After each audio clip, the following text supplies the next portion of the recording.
What would you do if the festival you thought was a celebration turned into a harrowing descent into darkness? In the vibrant streets of ancient Rome, beneath garlands of flowers and the sound of laughter, something sinister lurked. The air, heavy with the scent of wine and roasted meats, masked the underlying tension that crackled like a low thunderstorm. Joyous crowds thronged to the temples, their faces painted with gaiety, but the shadows whispered secrets of a different kind, secrets that could plunge even the most jubilant heart into despair. As the sun dipped below the horizon, flickering torchlight cast ghostly shapes on marble pillars, illuminating a world where festivity and fear intertwined. This was not mere revelry. It was a carefully choreographed dance with fate. The festival of Saturnalia, once a time of merriment and role reversals, harbored dark corners where power games played out under the guise of celebration. What happened when the mask slipped, and those who feasted realized they were both the players and the pawns in an ancient ritual? Across the city, the pulse of the festival beat louder, drawing in the unsuspecting. Yet, hidden away in the back alleys, whispers spoke of bloodletting sacrifices, and the clash of wills echoed through the night. The sacrifices to deities were not simply acts of devotion. They were desperate bids for favor in a capricious universe. A chilling choice awaited: appease the gods or face their wrath in a spectacle of violence that left the ground soaked in crimson. But no festival was darker than Lupercalia, where the line between ecstasy and horror blurred into oblivion. Frantic couples sought favor in the wild, while the hidden rites of purification summoned forth primal fears. The howls of the frenzied priests echoed through the night, drumming a rhythm that resonated with both passion and terror. For every heart that raced with excitement, another beat in dread, as the revelry spiraled into chaos. When the moon hung high and full, the boundaries of morality wavered. The Romans, masters of contradiction, reveled in this duality. They celebrated life while courting death, weaving a tapestry of experiences that could shatter the strongest of souls. Laughter mingled with screams, creating an unsettling harmony that danced through the night air, leaving echoes of confusion in its wake. As the final embers of celebration flickered and faded, a chilling thought emerged. Who would emerge unscathed from the shadowy embrace of these festivals? Each celebration was a gamble, a fleeting moment where joy could twist into horror in the blink of an eye. In this world where darkness lurked just behind the festive veil, the question lingered: would the cost of revelry be too high? The answer awaited, lurking in the shadows of history, a truth more horrifying than the most vivid nightmare. In the flickering light of torches, the air thrummed with anticipation, a palpable energy that danced across the crowded streets of ancient Rome. The scent of spices and roasted meats wafted from bustling stalls as people gathered, their faces painted with excitement. It was a time when the boundary between the mundane and the divine blurred, and the heart of the city pulsed with life, echoing the rhythm of drums and the joyous cries of the festival goers. Here, in this vibrant mosaic of humanity, the origins of Roman festivals unfolded, a tapestry woven with threads of tradition, devotion, and unyielding celebration. The Romans, with their complex beliefs and rich history, understood the importance of marking time with festivity. Each festival was not merely an event. It was a lifeline to the gods, a means of seeking favor and ensuring prosperity. From the earliest days of the city, festivals sprouted from the fertile ground of agrarian rituals, where the grain harvest dictated the rhythm of life. The Ludi Romani, the Roman Games, stood as a testament to this connection. A grand spectacle featuring chariot races, theatrical performances, and athletic contests that captivated the masses and honored Jupiter, the king of all gods. Yet beneath the surface of these festivities lay a deeper significance. They were born out of necessity, an attempt to appease the gods during times of uncertainty, to thank them for bountiful harvests, or to seek protection from disasters. The ancient Romans believed that the gods walked among them, their favor as crucial as the very air they breathed. The festivals became a canvas upon which the people painted their hopes, fears, and gratitude, each event a heartfelt plea for connection with the divine. As the seasons turned, the calendar filled with a riot of colors and sounds. The Saturnalia, a festival dedicated to Saturn, cast a spell of revelry that turned social norms upside down. For a brief moment, masters served their slaves, and the streets erupted in laughter and merriment. It was a time of liberation, where the weight of societal expectations evaporated, and the people reveled in the freedom to celebrate life, love, and the bonds of community. The joy was contagious, spilling into every corner of the city, reminding even the most hardened souls of the joys that lay in companionship and festivity. Yet, the Roman festivals were not always joyous. The Lupercalia, held in February, carried with it a darker undertone. Rooted in ancient rites of purification, it was a raw, primal celebration that involved the sacrifice of goats and the ritualistic running of priests through the streets, wielding the animal hides as symbols of fertility. As the crowd cheered and the young men ran, the air buzzed with excitement, but an undercurrent of fear lingered. Was this chaos a necessary offering to ensure the survival of the community? The line between ecstasy and dread blurred, and in that moment, the Romans confronted their own vulnerabilities. The festivals also served as a mirror reflecting the societal changes that swept through Rome. As the empire expanded, new gods and customs intertwined with the old, creating a rich tapestry of belief and practice. The arrival of the Bacchanalia, dedicated to Bacchus, the god of wine, ignited a frenzy of intoxication and ecstatic celebrations. It was a time when boundaries shattered, and the citizens lost themselves in the rhythm of music and dance. Yet, such fervor drew the ire of the Senate, who feared the wildness that accompanied these gatherings. They saw in the Bacchanalia not just joy but the potential for chaos, a reminder that the line between celebration and anarchy was perilously thin. Amidst the ebb and flow of these grand events, personal stories blossomed. Families came together, donning their most vibrant togas, sharing laughter and tears as they remembered their ancestors and prayed for their blessings. The bond of community strengthened, and in those moments under the twinkling stars, the fears of daily life melted away. The festivals became a sanctuary where the burdens of existence lightened, if only for a time, replaced by the warmth of fellowship and shared purpose. Through the ages, the festivals evolved, morphing into a complex amalgamation of local customs and imperial edicts. Emperors would capitalize on these occasions, using them as a stage to display their power and reinforce their connection to the divine. Trajan, for instance, hosted lavish games that filled the Colosseum with the roar of the crowd, a reminder that the glory of Rome was a shared experience, a communal heartbeat echoing through the ages. Each festival became a means of not just celebrating but also consolidating power, intertwining the fates of the people and their rulers. As the crowds surged through the streets, a sense of unity blossomed. The festivals were an escape from the harsh realities of life, a reminder that amid the chaos of war, politics, and disaster, there lay a thread of joy that bound them together. They danced and sang as one, their voices rising like a prayer to the heavens, a collective offering to the gods who watched over them. Each celebration was a testament to resilience, an acknowledgement that the human spirit could rise, defying the shadows that lurked at the edges of existence. But the wheel of time turned, and with it came change. As the empire faced challenges from within and without, the significance of the festivals began to shift.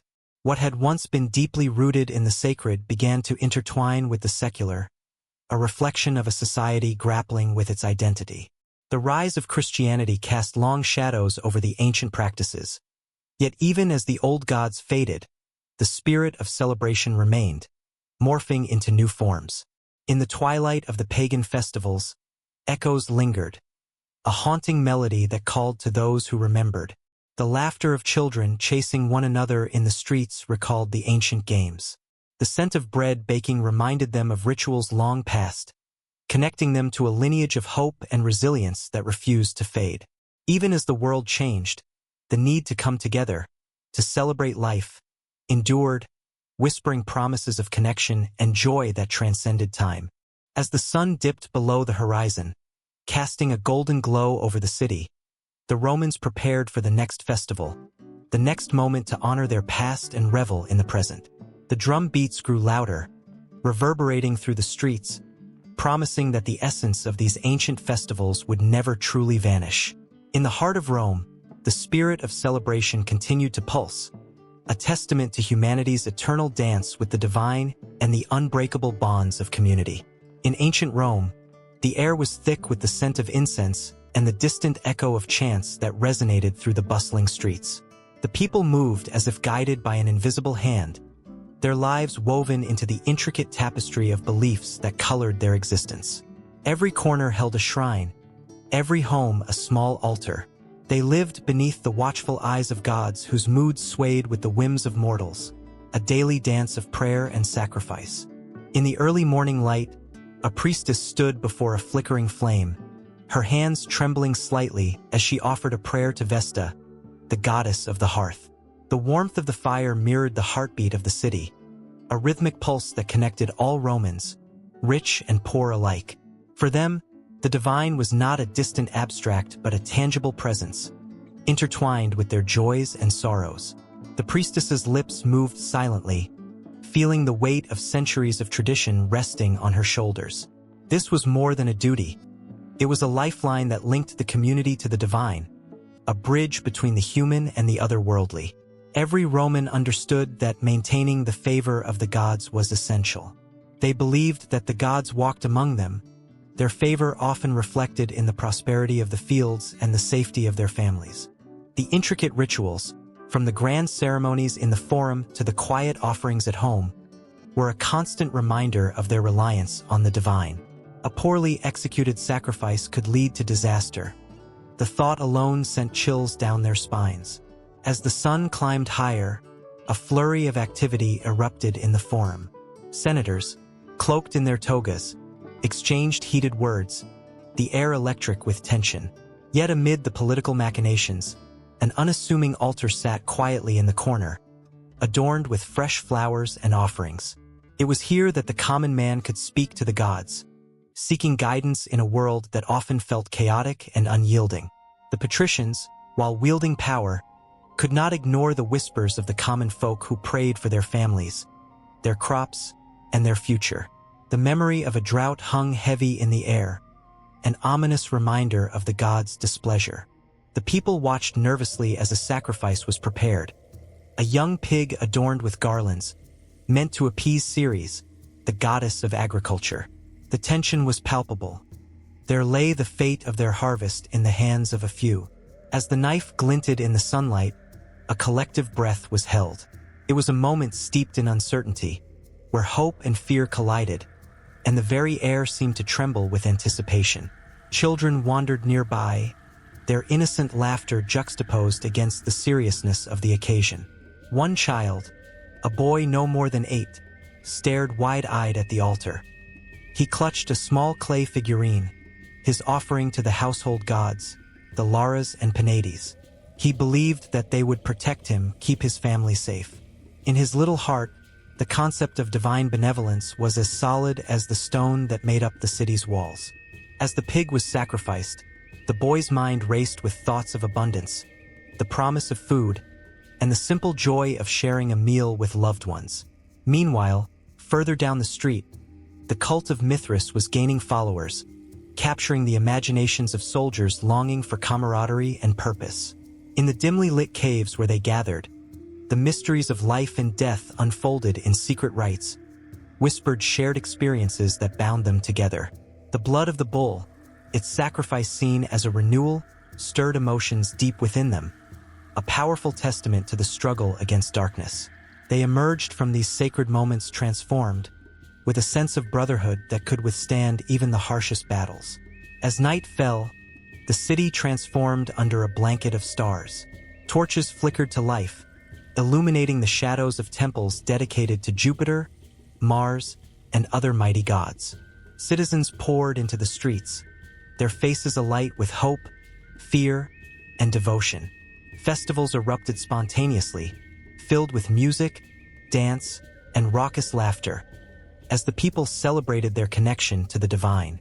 The festival of Saturn, in particular, was a time of revelry, when social norms blurred and everyone, masters and slaves alike, could partake in the joys of life. For a brief moment, The weight of their daily struggles faded, leaving only the joy of community. Yet, for all the joy and camaraderie, there simmered an undercurrent of fear. The rise of Christianity was creating a crack in the foundations of traditional Roman beliefs, igniting a firestorm of conflict and division. The followers of this new faith stood firm, their convictions unwavering, as they faced persecution for their beliefs. They, too, prayed fervently, seeking solace in a world that seemed intent on tearing them apart. Their passion was palpable, a flame that burned brightly against the darkness of uncertainty. The tension escalated in the Colosseum, where the crowds gathered for the games. Beneath the roar of cheers, a different kind of sacrifice unfolded, one where the lives of gladiators hung in the balance. Each clash of swords echoed like a heartbeat, a reminder that the favor of the gods could be sought through bloodshed and valor. The spectators, caught in a whirlwind of excitement and horror, found themselves at the mercy of the whims of the gods, their fates suspended in the arena. As the sun dipped below the horizon, casting elongated shadows across the city, the faithful gathered once more at altars, some traditional, others new and fervent. They poured out their hopes and fears, their voices rising in a chorus that transcended the mundane. Each prayer lingered in the air, a fragile thread that connected them to something greater. With every whisper, they built a lifeline, a fragile yet unbreakable bond that linked their very existence to the divine forces that governed their world. In this intricate dance of faith and fear, the fabric of Roman society was woven tighter, each thread colored by the beliefs that unified and divided them. And as the night deepened, an unshakable truth loomed: faith, in all its forms, was the essence of what it meant to be alive in the throbbing heart of Rome. This was not merely a matter of tradition.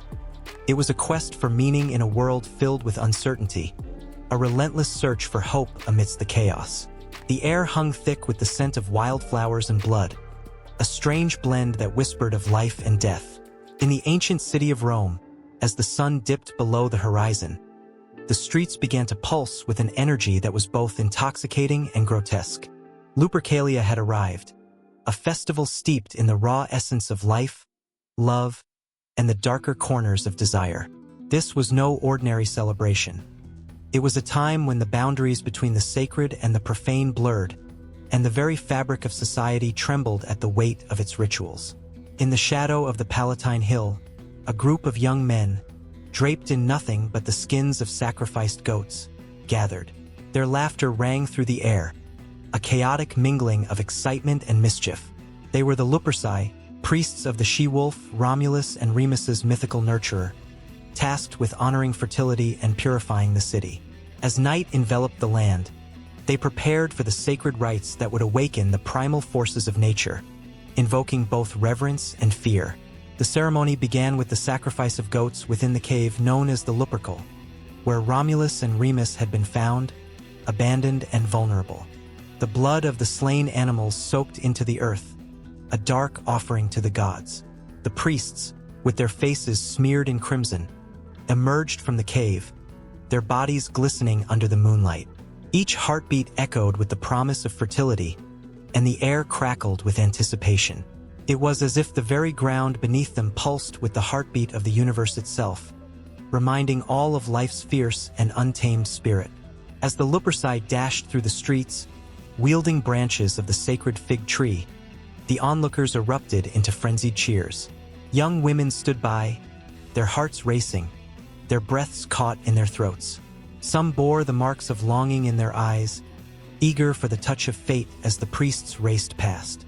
For the Lupercalia was not just a celebration of the Earth's rebirth. It was a chance for passion to ignite, a moment of reckless abandon woven into the very fabric of Roman life. Among the crowd, a young woman named Julia felt the heat of the moment swirl around her. She clutched her friend's arm, her heart pounding as she caught sight of Marcus, the handsome Lupercus whose laughter cut through the festive chaos.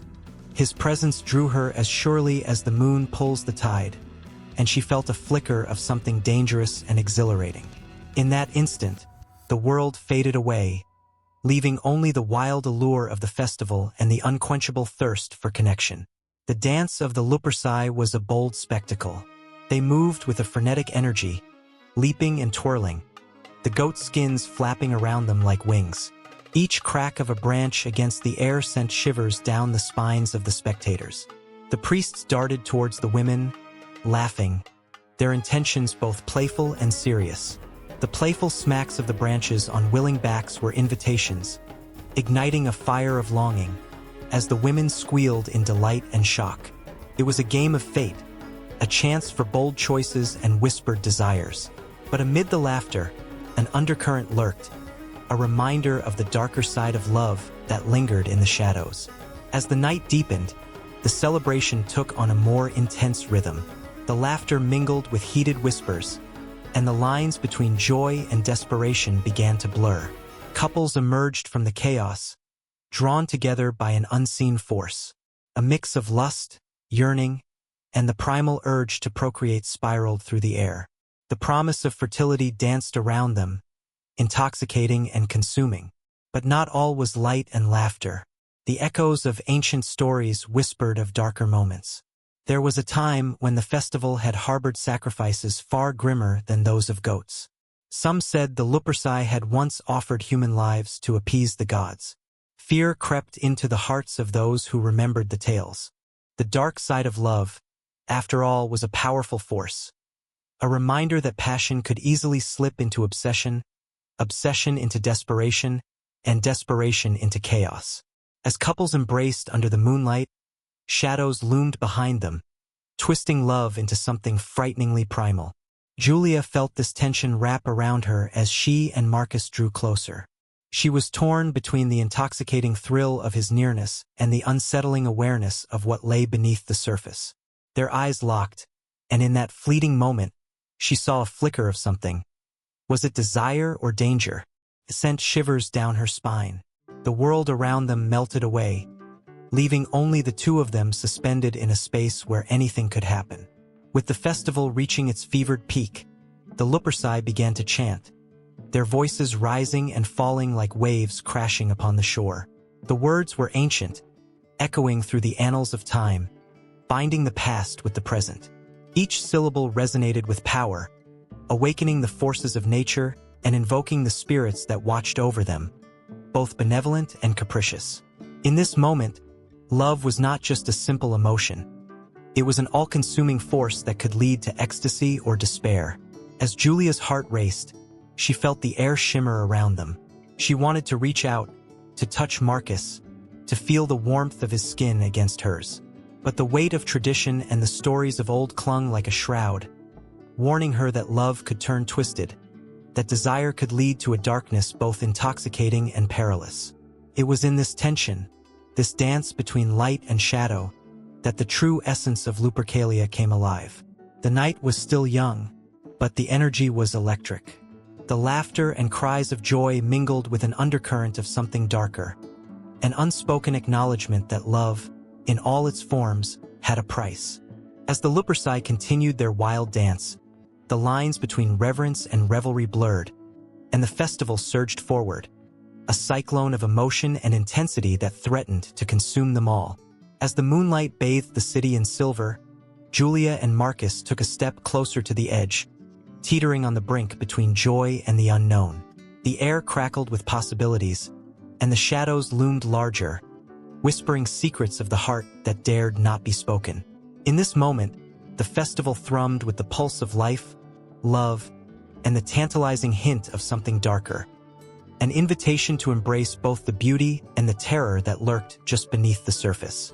As the sun dipped below the horizon, the streets of ancient Rome shimmered with an electric energy. Lanterns flickered to life, casting shadows that danced along the cobblestones, whispering secrets of a night like no other. Laughter erupted, filling the air with a raw, contagious joy that seemed to sweep through every corner of the city. It was Saturnalia, a festival where the ordinary was turned upside down, and social hierarchies melted away like the evening frost. In the heart of the city, a throng of citizens poured into the lively market square, their faces painted with exhilaration. It was a time when masters would serve their slaves, when the rich would don the garb of the poor, and for a brief moment, the strict rules of society faded into oblivion.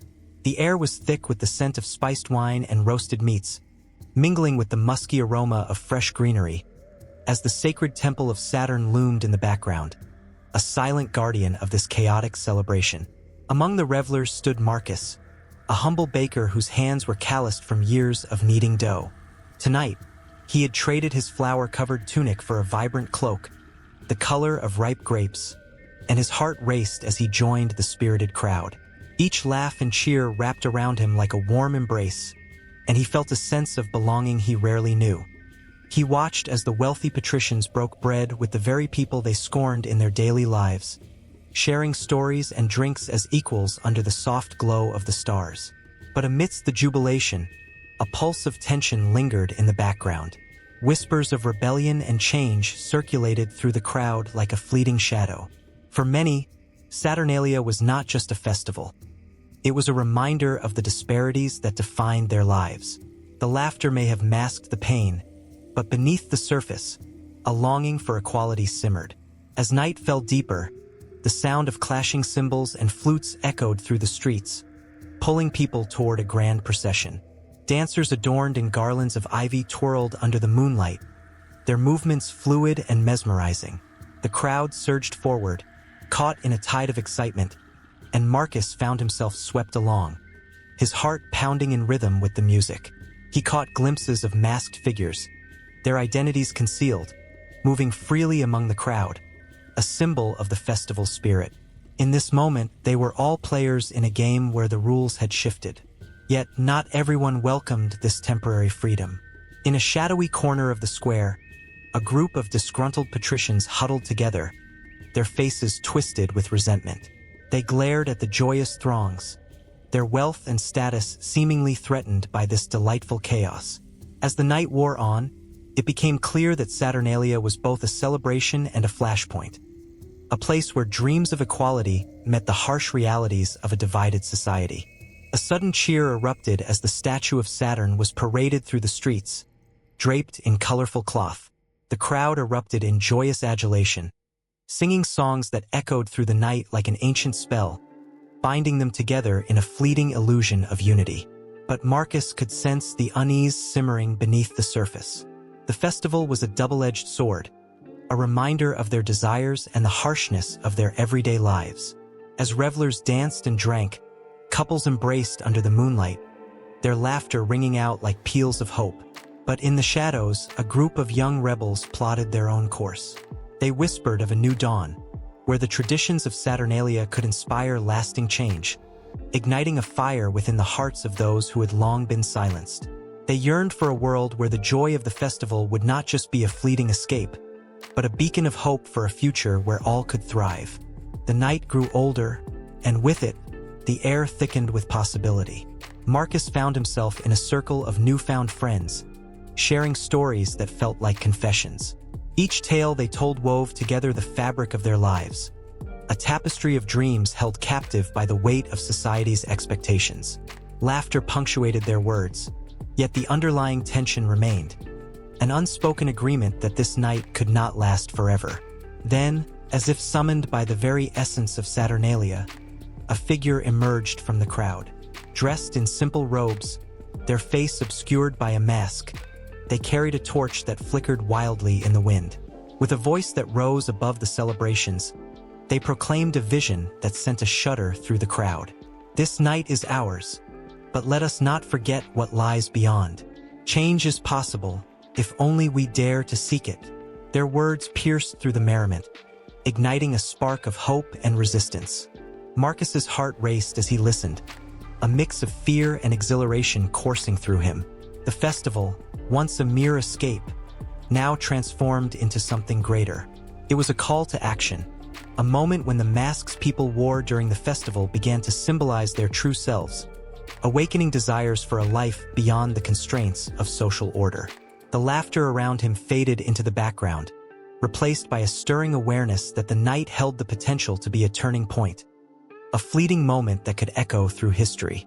As the torchbearer descended into the throng, more joined their call. Voices rose in unison, a chant that blended with the festival's music, creating a haunting melody of hope and defiance. For every person in the crowd, The night no longer represented just revelry, but a chance to envision a different reality. The tension crackled in the air as if the very gods themselves were holding their breath, waiting for this moment to unfold. In that spiraling vortex of excitement and anxiety, the festival surged with an intensity unimaginable just hours before. Laughter mingled with cries for change, joy entwined with the ache of longing. As Marcus stood among his fellow citizens, he felt the weight of history pressing upon him, urging him to join the chorus of voices demanding a new dawn.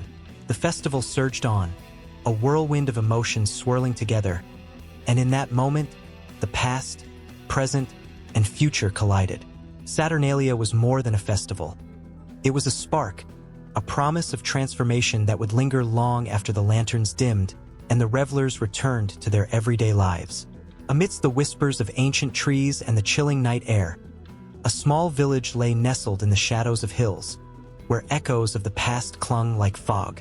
The villagers spoke in hushed voices about the Lemuria, a night dedicated to banishing the souls of the restless dead. Every year, as the moon bathed the earth in a silver glow, fear and anticipation intertwined in the hearts of the people, for this was a time of both reverence and dread. As twilight descended on the eve of Lemuria, the flickering candlelight cast eerie shadows on the walls. Elders wrapped in dark cloaks gathered around a stone altar, their faces grave and lined with the weight of unspoken fears. They carried the burden of ancestral knowledge, passed down through generations, about the malevolent spirits that roamed the earth, seeking vengeance for their untimely deaths. Each villager felt the palpable tension in the air, the sense that something significant was about to unfold. The villagers believed that the spirits of the dead returned to reclaim their place among the living on this night. As the moon reached its zenith, those souls would drift through the village, calling out for recognition, for closure, or worse, to draw the living into their tormented world. An unsettling chill crept down the spines of the bravest among them, reminding them of the countless stories of those who had ventured too close to the thin veil between life and death. Children huddled close to their mothers, eyes wide with both fear and fascination.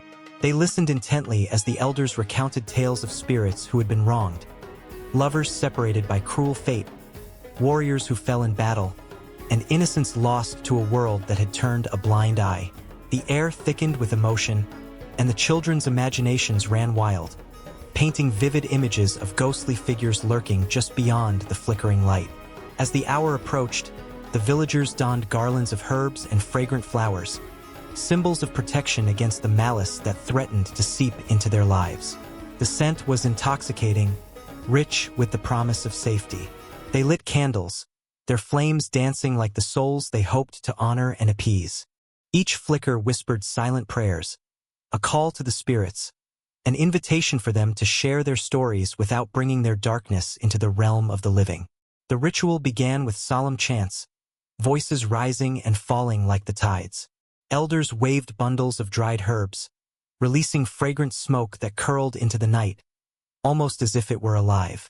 The villagers closed their eyes, their hearts pounding in unison, as they believed the barriers between worlds began to thin. In that moment, the air shifted, draped with an otherworldly presence, and the grip of fear clutched at their throats. The first spirit appeared, a figure cloaked in shadow, eyes glimmering with sorrow. Those who saw it felt an unfamiliar chill, a reminder of loss that resonated deep within. Whispers of disbelief swept through the crowd. The spirit, a woman long forgotten, reached out, her fingers trembling as she sought acknowledgement. She was a victim of betrayal, her life cut short by a lover's treachery. And now, in her spectral form, she lingered, trapped between worlds. The elders pressed on with their chants, their voices rising in urgency. The villagers could feel the air crackle with tension, like a storm on the horizon. Fear morphed into a desperate hope, a hope that they could guide her toward peace, that they could release her from the chains that bound her to their world. The flickering flames of the candles began to dance wildly, as if responding to the turmoil that surged around them. Another figure emerged, a soldier clad in battle-worn armor. His face was etched with pain, a reminder of sacrifice and the horrors he had witnessed. The villagers shivered, sensing his anguish, for he had fought valiantly but met an untimely end, unrecognized and forgotten. His spectral form wandered through the shadows, searching the faces of the living for a hint of gratitude, for a single soul to honor his sacrifice. Tension thickened. The villagers felt their hearts race, torn between the urge to flee and the instinct to confront the spirits. They understood the delicate balance they were walking. One wrong move could tip the scales from reverence to rage, and the wrath of the spirits was a force none wished to provoke. Then, as if the spirits had sensed their fear, the air grew heavy with an oppressive silence. A third presence emerged, darker than the rest. This spirit bore the weight of agony and resentment, a figure consumed by anger. The very ground trembled beneath the villagers' feet, and a chill that seeped into their bones threatened to crush their resolve. This spirit had not come seeking peace. It had come to unleash fury, to draw the living into its despair. The elders raised their voices, commanding the space with authority honed through years of tradition. They invoked the names of ancestors, of protectors who had walked before them, their voices blending into a powerful crescendo. The air shimmered with energy, as if the very fabric of reality was being woven and unwoven in that moment. The battle of wills raged. The villagers stood firm, hearts pounding, while the spirits swirled around them, each carrying the weight of their stories, their pain, and their demands for recognition. Cries echoed through the night, some filled with sorrow, others with wrath, all intertwined in a symphony of human emotion that reverberated through the ages.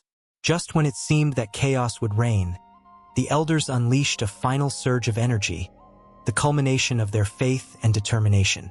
The candles flared to life, illuminating the darkness with a brilliant glow. For a heart-stopping moment, time hung suspended. The spirits paused, caught in the light, their forms flickering like flames caught in a breeze. Would they find solace, or would they remain trapped, forever oscillating between the living and the dead? As the villagers held their breath, the air thick with anticipation, it became clear that the outcome was uncertain, a precipice that could tip in any direction. The emotions surged, weaving a tapestry of hope and despair that bound the living to the dead, each yearning for what had been lost as the night pressed on. The dance between worlds continued, a haunting reminder that even in the darkest of nights, the past would never truly fade away.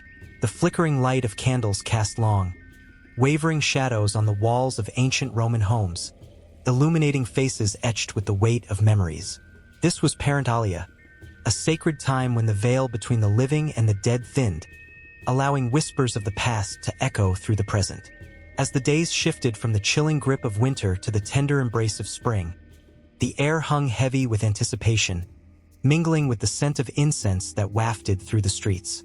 Families gathered quietly, their hearts a mix of reverence and sorrow, as they prepared to honor those who had departed. Each household set aside a place at the table, a small gesture that spoke volumes, a silent invitation to their ancestors to join in the warmth of the family hearth once more. The food was simple but meaningful: olives, bread, and honey cakes, all offerings laid out alongside the flickering candles. The glowing flames danced, as if reaching out to connect with the souls they remembered. But there was something unsettling in the air, a tension that wrapped around the celebrations like an unseen shroud. The act of remembering invited not just fond recollections, but also the darker shadows of loss. As joyous laughter mingled with the somber silence, the past loomed like a specter, reminding each person that they, too, would one day be a memory. The streets of Rome were alive with the echoes of footfalls, but they were not merely the sounds of the living. The whispers of the dead tangled with the laughter, a reminder that every joy held a trace of sorrow. On the Ides of February, families would walk to their ancestral graves, a pilgrimage to the resting places of loved ones.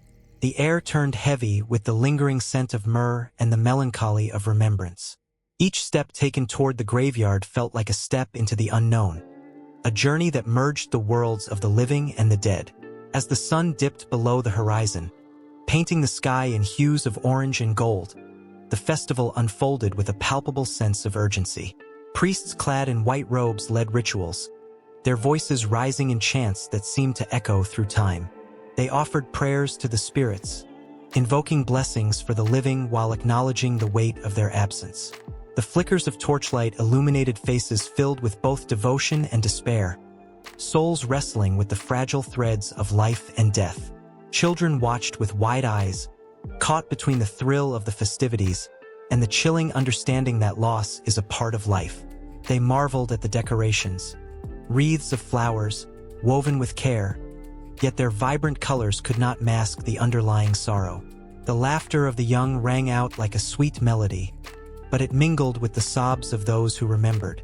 Every joyous shout was a whisper to the dead, a reminder of what had been lost. As night fell, the cemetery was aglow with the light of countless candles, each representing a life lived, a story told. Shadows danced among the tombstones, and the air thickened with the weight of longing. Families knelt before the graves, their hands trembling as they placed offerings, worn trinkets, coins, or simple notes filled with love.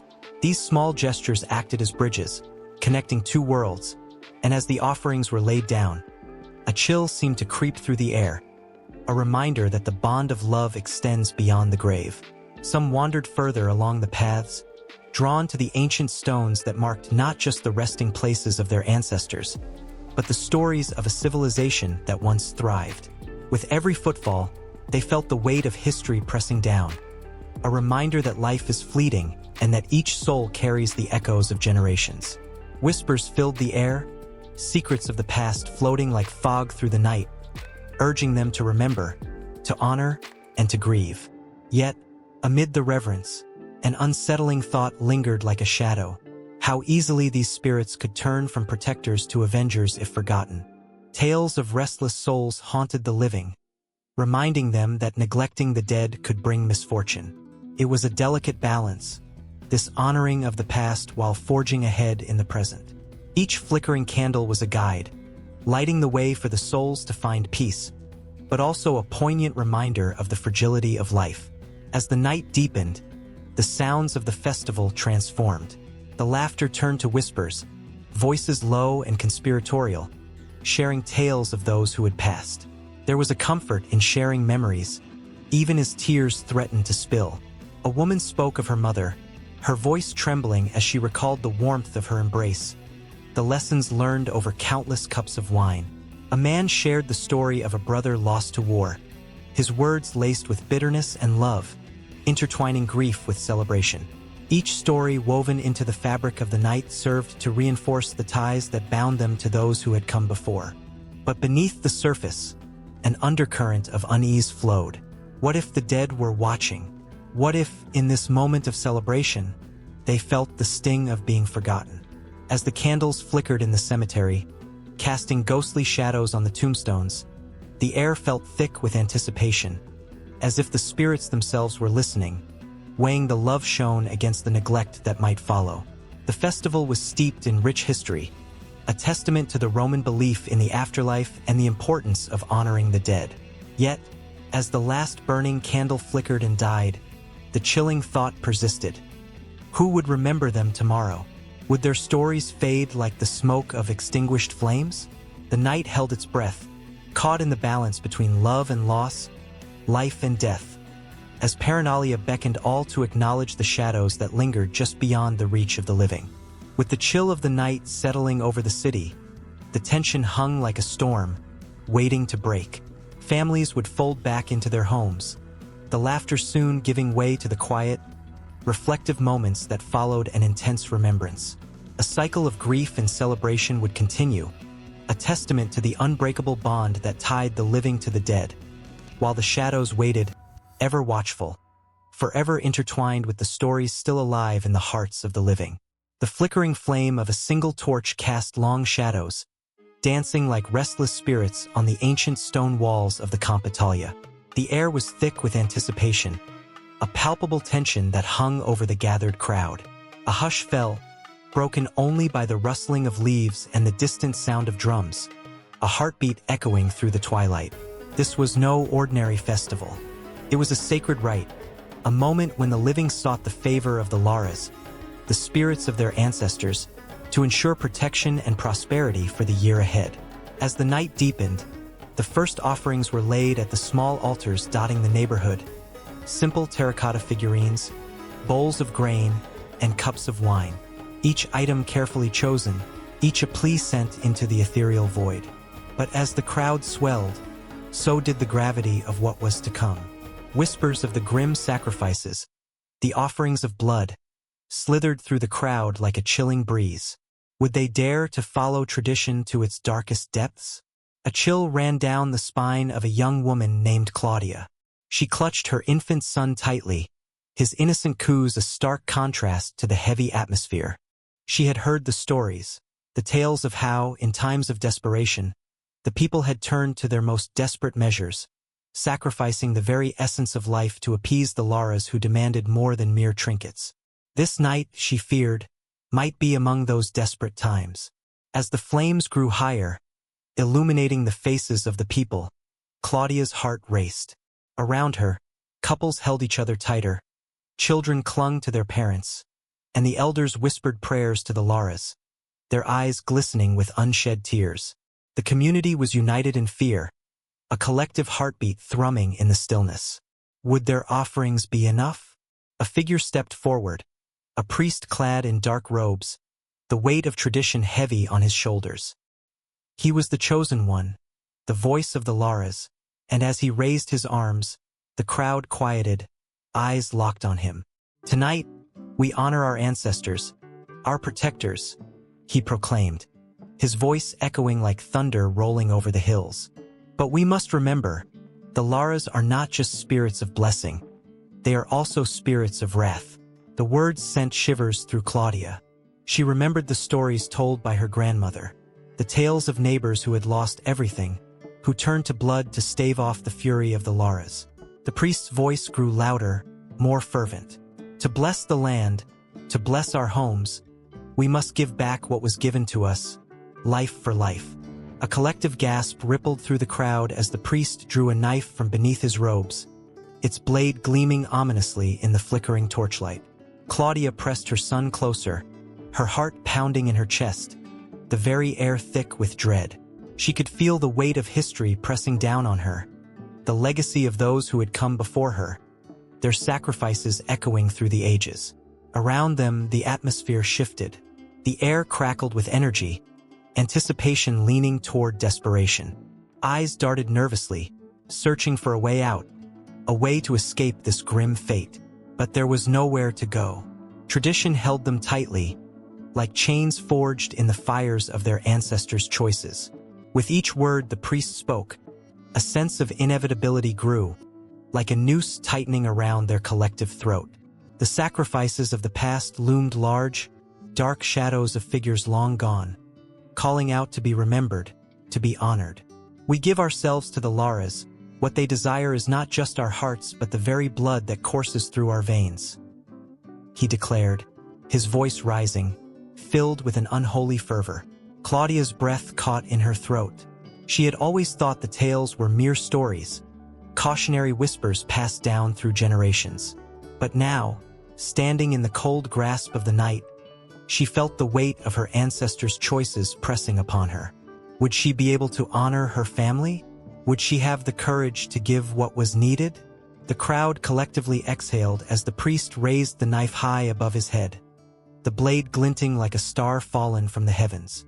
Who will answer the call? His voice cut through the silence, sharp and demanding. The tension coiled tightly, panic radiating from the assembled people, a fear so thick it was almost tangible. In that moment, Claudia saw people stepping back, fear etched on their faces, and then there was a rustle, a shuffling of feet, a whisper of cloth against skin. Someone was moving forward, breaking the silence, breaking the spell.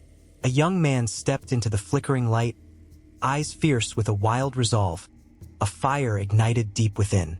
"I will give," he shouted, his voice raw and electric. A gasp swept through the crowd, half horror, half admiration. Could it be? Would one sacrifice to save them all?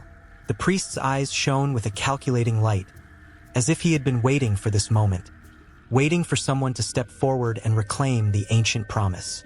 Claudia's heart raced, the fabric of her world trembling on the brink of change. This was no longer just a festival. This was a dance with fate.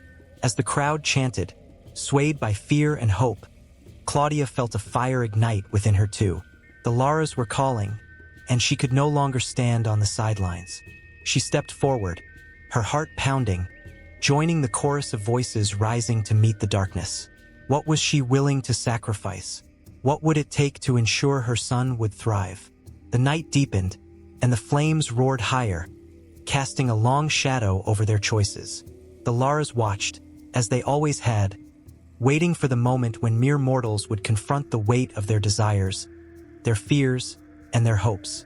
The Compitalia was not just a celebration.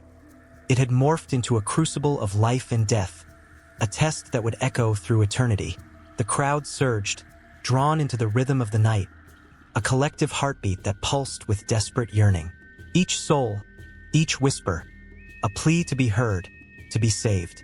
The tension, thick as smoke, wrapped around them, promising that whatever darkness lay ahead, they would face it together, united by choice, by blood, and by the unbreakable bond of community. The shadows loomed, but within each heart flickered a flame, a determination to meet the Laras head-on, no matter the cost. The soft glow of early morning light filtered through the window, illuminating a small altar tucked away in a corner of the kitchen. Freshly baked bread sat cooling on the counter, its warm aroma mingling with the scent of herbs hanging from the ceiling, creating a sacred atmosphere that felt almost otherworldly. Each year, in this humble Roman home, the excitement and tension of Vestalia filled the air, blending the sacred with the ordinary in a way that both thrilled and terrified its inhabitants. At the heart of this celebration was Vesta, the goddess of the hearth and home, protector of family and domesticity. The day began with the thrill of preparation. Women bustled about, their hands deftly arranging offerings of flour, cakes shaped like phalluses, and sprigs of vervain. They whispered prayers, invoking Vesta's blessings. For the home was not just a shelter, but a sacred space where the boundaries of the divine and the mundane blurred. In this household, the eldest daughter, Julia, felt the weight of tradition pressing on her shoulders. She was young, not yet a woman by Roman standards, but today was different. Today, she would participate in the rituals that had defined her family's legacy for generations. Her mother, with hands roughened by years of toil, placed a gentle hand on Julia's shoulder, her eyes sparkling with a mix of pride and fear. "Remember, my child, it is both an honor and a responsibility to carry Vesta's flame." Julia's heart raced. The stories she had heard as a child, the sacred fire that must never go out, the rituals that had woven together the fates of families, seemed more vivid than ever. The home was alive with a spirit of reverence and joy, yet beneath that surface lay the silent current of anxiety. What if something went wrong? What if the fire flickered out, the offerings were rejected, or worse, the goddess turned her back on them? The thought sent shivers up her spine, but she swallowed her fear. Today, she would stand strong.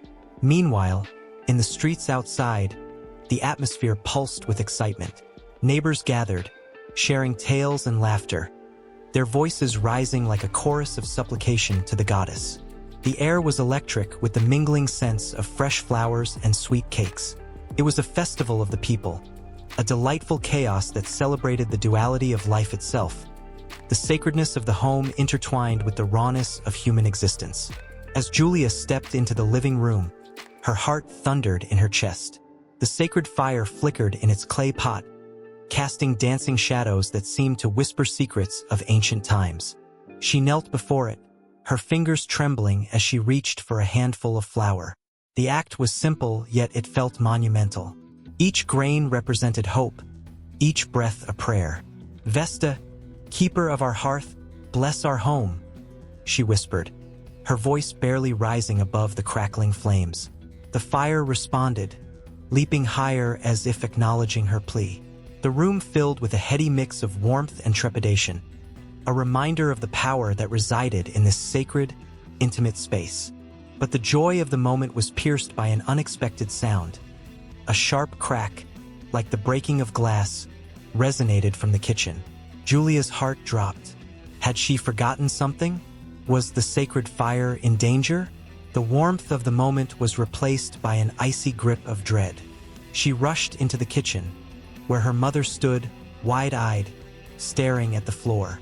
A beautiful clay jar, once a cherished family heirloom, lay shattered, its contents spilling out like lost dreams. Fragments of the past mixed with the present, a potent metaphor of what could easily be lost if the balance of sacred and profane tipped too far. "Clean it up, quickly," her mother urged, urgency lacing her voice. "We mustn't let anything disrupt the celebration." Julia nodded, her hands trembling not just from the fear of disappointment, but from the sharpness of the moment that shattered the peaceful facade of their preparations. She knelt, gathering the pieces, each shard cutting into her fingers, but she pressed on, the pain a reminder of what was at stake. Outside, the music of flutes and the beat of drums surged through the streets, echoing the heartbeats of the people who revered the goddess. Yet, within these walls, the weight of the divine felt heavier than ever. Julia's mind raced with thoughts of her ancestors, of the women who had come before her, and the fire that had kept their families safe. Would she be worthy of their legacy? With the last piece of pottery set aside, she returned to the hearth, her heart in her throat. The sacred fire continued to dance, and she felt a flicker of hope. But as she prepared to offer the cakes, a muffled shout echoed from outside. The neighbors, once filled with laughter, now stood in a circle, their faces painted with shock. Julia's mother rushed to the door, dragging Julia behind her. There, in the midst of the revelry, chaos erupted. A child had stumbled, a candle's flame caught the edge of a tablecloth, and the sacred fire that had once brought joy now threatened to consume everything in its path. The line between sacred and profane had blurred, and with it, the tranquility of Vestalia hung in the balance. Julia's pulse quickened as she watched her mother spring into action, her face transformed by a fierce determination. "We must protect our home," she shouted. And in that moment, as the flames licked hungrily at the drapes, the goddess herself seemed to watch, a silent judge of their efforts. The chaos grew, but beneath the panic lay an undeniable bond. Neighbors rushed to help, forming a line to pass buckets of water, their faces grim yet resolute. The sacred celebration morphed into a desperate fight for safety, a raw reflection of the life and death struggle that lay at the heart of Vestalia. Julia stood frozen, the weight of the moment pressing down on her. As she watched the fire battle against the will of the people, she felt a surge of strength, an understanding that the sacred was not just something to be revered but something to actively protect. She gathered her courage and joined the fray, each splash of water a prayer, each heart pounding in unison, a reminder that the lines between the sacred and the profane were not just defined by rituals, but by actions taken in moments of crisis. The flames began to die down, the chaos gradually giving way to a sense of calm. But in the aftermath, the air crackled with tension. What had been a joyful celebration now lay in ruins, the sacred and the profane intertwined in a way they never could have anticipated. The air was thick with the scent of roasted meats and rich, spiced wine, swirling among the marble columns of the Temple of Jupiter. Laughter erupted, echoing like thunder against the vast ceilings adorned with golden mosaics that shimmered in the flickering torchlight. Tonight, the gods were not distant figures locked in the heavens. They were vibrant presences felt in every bite, every sip, and every whispered promise. It was the Epulum Jovis, a feast like no other, where mortals sought to curry favor with their divine rulers. As the evening progressed, the tension in the air grew heavier, almost electric. Senators clad in flowing togas, their faces painted with a mix of revelry and ambition, raised their cups high, toasting not only to Jupiter but to their own aspirations. Each clink of pottery resonated with the murmurs of power that lay just beneath the festive surface. Flashes of envy danced in the eyes of those seated at the great tables, where platters of succulent game birds and glistening fruits were presented like offerings to the gods. A young servant, barely more than a boy, darted through the throng, struggling to balance his laden tray. His heart raced, not just from the weight he carried but from the spectacle around him. He could feel the pulse of history in the air. This was not merely a feast, but a gathering where friendships were forged and rivalries ignited. Each slice of lamb, each morsel of honeyed fig, was a reminder that the balance of power was as precarious as the delicate glassware that adorned the tables. Yet, amidst the laughter and the clinking of cups, shadows lingered. A low murmur of conspiracy flitted through the crowd, palpable enough to send chills racing down the spine of anyone who dared to listen closely. Whispers of rebellion against the Senate, of plots that might bring down the very gods they celebrated, danced like phantoms. The boy caught snippets of their secrets, words that dripped with venom and ambition, words that could shake the foundations of Rome itself. As the feasting continued, the opulence of the banquet became intoxicating. Golden goblets overflowed with wine, flowing freely like the aspirations of those seated at the table. The rich tapestry of dishes, each more lavish than the last, was meant to impress not just the guests but the gods themselves. It was said that the grander the feast, the more favor the gods would bestow. But what was a feast without a touch of danger? As the night deepened, so too did the realization that among them were not just allies but potential usurpers, each man and woman cloaked in layers of charm and deceit. The flaring emotions around the tables reached fever pitch as a famed orator rose to speak. His words, smooth as honey, flowed forth like a river, a stream of praises for Jupiter, mixed with veiled threats against those who dared to oppose the Senate's rule. The crowd erupted in applause, but behind the cheers lay a current of fear and desperation. Everyone present knew that as they celebrated, they were also walking on a knife's edge. Amidst this festivity, a woman of striking beauty caught the eye of the room. Clad in a gown that glimmered like the night sky, she moved with an elegance that seemed to mesmerize all who gazed upon her. But behind her enchanting smile lay a mind as sharp as any blade. She was the widow of a fallen senator, her heart heavy with loss, yet her resolve burned brighter than the torches that lit the temple.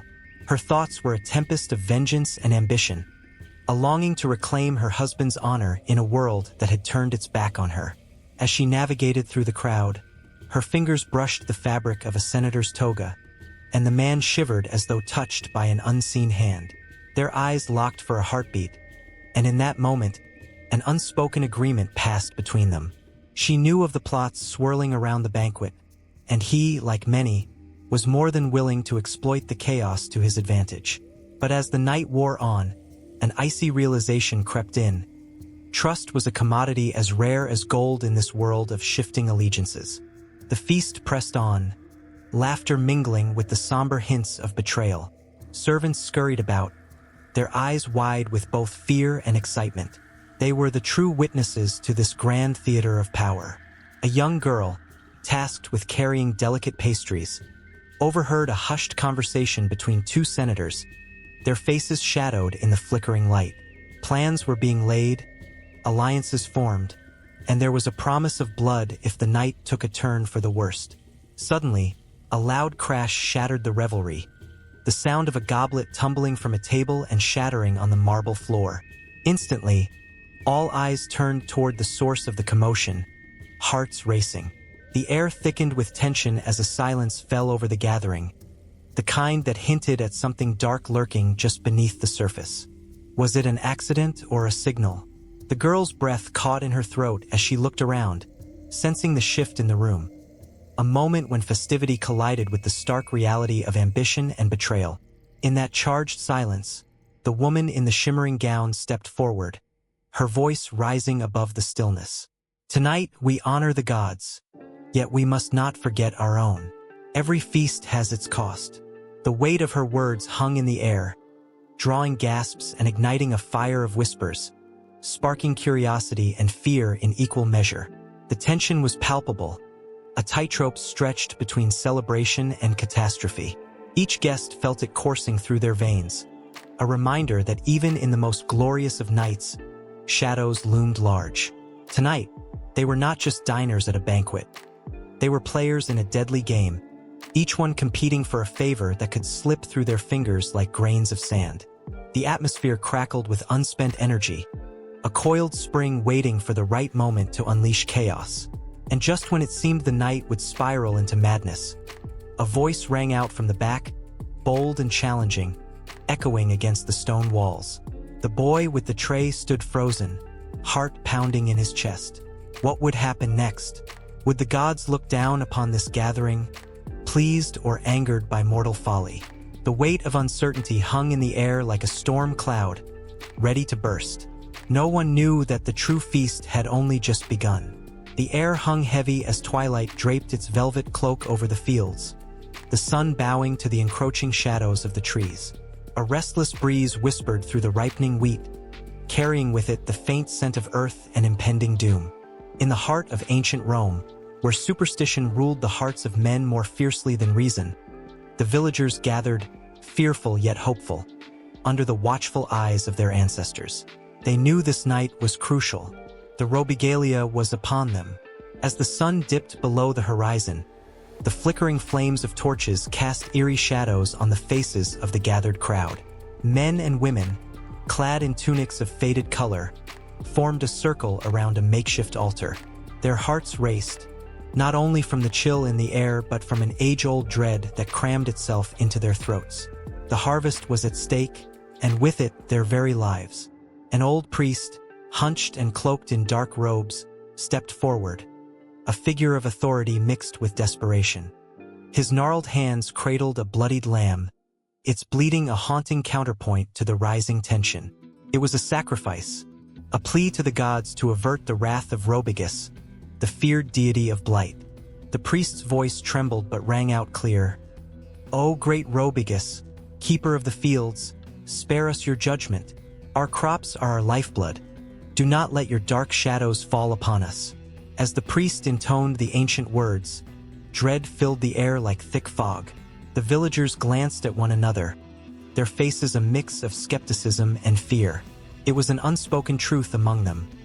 The harvest had thrived in years past, but darkness had begun to creep in, choking the life from the very soil that fed them.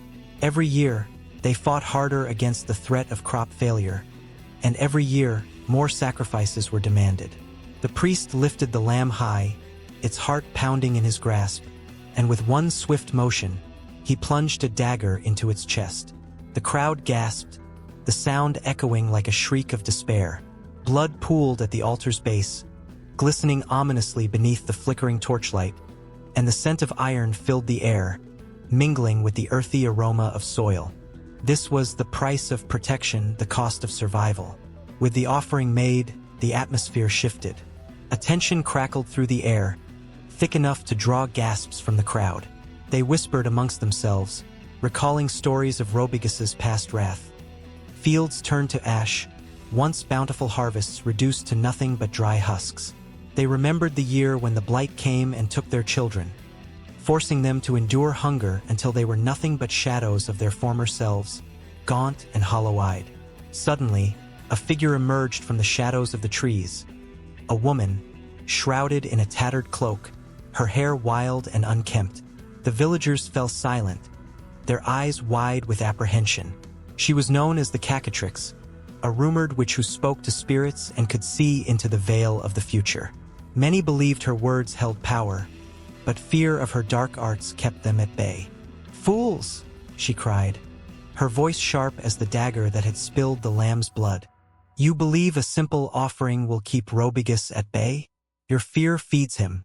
The darkness grows stronger with each sacrifice, and your crops will wither, not flourish." Her eyes glinted with an unsettling light, stirring a blend of fear and fascination among the villagers. A murmur rippled through the crowd. Some wanted to flee, to escape the dark omen she represented.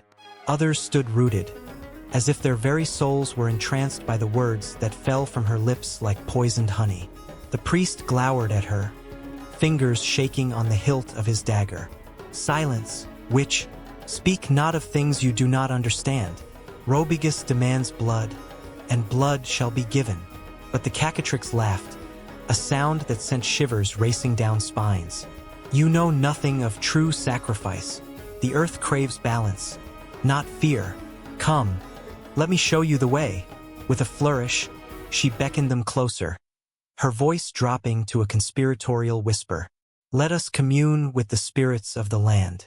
Only then can we reclaim our harvest." The villagers hesitated, torn between their fear of the witch and their desperation to save their crops. The air buzzed with an electric tension, uncertainty hanging like a storm cloud.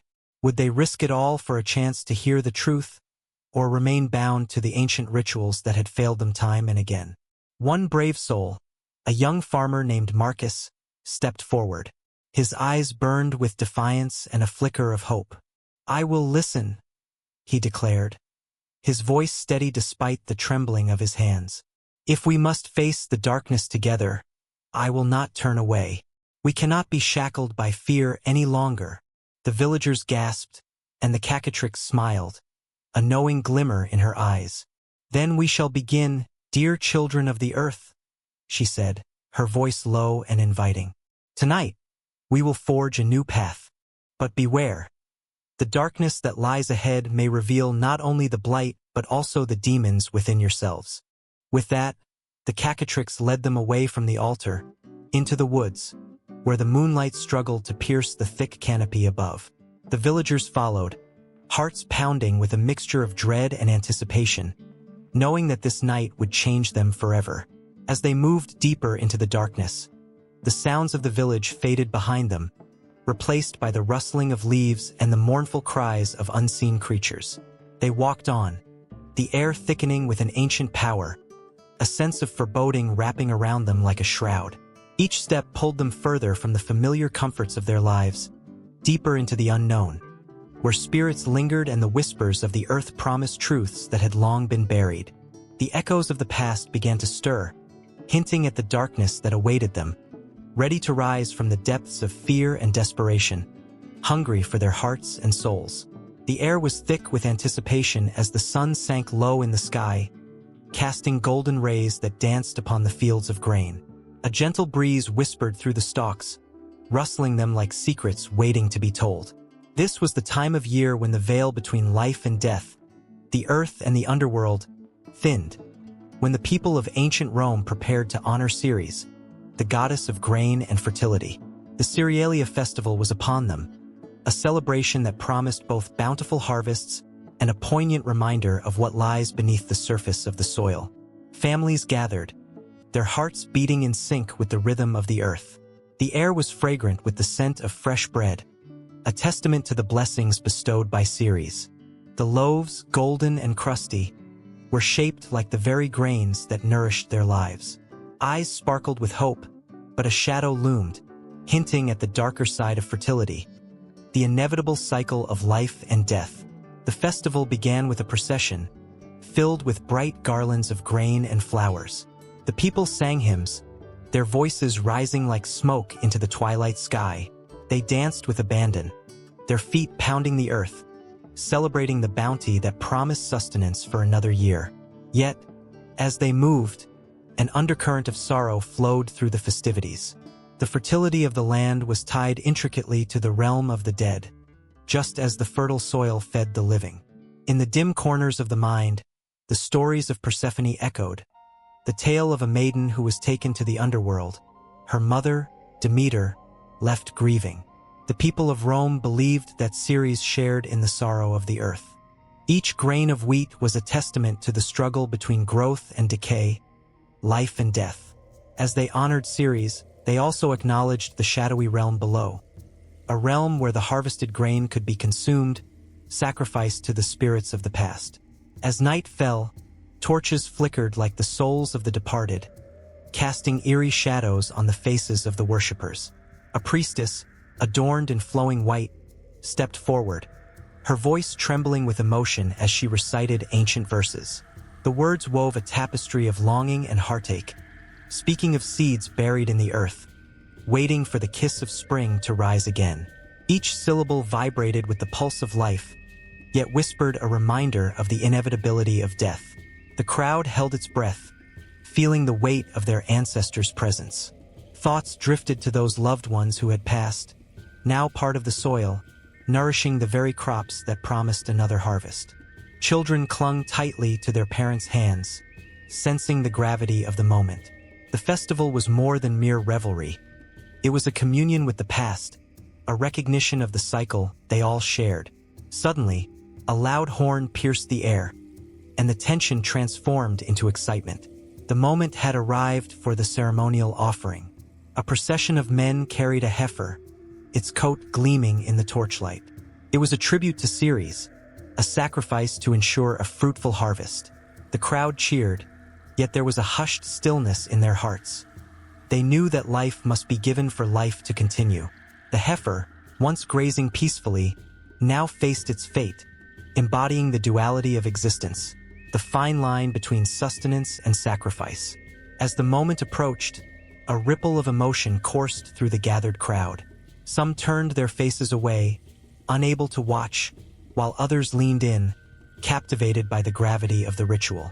With each step, the tension built like a taut string, ready to snap. The priestess raised her arms, calling upon the gods to bless the sacrifice, her voice a haunting melody that echoed through the night. The heifer was led to a sacred altar, adorned with garlands of grain and flowers, a vibrant tapestry against the backdrop of the darkening sky. The air thickened with incense, as if the very essence of life was being summoned.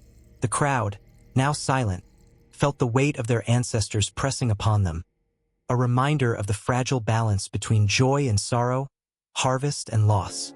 As the first cut was made, a collective gasp echoed through the crowd. It was a moment frozen in time, life pouring out in crimson streams, mingling with the earth, nourishing it once more. The people, caught between horror and reverence, felt the deep connection they shared with the land and the cycles of life. The heifer's sacrifice marked not just an end but also a beginning, a promise of renewed growth, a cycle that would continue despite the pain. With the sacrifice complete, the mood shifted. The torches flickered brighter, illuminating the faces of the worshippers, now filled with a mix of gratitude and melancholy. The grain had been given. Life would carry on, but at what cost? Questions lingered in the air, unspoken but felt deeply. The celebration transitioned seamlessly, moving from solemnity to joyous festivity. As the first bread was broken, laughter erupted. The aroma of baked goods wafted through the air, mingling with the scent of sacrifice. Children darted between adults, their giggles ringing like bells, reminding all of the joy that emerged alongside the grief. Yet even in their revelry, echoes of the underworld lingered, a reminder of those who had come before and would come again. As the stars twinkled above like the eyes of ancestors watching over them, the night unfolded into a tapestry of stories shared, laughter mingling with tears. The people danced and feasted, but somewhere in the corners of their minds, the cycle of life and death spiraled on, a delicate balance that tied them to the earth, to each other, and to the mysteries waiting in the shadows beneath. The ancient rites of the Saturnalia, a celebration not just of grain and fertility, but of the ever-present undercurrent of loss and remembrance, remained at the heart of their gathering. They celebrated life, knowing all too well that death was part of the harvest. And as the night deepened, they couldn't shake the sense that something more awaited just beyond the veil, a connection to the earth that was as old as time itself.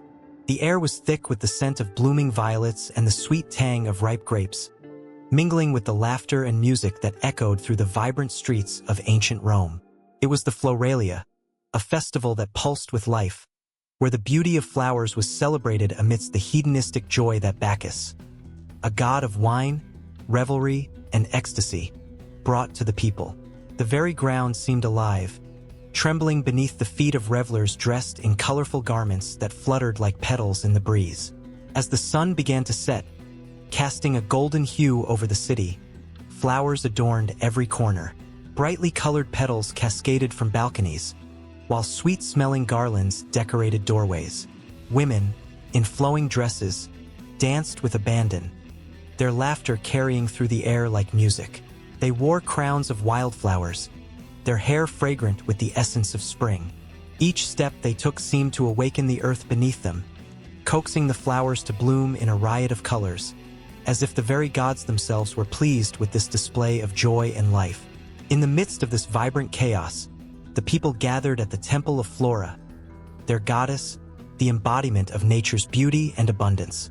The temple was adorned with flowers, a breathtaking sight, White lilies spilled over the entrance, while bright yellow marigolds captured the sun's rays. Priests, clad in white robes, prepared for the rites that would honor the goddess, their expressions a mixture of reverence and excitement. They understood that this festival was not just a tribute. It was a heartfelt plea for a good harvest, for the future of their crops, and for the prosperity of the city. As night fell, the atmosphere transformed. Torches flickered like stars, illuminating the faces of the joyous crowd.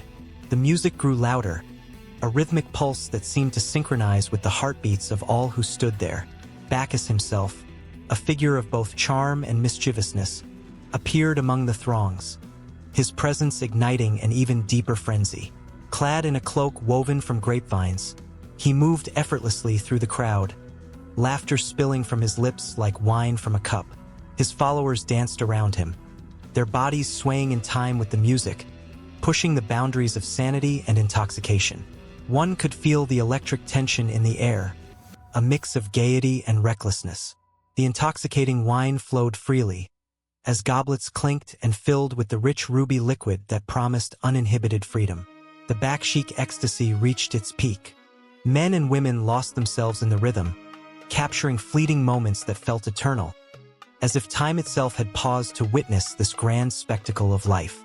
Their laughter rang out like a wild chorus, echoing against the marble columns of the temple, while the petals danced around them, caught in the tempest of celebration.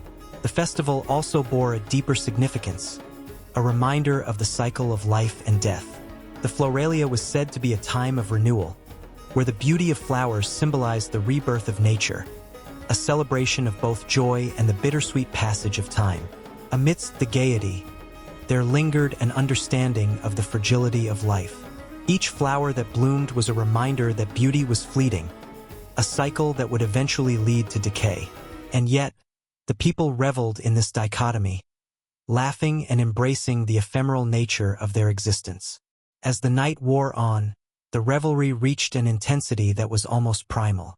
The indulgence became a fever pitch, bodies entwined in an ecstatic dance that blurred the lines between the divine and the human.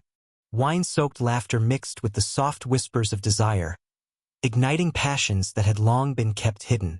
The city transformed into a wild garden, where every corner hid the promise of secret encounters and whispered confessions. But amidst this baksheesh excess, a shadow lay hidden. It was an unspoken tension, a reminder that every celebration carries with it a hint of danger. The crowd's exhilaration could quickly turn into chaos, a reminder of the thin line between joy and destruction. As the wine flowed and inhibitions faded, whispered conversations hinted at the darker side of excess. The thrill of abandon danced dangerously close to recklessness, and as the night deepened, the air grew thick with the scent of both desire and dread. As dawn approached, the first light crept over the horizon, bathing the city in a soft glow. The flowers, now trampled and scattered on the ground, bore the marks of the night's fervor. The joyful laughter had faded, replaced by murmurs of the weary, yet satisfied. But as the sun rose, it illuminated the remnants of the night. The crushed petals, the empty goblets, and the exhausted bodies sprawled across the ground. The festival had left its mark, a vivid tapestry woven from the threads of ecstasy, beauty, and the poignant reminder of mortality. Yet, even as the remnants of the Floralia lay scattered beneath the rising sun, there was a sense of anticipation for what would follow.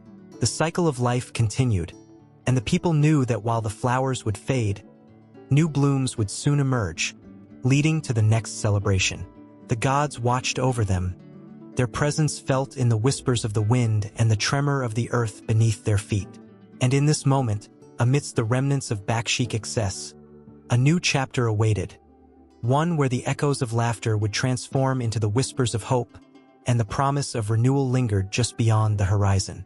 The city, forever changed, braced itself for what was to come, ready to embrace the next chapter in the story of life, love, and the eternal dance between beauty and decay. In the flickering light of dawn, the air thrummed with an electric anticipation. The people of ancient Rome gathered, their breath mingling with the cool morning mist, a tangible testament to their hopes and fears. Today was Saturnalia, a day steeped in significance, where the line between the mortal and the divine blurred, and the sacred rituals unfolded like a delicate tapestry woven through time. A lone priest, his robes billowing like wisps of smoke, stood at the forefront of the gathering. His hands, strong yet gentle, clutched a sacrificial knife that glinted ominously in the soft light.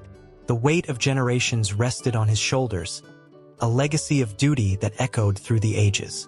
The crowd murmured, their eyes wide with reverence, yet laced with an underlying tension. They were there to witness a transformation, to partake in an ancient cycle that had gripped their ancestors for centuries. As the priest made his way to the altar, adorned with offerings of grain and wine, an almost palpable silence enveloped the crowd. The Saturnalia was not merely a festival. It was a sacred act of communion with the gods, a plea for favor and protection. Each heartbeat was a reminder of the stakes at hand. Would the gods smile upon them, or would they turn their backs in silent judgment? The air seemed to crackle, thick with unspoken prayers. The sacrifice of a ram was the day's focal point, a symbol of both devotion and desperation. As the priest approached the creature, tethered and trembling, one could almost hear the collective heartbeat of the people. The tension mounted. It was an exhale held too long, ready to burst forth. This was not just ritual. It was a moment where life and death danced on the edge of a blade. The ram, with its innocent eyes, stood unaware of its impending fate, embodying the hope of a nation. With a swift, practiced motion, the priest raised the knife, and gasps echoed through the crowd. Time slowed. The world narrowed to that singular moment. The air was heavy with anticipation, as if the very gods themselves leaned in closer to witness the unfolding drama. Everyone held their breath as the blade descended, the thud of sacrifice resonating like a drumbeat in their chests. It was a sound that reverberated across the ages, reminding them that this was the price of their existence, a bridge between the earthly and the divine. The blood pooled at the base of the altar, a crimson offering glistening in the morning light, marking the ground like a promise. The priest knelt, whispering incantations that floated into the ether, a plea that would intertwine their fates with the gods. Each word was steeped in history, an echo of countless voices that had come before him, a deep-rooted connection that linked past, present, and future.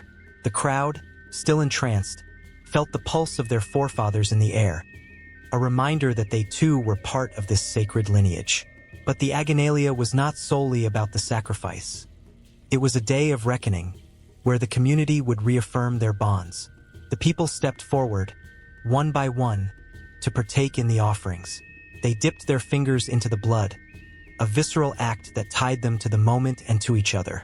It was an unbreakable thread, spun from shared fears and hopes, knitting together their destinies in a way that transcended understanding.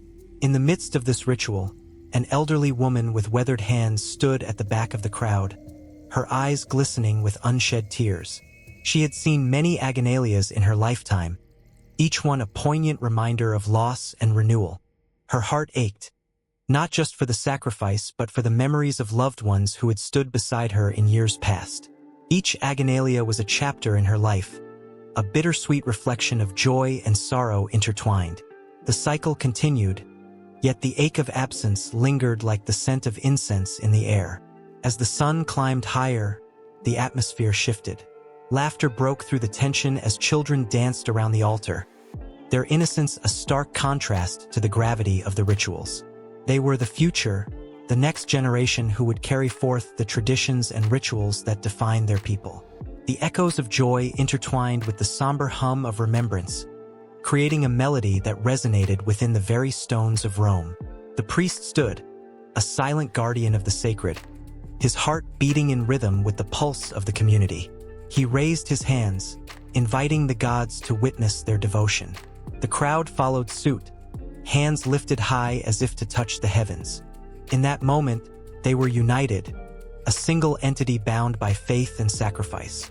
The energy swirled around them, a tangible force that connected them all, past, present, and future intertwined in a beautiful, chaotic dance. But as the last remnants of the rituals unfolded, A flicker of unease crept into the hearts of the people. Would their sacrifices be enough? Would the gods hear their cries?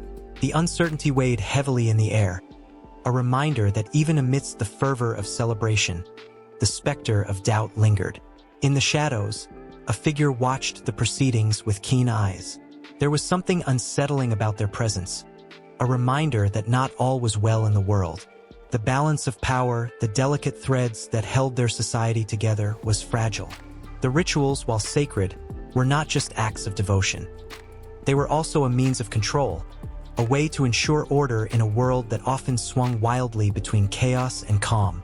As the sun began its descent, casting long shadows across the crowd, a quiet murmur spread like wildfire. Whispers of fear and uncertainty danced among them, a reminder that the ties between ritual and sacrifice were not merely about appeasing the gods, but also about confronting their deepest fears. With each passing moment, the tension thickened, a tangible force that wrapped around them like a shroud. The Saturnalia was more than an ancient tradition. It was a crucible, a test of faith that would echo through time, binding them together in ways they could not yet understand. As the last remnants of daylight faded, one thing was certain. The weight of the ritual would linger in their hearts, echoing through the ages, shaping destinies yet to be written. In the flickering shadows of ancient Rome, the air was thick with the scent of ripe figs and the soft rustle of leaves. It was a day like any other, but little did the citizens know that a storm was brewing, not in the skies above, but within the very souls of the women who walked the bustling streets. On the outskirts of the city, amidst the sacred groves, whispers of rebellion hovered like mist, cloaked in secrecy but yearning to emerge into the light. The Noni Capertini was not just a festival. It was a visceral, pulsating heart of emotion, a celebration of liberation that promised to shatter the chains of oppression. The stories of women who had suffered at the hands of their fathers and husbands were woven into the fabric of the day. It was said that these women, cast aside and forgotten, would rise, their spirits entwined with the wild beauty of nature itself. But there was an air of darkness that surrounded the festivities, a darkness that held both danger and empowerment. As the sun dipped low, casting long shadows that danced over the gathering crowd, the atmosphere crackled with anticipation. Young women, adorned in flowing white tunics, their faces painted with soot and ash, stood poised before the sacred fig tree. This was their moment, the culmination of centuries of suppressed anger and longing. They were the priestesses of their fate, ready to ignite a flame of rebellion against the male-dominated world that sought to silence them. The air buzzed with a mix of fear and hope, anticipation and dread. A hush fell over the crowd as an elder woman, her hair gray and her back bent from years of servitude, stepped forward. She bore the weight of countless sacrifices on her shoulders, and her voice trembled as she recounted the tales of women lost in the shadows. Each word was a dagger, piercing through the hearts of those who listened. They felt the weight of her sorrow, the shared burden of their gender echoing in the silence that followed. The bond among them was palpable, a thread woven tightly through generations of pain and resilience. In that moment, beneath the ancient fig tree, the ritual took a dark turn. The priestesses began to chant, their voices rising in unison, an eerie melody that twisted around the very essence of their existence. It was a summoning, a call to arms, invoking the spirits of the past. Some in the crowd shivered, unsure of what was to come. Others, however, felt a surge of electricity course through them, igniting a fire deep within their souls. It was a reckoning, a moment where the past and present collided with ferocity. In the heart of the chanting, a young woman named Livia stepped forward, her eyes ablaze with defiance. With each step, she shed the layers of her previous life, the labels of daughter, wife, and obedient citizen falling away like autumn leaves. The wind whipped around her, carrying the scent of freedom, and she felt the eyes of her sisters upon her, urging her to continue. The power of the moment propelled her forward, and she raised her hands to the heavens, challenging the very forces that sought to bind her. The crowd erupted in a frenzy, a wild cacophony of voices chanting Livia's name, their unity becoming a shield against the oppressive forces they faced. Fear transformed into courage, and with it, the stories of their struggles morphed into a powerful anthem for change. They were no longer fractured individuals but a collective force, their spirits intertwining like roots of the ancient fig tree that stood as their witness. It was a reclamation of everything that had been taken from them, a declaration that they would no longer live in silence. The evening sky darkened, reflecting the depth of their collective emotion. But as the ritual reached its peak, the mood shifted, an unsettling undercurrent bubbling to the surface. For every bit of empowerment, there stood a shadow, a reminder that not all paths to freedom were paved with gentleness. Livia felt a chill skate down her spine as she caught sight of the lurking figures on the outskirts of the gathering. They were the guardians of tradition, men who sought to reclaim control, their intentions hidden behind disdainful glares. As the chanting grew louder, the tension in the air thickened, building to a climax that felt both exhilarating and terrifying. The festival, once a sanctuary for the women, now teetered on the brink of violence. Livia's heart raced as she realized that liberation often walks hand in hand with danger. The dark twist of empowerment revealed itself. Freedom comes with sacrifice, and not everyone would leave the grove unscathed. The elder woman's voice cracked through the din, warning the sisters of the price of rebellion. With every victory, there is a cost. Are you willing to pay it? Her eyes, fierce yet sorrowful, searched the crowd for answers. Livia felt the weight of those words settle over her like a shroud. Was she truly ready to embrace the chaos that awaited them? The flickering flames of the torches cast jagged shadows, creating a surreal landscape of light and dark, a reminder of the duality of their struggle. But there was no turning back now. Livia's heart pounded as she scanned the faces around her, each one a reflection of her own fears and dreams. She stepped closer to the fig tree, feeling its rough bark against her palms, grounding her in the moment. The chanting grew louder, reverberating through the air, a primal call that resonated deep within. The women were more than mere participants. They were warriors wielding courage as their weapon. As the night deepened, the clash of emotions became palpable, a desperate dance between fear and resolve. The guardians moved closer, their intentions clear, and the atmosphere shifted again, transforming from celebration to confrontation. The darkness was coming, and as the final chant echoed through the grove, Livia knew they were on the precipice of something monumental. The festival was no longer about ritual. It had morphed into a battleground for their very souls. With her heart racing and the world around her closing in, Livia braced herself for what was to come. Each woman stood tall, united in their resolve. They carried the weight of their ancestors, the burden of their dreams, and the fierce determination to break free from the chains that had bound them for so long. The Noni Capertini was about to reveal its true nature, a crucible of empowerment forged in the flames of darkness, a testament to the resilience of women who dared to rise against the odds.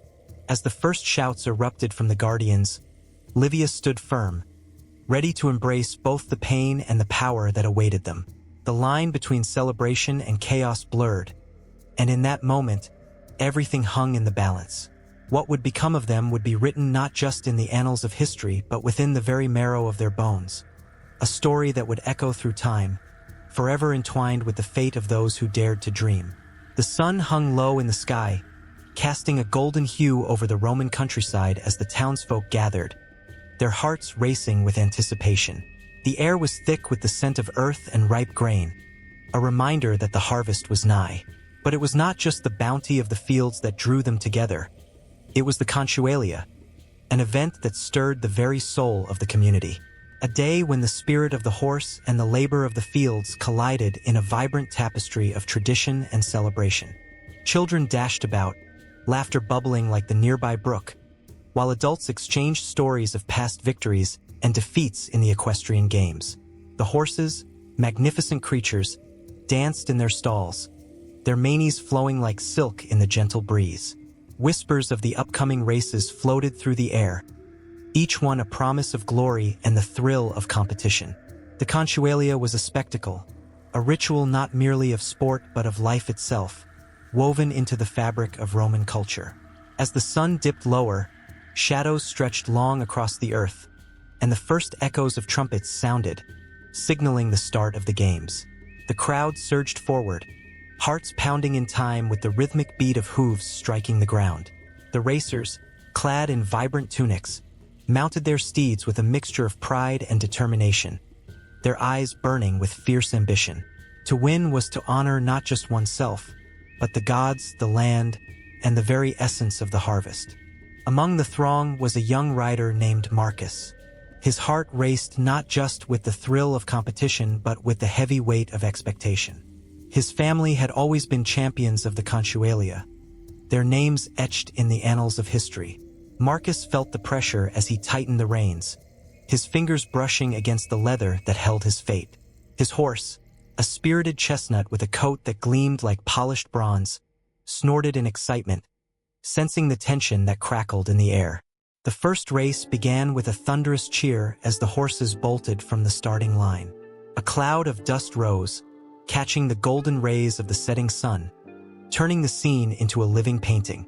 Each rider maneuvered expertly, navigating the track with precision, their hearts beating in unison with their mounts. Marcus found himself in the lead, the cheers of the crowd ringing in his ears, a sweet symphony that lifted him higher. But the thrill of victory was never guaranteed.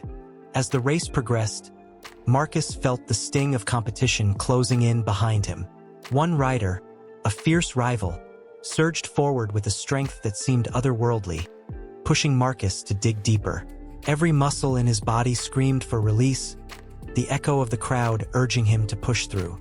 The world around him faded, leaving only the rhythmic pounding of hooves, the rush of the wind in his face, and the distant call of the harvest, an echo of what lay beyond the race. As they rounded the final bend, the tension thickened. It was a battle not just of speed but of wills. The rival rider drew closer, their eyes locked in a fierce contest of determination. Marcus felt a surge of resolve deep within. He could not let the legacy of his family fade. He urged his horse forward, every ounce of his being focused on the finish line. The world blurred, and in that moment, it was just him, the horse, and the spirit of the harvest guiding them forward. But outside the track, the atmosphere grew heavier, charged with an ancient energy that pulsed through the ground like a heartbeat. The crowd had begun to chant, invoking the blessings of Consus, the god of harvest and stored grain. Their voices rose and intertwined, a collective prayer woven into the fabric of the day. The very earth seemed to tremble under their fervor, as if acknowledging the sacred bond between the people and the land. The race concluded in a flurry of dust and glory, Marcus crossing the finish line in a triumphant burst of energy. Cheers erupted like thunder, the crowd roared in celebration, and for a fleeting moment, the weight of legacy lifted from his shoulders. But as the excitement faded, a realization dawned. Victory was not merely his alone. It belonged to the land, the community, and the harvest that sustained them all. The tributes to Consus began as the sun set, a ritual steeped in history and reverence. Farmers carried bountiful sheaves of wheat, their faces glowing with pride as they laid the harvest at the feet of the altar. The scent of fresh bread, baked from the early grains, wafted through the air, mingling with the aroma of roasted meats prepared for the feast. Laughter and joy mingled with solemnity as the people honored not just the gods but the cycle of life and death that defined their existence. As night fell, the flickering torches illuminated the faces of the townsfolk, their expressions reflecting a deep-seated connection to each other and the land. The pulse of the drums reverberated, echoing the heartbeat of the earth itself. Families gathered, sharing stories and laughter over the bounty spread before them, each morsel a testament to their hard work and dedication. Yet, in the shadows of the celebration, a sense of foreboding lingered. The earth had given generously, but whispers of change brushed against the back of their minds. The balance of nature was delicate, and the gods were not to be taken lightly. The feast continued, vibrant and loud, but in the hearts of some, an unease brewed like a storm cloud on the horizon. As the night wore on, the tension in the air thickened, an unspoken understanding that the harvest celebrated could also be taken away. The joy of the conchuelia intertwined with a somber reminder that with each season of plenty came the risk of famine. The laughter faded into contemplative silence, a shared moment of reflection that held hands with the joy of victory and the weight of responsibility. Marcus stood at the edge of the celebration, a silent observer caught between the echoes of triumph and the whispers of doubt. The stars twinkled above, indifferent yet beautiful, as if watching over the lives below. He felt the weight of the future pressing against him, the knowledge that tomorrow would come with its own challenges. But tonight, amid the flickering lights and joyful songs, he allowed himself to bask in the warmth of the moment, a moment that was fleeting yet eternal, just like the cycle of the harvest itself. As laughter and song surrounded him, the spirit of the harvest lingered in the air, a promise unbroken. The conchuelia was more than a festival. It was a living memory, a bond that would carry them into the unknown future, always tethered to the land that nourished their bodies and spirits. The story of tonight would meld seamlessly into the dawn of tomorrow, an everlasting loop between joy and responsibility, celebration and reflection, echoing in the hearts of all who gathered. The sun dipped low in the sky, throwing golden light across the Tiber, its waters shimmering like a promise just out of reach. On the banks, a crowd gathered, a sea of faces turned toward the riverbed, anticipation crackling in the air like the quiet before a storm. Children clung to their mothers, their wide eyes reflecting both wonder and fear, while the elders murmured prayers, their voices heavy with tradition and a weight of history that seemed to pulse beneath the surface of the water. The argii, those sacred effigies made of woven reeds, stood tall against the backdrop of the setting sun.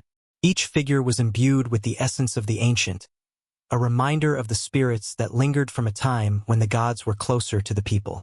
The smell of incense hung thick, swirling in the air like the memories of countless sacrifices that had marked these banks throughout the ages.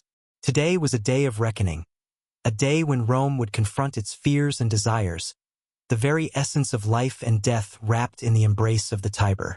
As the priest, dressed in the ceremonial garb of his ancestors, made his way to the water's edge, silence fell over the crowd. His feet barely made a sound on the muddy bank, but the earth seemed to tremble under his presence. He held the argii with reverence, aware that these gentle figures bore the burden of the city's hopes and tribulations. Each reed woven into their forms whispered tales of soldiers lost in battle, harvests failed, and the silent cries of the downtrodden. The people knew this ritual well. It was a reminder of the delicate balance between their world and the divine. With a swift motion, the priest lifted the first figure high above his head, its slender body silhouetted against the vibrant hues of dusk. "To the spirits of the Tiber," he called, his voice echoing in the stillness. The crowd responded, a wave of sound rising like the tide, their voices intertwining in a haunting chorus. It was a sound that traveled not just through the air, but through the very souls of those gathered, a chant that reverberated with the weight of their ancestors' dreams. One by one, the argii met the water, each splash a sharp reminder of the sacrifice made for the prosperity of the city. The river drank in their offerings as if hungry for the stories they carried. The crowd watched, riveted, as the reeds floated away, some bobbing gently, while others were quickly swept downstream in the rushing current. It was a fate unseen, a journey into the unknown that mirrored the lives of those who released them. In their hearts, they understood that while the argii were vessels of hope, they were also reminders of the fragility of life itself. But tension slithered beneath the surface, an undercurrent of fear that none could shake off. Rumors of a dark omen had spread through the city like wildfire, a blight threatening the harvest, whispers of impending doom. The sacrifices today were not merely ritual. They were desperate pleas for mercy from gods who had turned their backs. With each argii cast, the air thickened, tinged with uncertainty. What if the gods refused to listen? A woman stepped forward, her face a mask of determination and despair. She clutched her child tightly, the innocent eyes of the boy wide with confusion. "What will happen to us if they don't answer?" she cried out, her voice trembling like the leaves in the evening breeze. The crowd shifted, unease rippling through them like a stone thrown into the placid water. The priest turned, his gaze steady, yet there was a flicker of doubt in his eyes. He did not have the answers she sought. As the final RGI was released, a sudden hush fell over the crowd. The sun dipped completely below the horizon, plunging the world into twilight, and the first stars twinkled uncertainly above, as if holding their breath along with the gathered souls. The water moved silently, the sacrifices now but silhouettes on its surface. What would the river reveal in the silence? Then, without warning, a gust of wind swept through, chilling the air and sending shivers down spines. An eerie silence hung heavy, as if the river itself had paused, contemplating the weight of the offerings it had just received. The crowd leaned forward, breathless, straining to sense any sign from the unseen forces that governed their lives. Had they truly appeased the gods, or was this the beginning of something darker? Suddenly, a ripple disturbed the water, a splash that sent a nearby child crying out in fright. The crowd gasped as a figure emerged, ethereal and shimmering in the fading light, a ghostly reflection of the RGI, now transformed. Was it a trick of the light, or a sign of divine favor? The priest fell to his knees, heart pounding, as he realized the implications of what lay before him. The Tiber had offered its own response. The murmurs of the crowd grew louder, filled with both awe and terror. The figure beckoned, a haunting invitation for those brave enough to follow. The priest felt the pull of destiny, a calling he could not ignore, and he rose, his heart racing with both fear and a sense of purpose. The RGI had become more than offerings. They were a bridge to a realm that had long been forgotten, a chain connecting the living to the spirit world. As the figure danced on the water's surface, the memories of generations washed over the crowd, each wave a reminder of their shared history, hope, and despair. The people stood transfixed, caught between the desire for salvation and the dread of the unknown.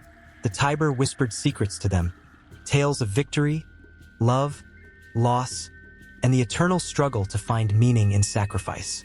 The air crackled with tension, and in that moment, they felt the weight of their ancestors pressing down upon them, urging them forward into the mystery that awaited. But the Tiber was restless, and as the night deepened, it seemed to beckon them toward a deeper truth, one that would unearth the long-buried fears and desires of the city. The line between sacrifice and salvation blurred, and the river promised revelations that could change everything. The crowd, once merely spectators, now stood on the precipice of a revelation, waiting for the next wave to crash upon the shore of their lives.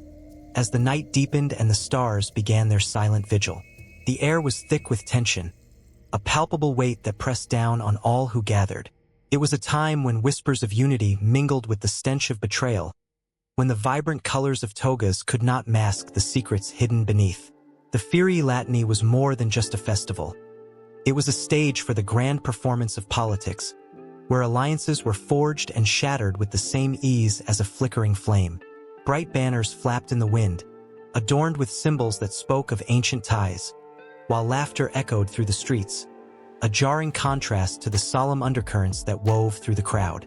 As the sun dipped low, bathing the hills of Latium in a golden hue, families gathered beneath the ancient oaks, their faces illuminated by flickering torches. The festival was a time of feasting and joy, where the boundaries between enemies blurred and peace was momentarily celebrated. Yet, even amidst the laughter, there was an unspoken fear that loomed, a fear that this unity, so carefully constructed, could just as easily collapse into chaos. The festival began with the solemn procession of the High Priestess, draped in flowing robes that shimmered like the stars above. She carried with her the sacred objects of the old gods, the very relics that had witnessed countless betrayals and reconciliations. Her eyes, deep with the wisdom of ages, scanned the faces of the crowd, some eager, some wary, all caught in the tide of hope and uncertainty. Each step she took resonated with the heartbeat of the land, a rhythmic reminder of the power that lay in both faith and fear. Around her, the people danced, their movements a blend of joy and desperation. The flute players filled the air with melodies that stirred the soul, capturing the essence of both celebration and lament. Yet, as the music swelled, so too did the shadows that flickered at the edges of the gathering. The laughter of children rang in the air, but it mingled with the soft murmur of the elders, who whispered of ancient grievances and the scars left by past conflicts. In the midst of this duality stood Marcellus, a young man who bore the weight of his family's legacy. He watched, his heart pounding as he felt the undercurrents of ambition and deceit swirling around him. He had come seeking joy, but what he found instead was a reminder of the fragile nature of peace. The festival was a charade, an elaborate dance that masked the simmering tensions between the Latin tribes and Rome. With each cheer that erupted from the crowd, he felt the tightening grip of fear. What if this celebration was merely the calm before the storm? As the night grew darker, the braziers blazed brighter, casting flickering shadows that danced like ghosts among the worshippers. It was during this sacred moment that an unexpected silence fell over the crowd, broken only by the distant sound of drums, signaling an arrival that would change everything. The leaders of the allied tribes, clad in their proud colors, began to emerge. Their faces were masks of solemnity, yet their eyes sparkled with unspoken promises and hidden agendas. Marcellus felt a shiver run down his spine. This was not just a festival. It was a meeting of fates, a place where decisions made in the dark could easily reshape the light. The leaders took their places, forming a semicircle around the high priestess, who raised her hands, signaling the beginning of the sacred rites. The chants began, echoing through the night, weaving a tapestry of unity that felt as fragile as spun glass. But beneath the surface of the ritual, a current of anxiety crackled. Marcellus could see it in the shifting glances between the leaders, the subtle tightness in their jaws. This was not merely a celebration. It was a gambit. As oaths were sworn and pledges made, Marcellus could almost hear the unsaid words dripping with venom, marking the very air around them with a sense of impending doom. As the sacrifices were offered, the scent of roasted meats filled the air, mingling with the sweet aroma of wine. Yet, there was an edge of bitterness to the festivities. He watched as one leader, a tall man with a fierce gaze, tightened his grip on the ceremonial staff, his knuckles white with tension. It was clear that while the festivities sought to bind the tribes in unity, the real battle was being fought in whispered words and veiled threats. The sound of a single voice broke through the din, a brave soul daring to question the motives of the leaders. The crowd turned, caught off guard by this boldness. A young woman, her hair adorned with flowers, stepped forward, her heart pounding like a war drum. She called for transparency, for honesty amidst the ritual of unity. The air crackled with tension. Marcellus could feel the collective breath of the crowd, as if they held their hearts in their throats, waiting for a response. The leaders exchanged glances, their expressions a mix of outrage and curiosity. The high priestess's eyes narrowed, for she understood the power of words and their ability to ignite a fire that could burn down the very fabric of their gathering. The laughter faded, replaced by a weighty silence that hung heavily between them. Only a heartbeat passed before the tall leader began to speak, his voice a low rumble that commanded attention. As he defended the festival and the alliances formed here, Marcellus felt the tension morph into something darker. There was no denying the power of the moment, how easily it could tip from celebration into chaos. With the stakes raised so high, the night unfolded in a series of dramatic exchanges, each more charged than the last. The festival, once a backdrop for unity, became a battleground of words, where loyalty and betrayal danced together, entwined like lovers under the watchful gaze of the gods. And as the stars twinkled above, indifferent to the struggles below, the laughter from earlier began to fade, replaced by the echoing truth that unity was often built on the sharp edges of darkness. The festival was far from over, and the real feast was yet to come, a feast not of food, but of words that could either unite or destroy. The night held its breath as the air thickened with uncertainty, a harbinger of the storms that lay just beyond the horizon. The sun hung low in the sky, casting golden rays over the hills of ancient Italy, where vines twisted and turned, each grape plump and bursting with promise. In the air lingered the earthy scent of soil mingled with the sweet fragrance of ripening grapes, a harbinger of celebration. The Vinalia had arrived, a day that marked more than just the joy of wine. It was a dance of spirits and history, a tapestry woven from the threads of tradition and reverence. As the first light of dawn broke over the horizon, farmers and vintners stirred from their sleep, their hearts thumping with anticipation. This was no ordinary day. It was a moment to honor Bacchus, the god of wine, and Venus, the goddess of love. A day when the boundaries between the living and the spirits of the past blurred, and the air crackled with the energy of age-old rituals. With each step toward the vineyard, they could feel the weight of their ancestors' whispers, a chorus of voices urging them to celebrate life, love, and the fruits of their labor. In the bustling streets of Rome, preparations for the festivities swelled. Crowds gathered, their laughter mingling with the sounds of clinking goblets and joyous shouts. Stalls overflowed with vibrant fruits, fragrant herbs, and, of course, barrels upon barrels of wine, each one a story waiting to be told. The rich burgundy and golden hues of the wines sparkled in the sunlight, casting playful reflections that danced like spirits in the air.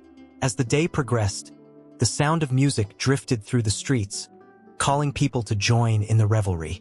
Flutes and lyres played melodies that seemed to awaken the very soul of the land. Wine flowed freely, and with each sip, it felt as if the drinker was not just tasting the grape but also tasting the essence of history itself. Each drop held within it the laughter, tears, and hopes of countless generations.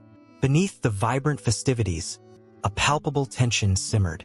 For the ancient Romans, wine was not merely a beverage. It was a bridge to the divine. The act of uncorking a bottle was akin to opening a portal to the past, an invitation for the gods to join the celebration.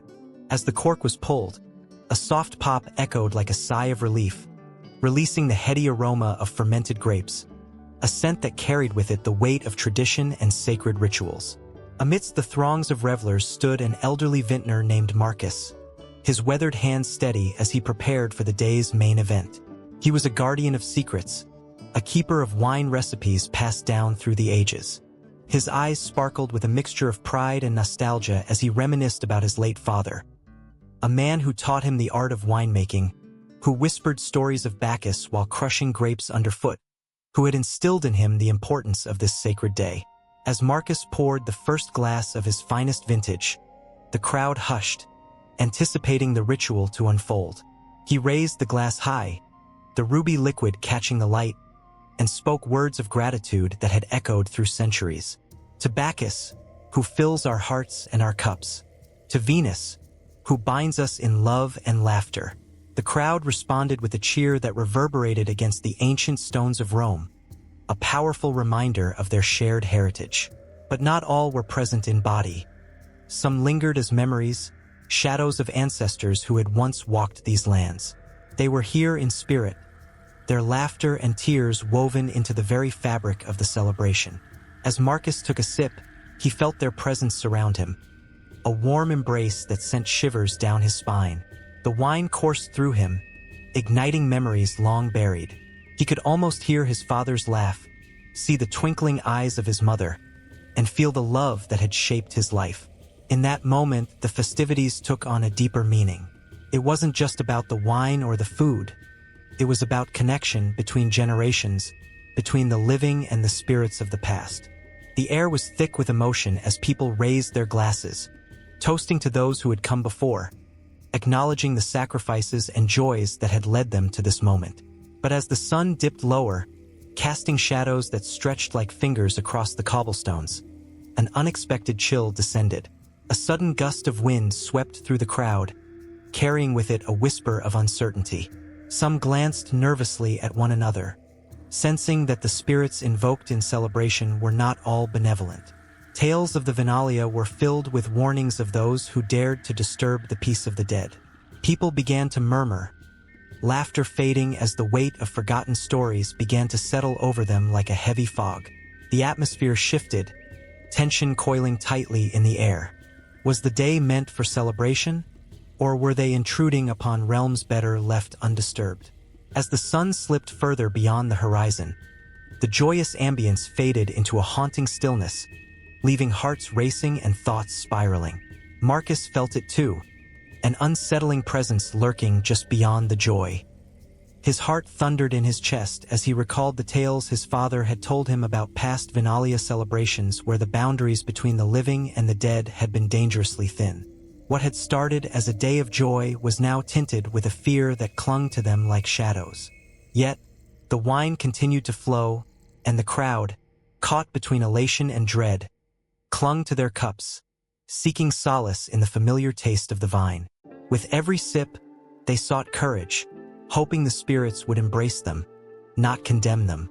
The night stretched on, the moon rising high, casting ghostly beams over the revelers, reminding them that the shadows were watching, waiting for their moment.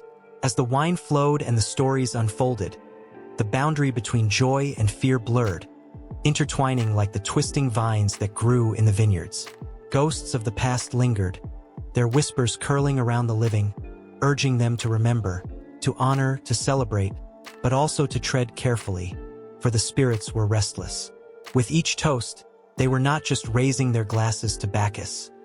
They were also acknowledging the weight of history, the bittersweet dance of memory and time. The night held the promise of connection, but it also warned of the fragile line they walked, as the spirits of the past stirred, echoing through the laughter and the clinking of glasses.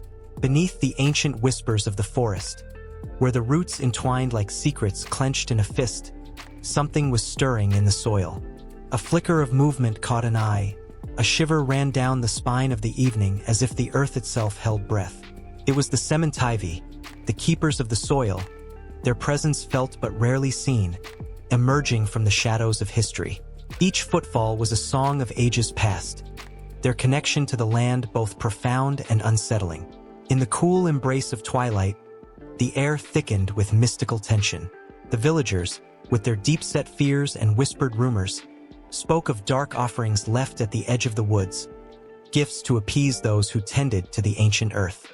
They often gathered by the flickering light of a fire, eyes wide, voices hushed. The elders recounted tales of the ceremonies, who possessed knowledge passed down through generations, secrets of harvests that thrived and crops that withered. The villagers believed them to be both protectors and punishing spirits, their wrath as fierce as their benevolence. On this particular night, as the moon hung low and full, the ground seemed to pulse with a life of its own. Children dared each other to venture closer to the tree-line, their laughter mingling with the rustling leaves. Yet, a shadow loomed, dark and heavy, watching with glinting eyes from the underbrush. The chill in the air carried an electric promise, a warning of what might unfold, a tension that spiraled like smoke into the heavens. The ceremonies were not mere figures of myth. They were rooted in an ancient pact with the earth. Rituals performed in the dead of night, the exchange of offerings, bones, grains, and blood, were woven into the very fabric of the village's existence. The soil thrummed with the energy of these sacrifices, nurturing life while demanding respect. It was a balance that could be tipped in an instant.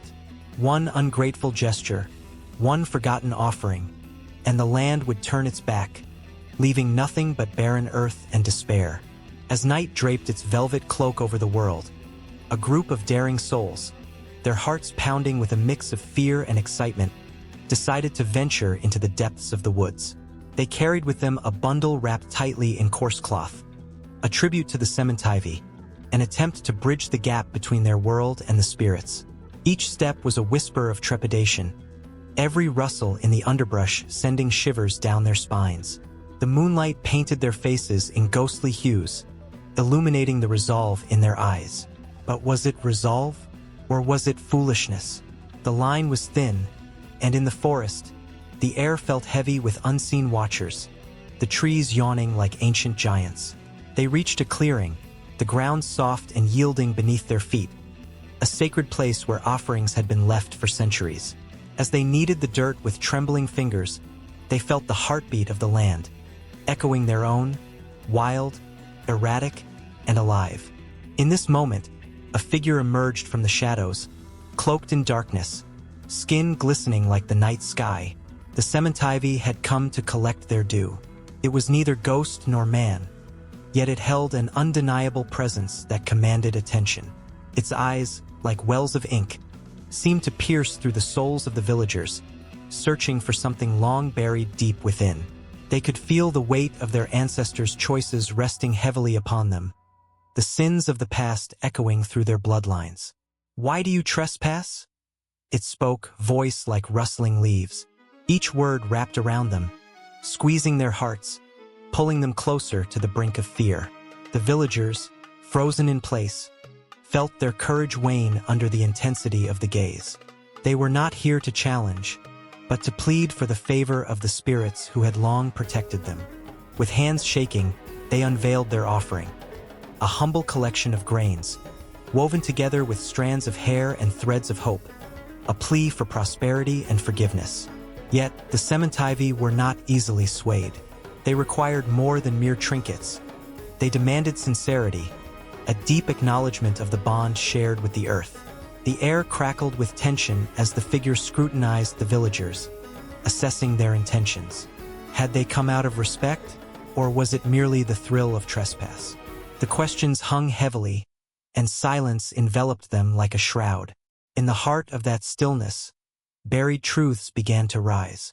The villagers remembered the times they had taken without gratitude, the times the earth had cried under the weight of their neglect. As the ceremonies' gaze swept over them, the forest held its breath, the leaves trembling in anticipation. The mere act of confronting the guardians of the soil had ignited a spark that threatened to consume them all. The villagers felt the ground shift beneath their feet, as if the earth was responding to their unspoken fears, their regrets clawing at the surface. Then, as if the very air had conspired, a cacophony of whispers filled the clearing, echoing the emotions that churned within them. The ceremonies raised a hand, calling forth the spirits of the land, summoning the echoes of their ancestors who had once danced among the trees. It was a haunting melody, a call to remember, to face the darkness that brewed within. The villagers stood at a precipice, hearts racing as they were forced to confront what they had avoided for too long. In that moment, the weight of their choices bore down upon them, twisting in their chests like a serpent, wrathful, yet yearning for recognition. The soil beneath them felt alive, thrumming with energy, urging them to repent, to offer not just items, but the truth of their hearts. And as the night deepened, the ceremonies lingered, a guardian of secrets, a reminder of the cost of life and the fragility of balance. The air shimmered with unspoken promises, the boundary between their world and the spirit realm growing thin. The villagers stood united in their vulnerability, the darkness closing in but also illuminating the path before them. What would they choose? Fear or reverence? Betrayal or renewal? With every heartbeat, they teetered on the edge of transformation, caught between the past and the unknown future.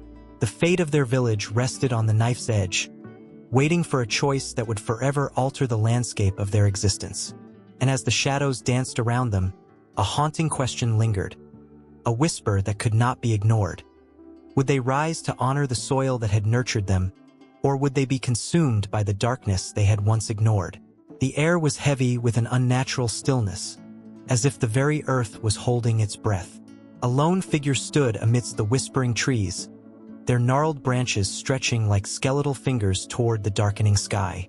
The first hints of twilight painted the horizon in shades of purple and orange. But in this sacred grove, the shadows danced, beckoning the curious and the brave to witness the ancient rites of Robigalia. Every year, the people of ancient Rome gathered to honor Robigus, the deity of rust and blight, hoping to shield their crops from disease and protect their livelihood. The air crackled with tension, a mix of fear and hope, as the townsfolk prepared for the ceremonies that would determine their fate. They wore simple tunics, their expressions a blend of reverence and anxiety, for they knew the stakes. A bad omen could spell disaster for their harvest, and dark whispers of misfortune echoed through the village like a chilling wind.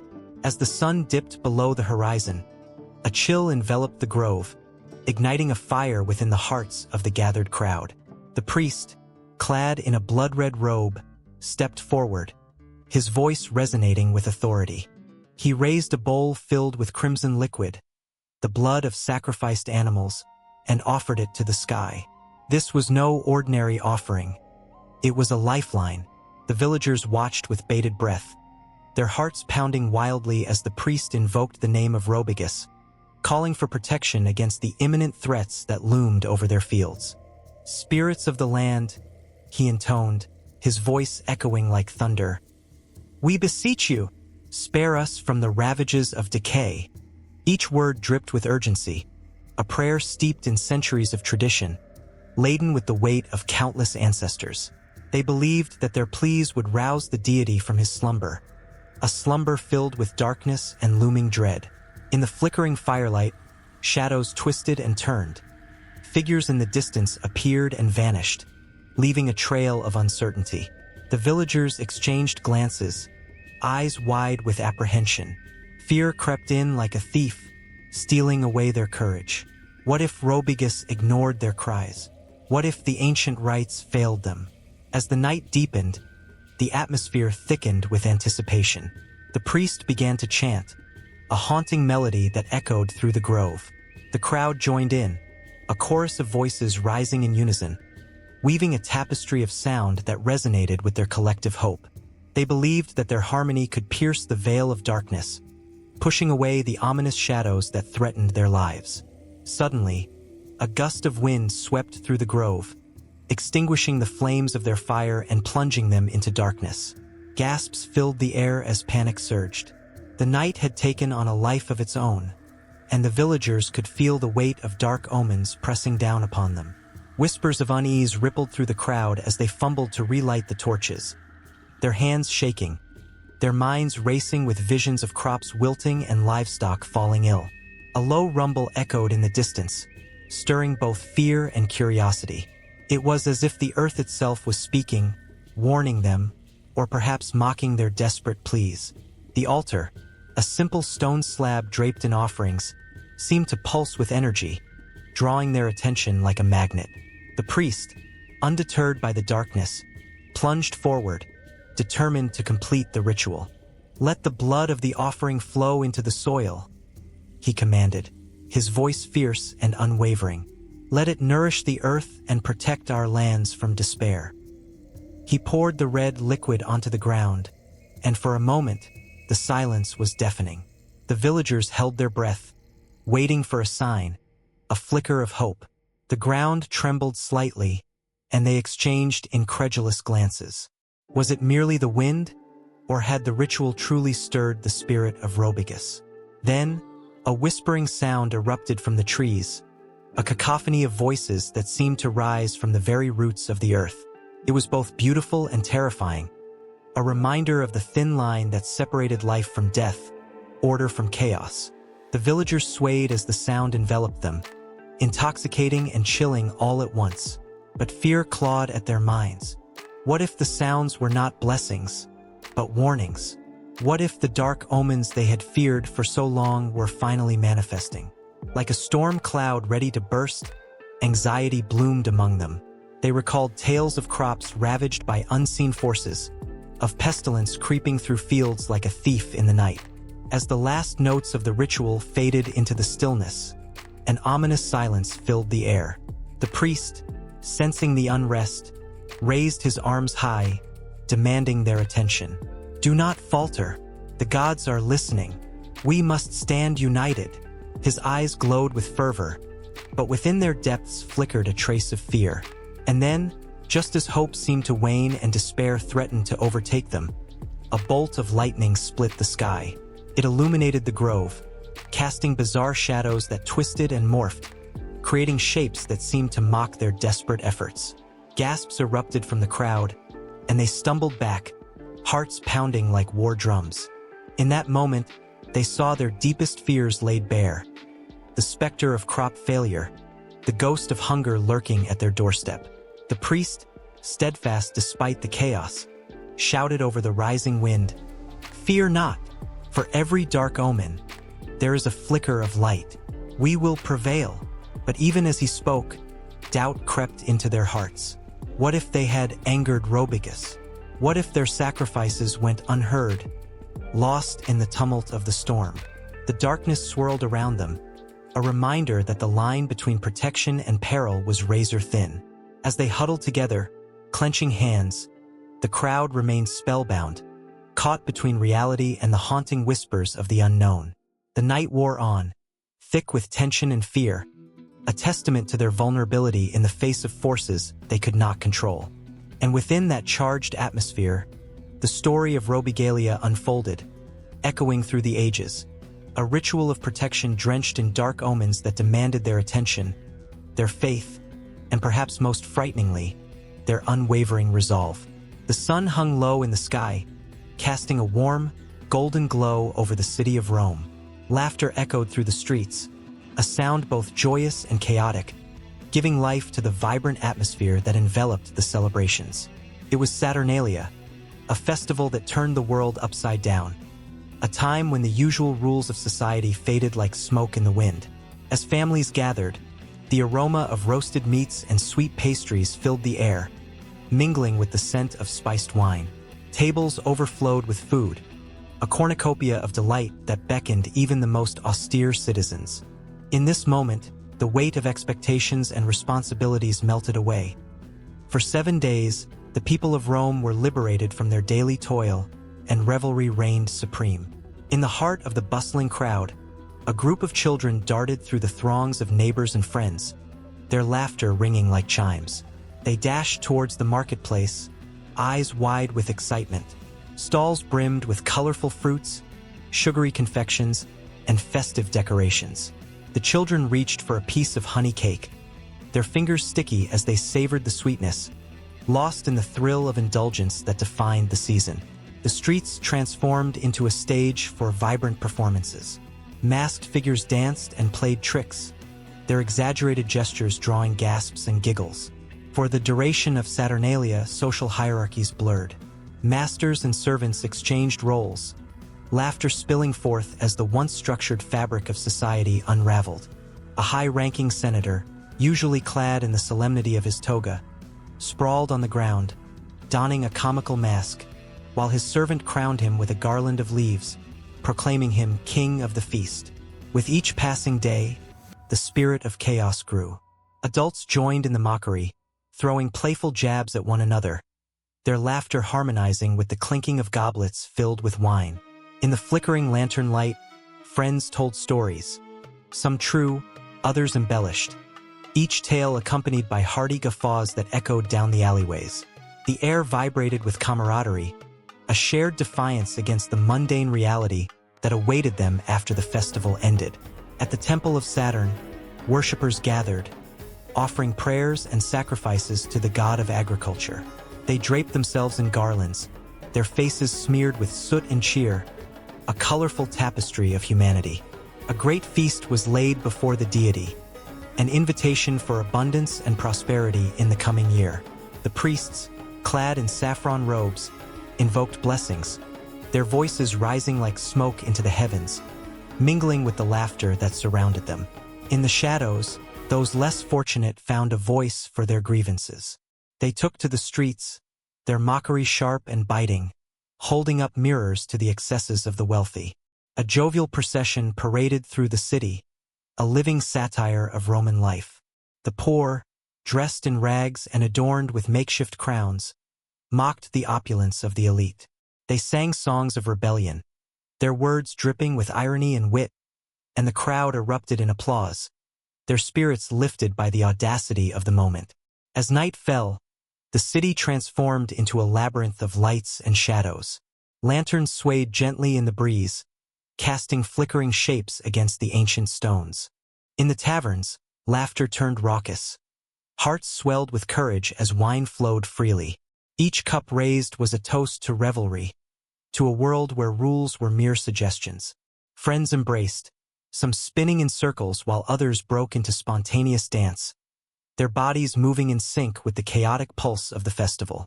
One man, with eyes glinting like stars, stood in the center of a tavern, regaling the crowd with tales of love lost and found. His words danced from his lips, weaving stories of longing that tugged at the heartstrings. A hush fell over the crowd, enchantment replacing laughter as they hung onto his every word. But just as tension mounted, a woman burst through the door, her face painted with mischief. With a swift motion, she tossed a pile of flour into the air, showering the crowd in a cloud of white. Gasps of surprise turned into raucous laughter as everyone joined in the flower fight, the air thick with joy and chaos. From rooftops to alleyways, the spirit of Saturnalia permeated every corner of the city. Strangers became friends, and friends became family, united in their shared revelry. The chaos seemed endless, an intoxicating whirl that swept everyone along with it. They sang, danced, feasted, and laughed until the dawn threatened to break, each moment a vivid brushstroke on the canvas of life, a reminder that joy could be found even in the darkest of times. And as the sun crested the horizon, casting a soft, golden light on the remnants of the night's festivities, the people gathered for one final celebration.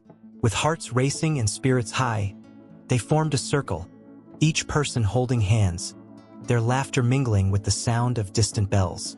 In this moment, they were both the architects and the victims of chaos, reveling in the beauty of life's unpredictable nature. The echoes of their laughter hung in the air like a sweet melody, pulling at the strings of the heart, a promise that the spirit of the Saturnalia would linger long after the festivities ended.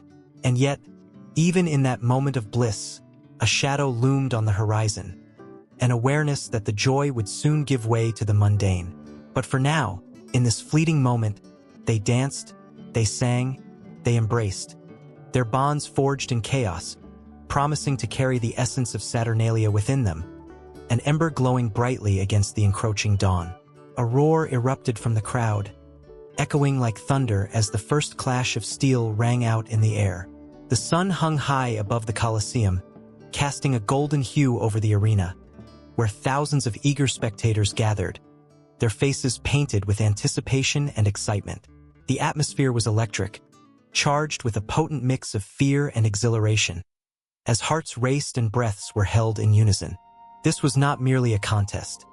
It was a visceral dance of life and death, spiraling into the depths of human emotion. The Ludi Romani, a festival that celebrated the gods and the might of Rome, turned the city into a canvas of blood, courage, and despair.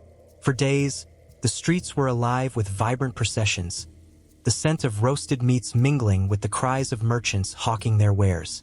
Yet, it was the promise of the gladiatorial games that set the city ablaze with fervor. Men, once warriors or criminals, now stood at the precipice of glory or oblivion, their fates sealed by the whims of the crowd. As the trumpets blared, signaling the start of the games, the air thickened with tension. Gladiators emerged from the shadows, their bodies glistening with oil, muscles taut and ready. Each fighter was a testament to the human spirit, a warrior forged in the crucible of hardship. Some bore scars of battles past, stories etched into their skin that spoke of survival against all odds. Others were fresh faces, hopeful and terrified, eyes wide with the knowledge that today, they would either earn their freedom or meet a brutal end. The clash of swords sent shivers through the audience as they roared with delight, their cheers rising like a tidal wave, crashing against the walls of the arena. With each strike, the sound reverberated in the chests of those who watched, a visceral reminder of life's fragility. It was a blood sport, a raw display of power and skill, where one slip could lead to a fatal mistake. The gladiators moved like dancers, their bodies weaving in and out of danger, each thrust and parry a testament to their training and grit. In the midst of the chaos, a seasoned veteran named Marcus found himself in a deadly embrace with a young, ambitious challenger named Gaius. The two locked gazes, and in that moment, time seemed to freeze. Marcus, with years of battle-worn wisdom etched into his lined face, felt a pang of sorrow for the youth before him. Gaius, filled with the fire of youth, fought with a wild abandon, driven by the voices of the crowd urging him on, each cheer fueling his desire for victory. With every blow, the stakes grew higher. The crowd roared as Gaius struck Marcus's shoulder, the blade biting into flesh, drawing forth crimson rivulets that stained the sand. Gasps erupted as the audience collectively held their breath, caught in the spectacle of violence and artistry. Marcus staggered back, but his resolve hardened. He had fought too many battles to falter now. In the stands, a woman named Julia clutched her son's hand, her heart pounding as she watched the fight unfold. She had brought him to witness the games, to instill in him the values of bravery and strength. Yet as the blood flowed and the cries of pain echoed, she felt a twist of horror in her gut. Was this what she wanted for him, to idolize warriors who danced on the edge of death? The taste of fear mingled with pride as she cheered, torn between the exhilaration of the spectacle and the grim reality that it held. As the fight raged on, the balance of power shifted like the sands beneath the combatants' feet. Marcus, drawing on his years of experience, feinted and countered, weaving through Gaius's strikes. With a swift, calculated move, he disarmed the younger man, sending the sword flying into the air. Gasps filled the air, a moment of silence falling over the crowd as Gaius stood, panic flashing in his eyes, a cornered animal. With a final, decisive thrust, Marcus could end it. He stood there, breath coming in heavy gasps, gazing into the eyes of the boy. Was he truly an enemy? In that fleeting moment, the crowd's cheers were a distant echo, and he saw not a rival, but a reflection of himself from years ago. The weight of the moment pressed down on Marcus, and he hesitated, heart racing, the decision hanging in the balance. But the bloodlust of the crowd, insatiable and relentless, surged through the arena like a wildfire. They wanted a conclusion, a spectacle, a display of dominance that would echo through the centuries. The shouts grew louder, drowning out his thoughts, demanding the final blow. It was a primal chant, a heartbeat of the city itself, urging him to act. In a quick, agonizing decision, he plunged the blade into Gaius's side, and silence fell before the eruption of cheers. The young man crumpled to the ground, eyes wide in shock, the light fading as the life drained from him. Marcus fell to his knees, the weight of his act heavy on his soul. The crowd roared their approval, but to him it was a hollow victory. He had survived, yet at what cost? The scent of blood filled the air, mingling with the sweat and cheers of the crowd, creating a heady mixture that intoxicated the senses. The games would continue, each fight a cycle of glory and despair, a reflection of the very essence of humanity. As the bodies were dragged away, and the next fighters were called forth, the arena pulsed with renewed energy, a cycle of life and death spiraling endlessly onward. In that moment, as Marcus stood amidst the chaos, he understood the true spectacle of the Ludi Romani. The games were not just about bloodshed. They were a mirror reflecting the darkest corners of the human spirit, a clash of valor and vulnerability, where every cheer and every tear told a story of dreams shattered and ambitions realized. And as the sun dipped lower in the sky, casting long shadows across the blood-soaked sand, the next round beckoned, the call of the arena echoing through history, unyielding and eternal.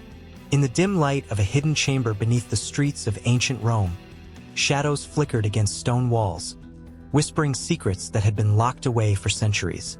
The air was thick with the scent of incense, and the faint echo of distant chants reverberated like an unsteady heartbeat. This was a sacred place, where the ordinary faded away and mystery took its place, drawing in those brave enough to seek the truth. The initiation into the mysteries of Mithras began long before the sun dipped below the horizon. Men gathered in secret, their faces cloaked beneath hoods, eyes glinting with a mixture of fear and anticipation. They were not mere followers. They were seekers yearning for enlightenment, desperate to transcend the mundane and connect with something greater than themselves. Each man carried a weight of purpose on his shoulders, fueled by tales of the god who slayed a bull, a story that held the promise of rebirth and power. As they entered the dimly lit cavern, the atmosphere changed. It enveloped them like a thick fog, thick with anticipation and trepidation. The walls, adorned with intricate carvings of Mithras battling the bull, seemed to pulse alive, as if the very stones held the breath of the ancient god. Flickering torches cast haunting shadows, distorting the figures into grotesque shapes that danced around them, urging them forward into the depths of the unknown. In the center of the chamber, an altar stood draped in crimson cloth, a stark reminder of the rituals that had unfolded here countless times before. The flicker of torchlight caught the gleam of iron knives, their blades sharp and ready, a chilling promise of sacrifice. As the initiate stepped forward, a shiver of dread coursed through him, a sensation that mingled with the thrill of what was to come.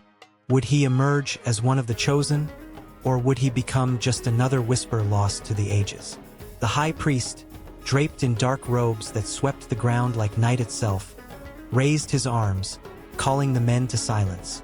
His voice, a low growl, echoed through the chamber, sending electric chills racing down spines.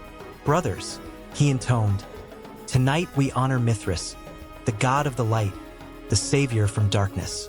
We shed our old selves and embrace his spirit." With every word, the atmosphere thickened, a tangible force that bound them together in a shared fate. The initiate felt the weight of history upon him, a lineage of men who had walked this path before, each one surrendering something precious. Would he too be willing to let go? The initiation rite commenced with a symbolic rebirth. The initiate was blindfolded, his pulse quickening with every heartbeat that echoed in the silence of the chamber. He was led deeper into the dark, his senses heightened, every sound magnified. The rustle of robes, the soft whispers of incantations, and the steady drip of water echoing in the distance. Time lost meaning as fear mingled with exhilaration, and a singular thought consumed him. What awaited him at the end of this dark passage? Guided only by the firm hands of his brothers, he stumbled, disoriented yet undeniably drawn towards the firelight that flickered ahead. The blindfold was ripped away, and for a brief moment, the brilliance of the flames blinded him.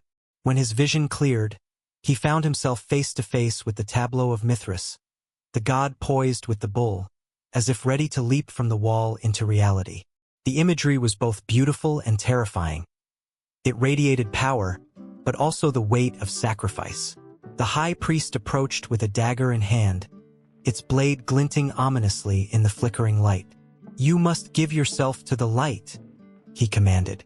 It was not merely a physical offering, but an emotional unveiling, a stripping away of old identities and fears. A collective breath held then released echoed through the chamber, all eyes on the initiate. He was both the center of attention and utterly alone. With shaking hands, he accepted the dagger, the cold steel a stark contrast to the warmth of the flames. He could feel the weight of all those who had come before him, each one who had stood at this very crossroads. The air thickened with unspoken words as he lifted the blade, trembling not just from fear but from the raw energy that surged in the chamber. This was not merely an act of violence. It was an awakening. As the initiation reached its fever pitch, the bonds of brotherhood were forged in the fire of shared experience. Each man present felt the heat of the flames, the pulse of something ancient stirring within them, a promise of renewal, a glimpse of divinity. In that moment, they were no longer just men. They were warriors, reborn through fire and blood. The high priest raised his voice, chanting the ancient words that had echoed through time, weaving a spell that wrapped around the initiates like a cloak. The air crackled with energy, and the initiate felt his senses sharpen, each sound, each flicker of light magnified. He closed his eyes for a heartbeat, surrendering to the moment, feeling the presence of Mithras envelop him with warmth and purpose. In those final moments of the ritual, the initiate could feel the tension building, the air electric with unfulfilled potential. The flickering flames danced higher, illuminating the ancient carvings around them. The bull, the serpent, the scorpion, each symbol rich with meaning and mystery. It was more than a ritual. It was a call to action, a promise that the journey was only just beginning. The chamber pulsed like a living being, the heartbeat of a god that resonated in their very souls. The early whispers morphed into a roar, a call to arms that echoed through the darkness, uniting them as one. They were bound by the blood of the bull, by the shared experience of the dark initiation, and by the promise that awaited them beyond the shadows. And as the flames cracked and popped, a new chapter was poised to unfold, one that would take them deeper into the mysteries of life, death, and rebirth. The night was alive with promise, and the journey was far from over. The moon hung high, casting a silvery glow over the ancient hills of Italy, where the air vibrated with a wild energy that promised both ecstasy and chaos. In the shadows of the vineyards, a gathering began. Torches flickered, illuminating faces flushed with excitement, laughter echoing through the night like a haunting melody. This was no ordinary celebration. It was the Bacchanalia, a festival dedicated to Bacchus, the god of wine, revelry, and unrestrained joy. From every corner, men and women poured into the clearing, their bodies adorned with ivy and grapevines, symbolizing their surrender to the spirit of intoxication. The atmosphere crackled with anticipation as drums beat a primal rhythm, urging the dancers to move, to lose themselves in the abandon of the moment. Each heartbeat echoed the pulse of the earth itself, a reminder that they were alive, fully present, and ready to embrace whatever madness awaited them.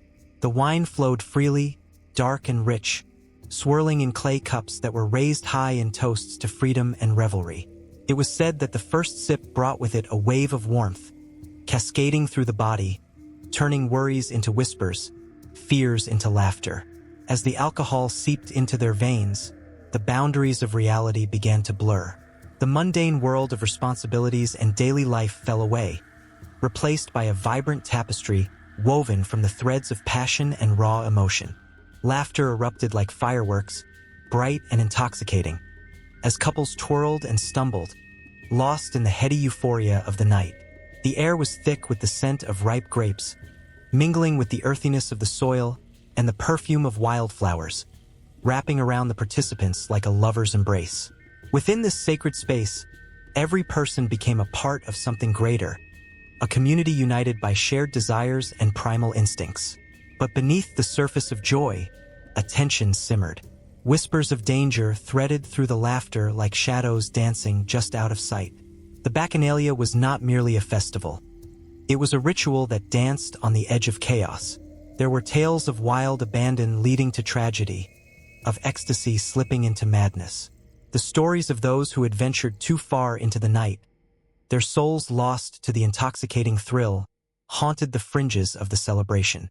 Yet, this danger only added to the allure, drawing the curious closer, urging them to tempt fate. As the night deepened, the music shifted, taking on a more frenzied pace. The dancers moved like leaves caught in a tempest, spinning and leaping, their bodies a blur of color and motion.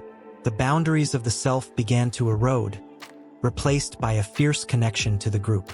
Eyes sparkled with mischief, tongues loosened by wine tasted forbidden truths, secrets spilled between friends, and strangers found themselves entwined in passionate encounters, the energy of the night pulsing through them like electric currents. In the center of it all stood the Bacchus figure, cloaked in robes of purple and gold, a crown of ivy resting atop his head. His presence commanded attention, a magnetic force pulling everyone into his orbit. The god seemed to embody the essence of the festival, radiating an aura of madness and joy. He grinned, a knowing smile that promised liberation, as he gestured for the next round of wine, the very lifeblood of the evening. With each cup raised, the intensity grew. The laughter became more raucous, the movements wilder. Bodies pressed against one another, sweat mingling with the night air.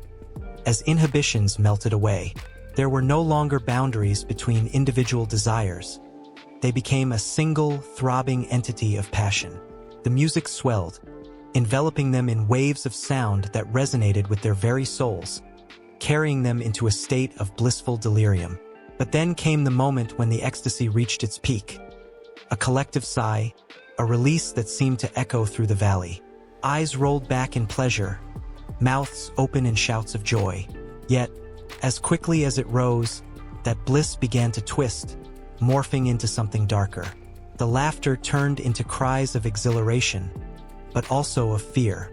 A figure stumbled into the firelight, eyes wild, breathless, and gasping for breath as if they had just escaped the grasp of something sinister. What had they seen? What lurked just beyond the circle of light? The crowd stilled momentarily, caught in the web of uncertainty that pulsed just beneath their revelry. Then, as if ignited by the fear, the festival erupted again, this time with a fierce intensity. The drums beat louder, the wine flowed faster, and the dancers moved in a frenzy, as though they were trying to outrun whatever darkness threatened to encroach upon their joy. The line between ecstasy and madness blurred further, and the Bacchanalia began to take a turn toward the chaotic.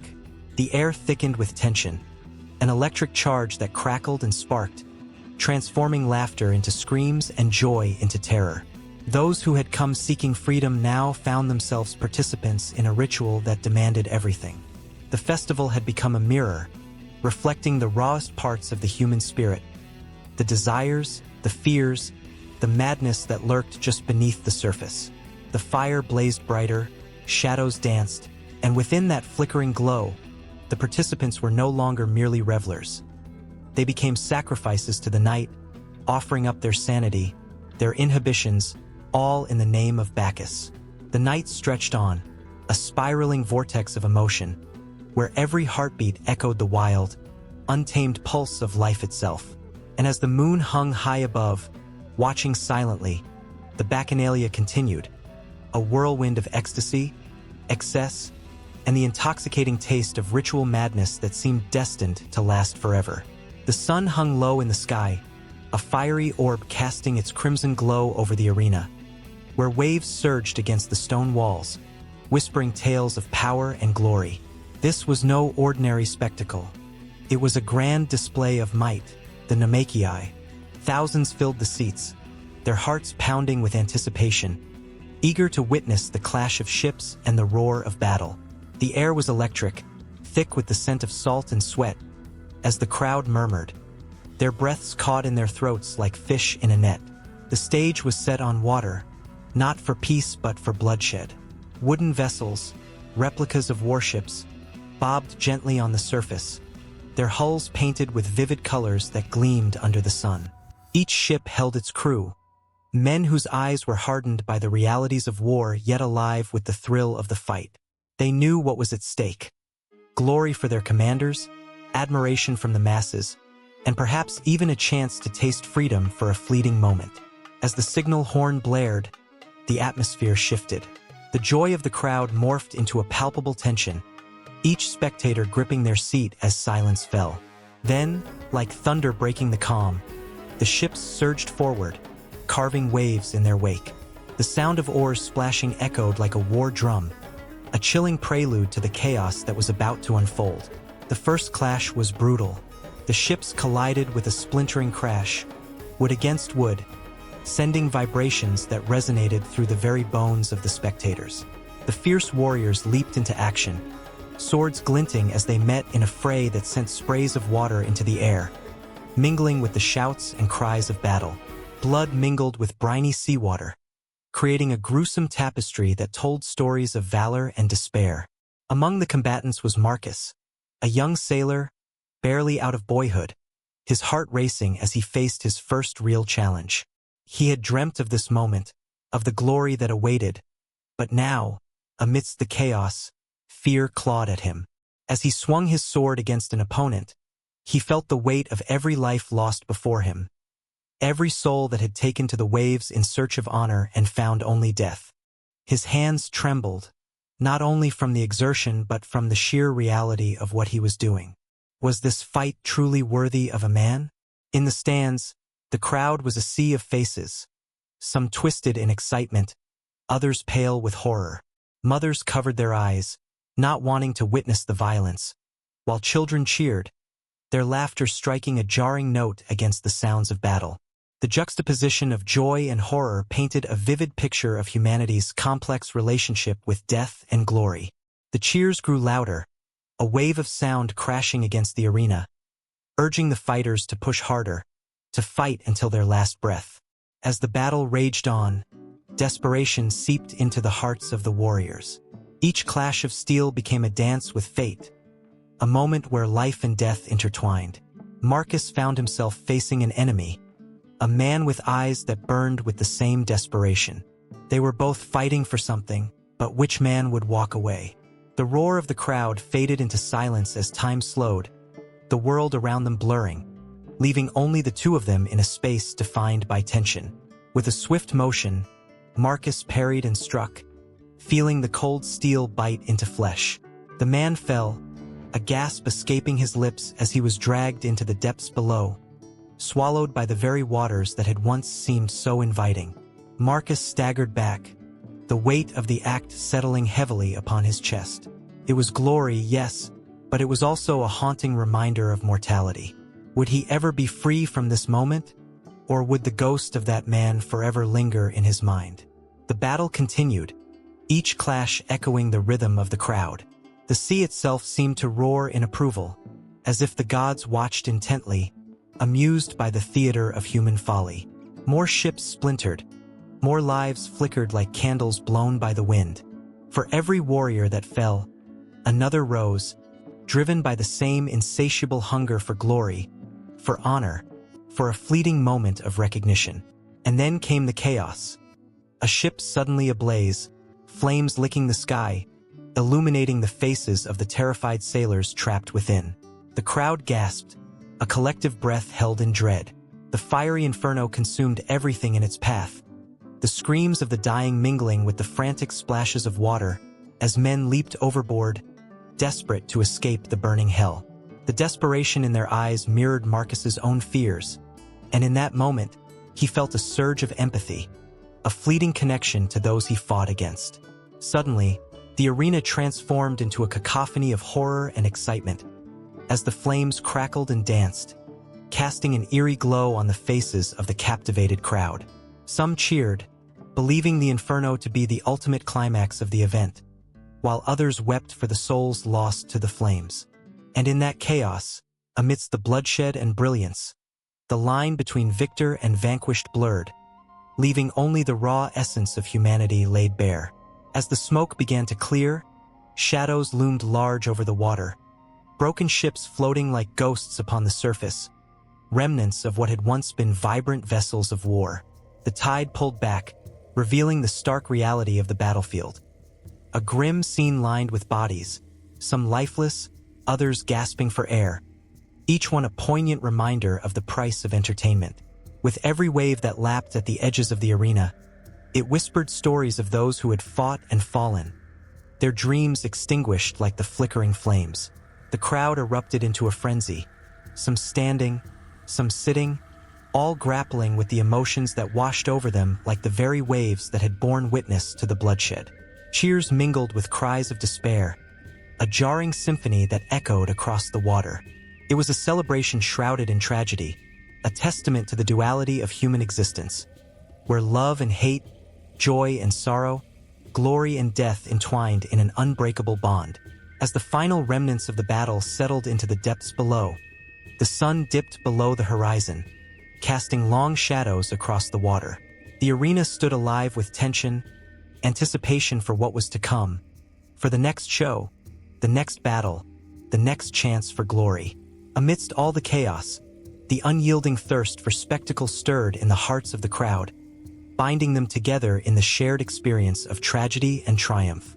And so, as the echoes of the Namakii faded into the night, a new chapter awaited, a darker reality lurking just beneath the surface. An unquenchable desire for more, for blood, for the spectacle of life and death on the water. The stage remained set, and the tide of history flowed on, ready to reclaim its next moment of madness. In the stillness of the night, shadows danced across the ancient stones of the Temple of the Forgotten Gods. Flickering torches cast a warm, trembling light, illuminating faces twisted in an array of emotions: fear, excitement, anticipation. This was no ordinary night. It was a night when the line between the human and the divine blurred, when myths came alive. Whispers of transformation echoed through the air, sending shivers down spines. Every heartbeat felt like a drum, signaling the awakening of ancient powers long thought dormant. The festival of dark transformation arrived once every decade, a sacred exchange between mortals and deities. It was a time when the veil between worlds thinned, and the faithful gathered to witness the miraculous. The elders had spoken in hushed tones about the fiery chaos of this night. The gods would descend, taking on forms both beautiful and terrifying, challenging the very essence of humanity. In the crowd, a young woman named Alara clutched her small, hand-painted talisman. This was her first festival, and her heart raced with a potent mix of fear and wonder. She had heard tales of the gods' metamorphoses, how they could emerge from the shadows, cloaked in darkness, only to reveal their brilliant true forms in a blinding flash of light. But what did this transformation mean? What would it cost those who witnessed it? The questions buzzed in her mind like angry bees. As the moon reached its zenith, a deep, resonant horn blared through the air, stirring the crowd to attention. It was the signal that the ceremony was about to begin. The high priest, robed in flowing black and silver garments, stepped forward. His voice boomed, echoing through the sacred space, resonating with ancient authority. "Tonight, we stand on the precipice of change," he proclaimed, raising his arms to the sky. "Tonight, we call upon the gods to shed their earthly skins and reveal the truths hidden within." Alara felt a shiver crawl up her spine. Around her, the crowd swayed, caught in a trance. The atmosphere crackled with energy, an electric anticipation that vibrated through the stones beneath their feet. As the priest began to chant, the air thickened with an unnameable tension. The flickering flames of the torches flared up, casting long shadows that seemed to leap and twist as if responding to the call of the ancient words. From the depths of the forest bordering the temple, a low rumble echoed, growing louder until it was almost a roar. The trees swayed violently, caught in a tempest that had no wind. Alara's breath hitched in her throat as shapes began to emerge from the darkness. Figures cloaked in swirling shadows, their forms shifting and changing like smoke caught in a breeze. The gods were coming. She felt her heart race as the first figure stepped into the light, a deity of destruction clad in blackened armor, a mask that shimmered like molten metal covering its face. It raised a hand, and flames erupted in a dance of wild colors, illuminating the night sky. Gasps of awe erupted from the crowd, but Alara's heart pounded not just with fear, but with a deep, instinctual recognition.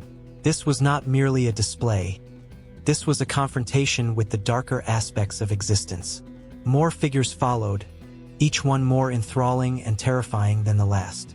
The god of chaos, a swirling mass of color and shadow, appeared next. It spun and twisted, a whirlpool of energy that captivated every eye. Alara felt drawn to it, entranced by the raw power it exuded, a reminder of the unpredictable and wild nature of life itself. Yet, an unsettling feeling tugged at her heart. What were these transformations asking of her? What sacrifices lay below the surface of their magnificent display? With each god that manifested, Alara felt a deeper connection to the ancient legends told by her ancestors. Stories of those who had witnessed the gods' transformations often spoke of the cost, of souls exchanged for power, of dreams shattered in the face of reality. Was she ready to see what lay behind the beauty? Was anyone? As the chaos of the gods continued, the high priest stepped forward again. "This is a celebration of rebirth, of shedding the old to embrace the new," he shouted, his voice reverberating with fervor. "We must confront the darkness within ourselves, for only through acceptance can we hope to ascend." Alara's breath hitched again as the ground trembled beneath her. The god of rebirth emerged, its body aflame with vibrant colors, swirling layers of light and shadow intertwined. It reached outwards with arms that seemed to stretch forever, inviting every soul to come closer. The crowd surged forward, driven by an unquenchable thirst for divine connection. But Alara hesitated. The air grew thick with tension, and she could feel her spirit being pulled in multiple directions. Toward the light, toward the dark, the beautiful and the grotesque. Suddenly, a piercing scream shattered the air, cutting through the intoxication of the festival.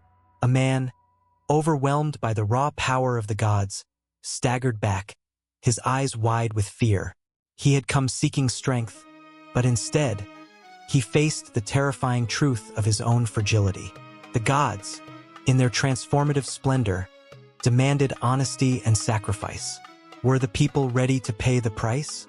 As if in response to the chaos, the sky darkened, and thunder rumbled ominously overhead. Alara's heart raced, fear gripping her as she glanced skyward.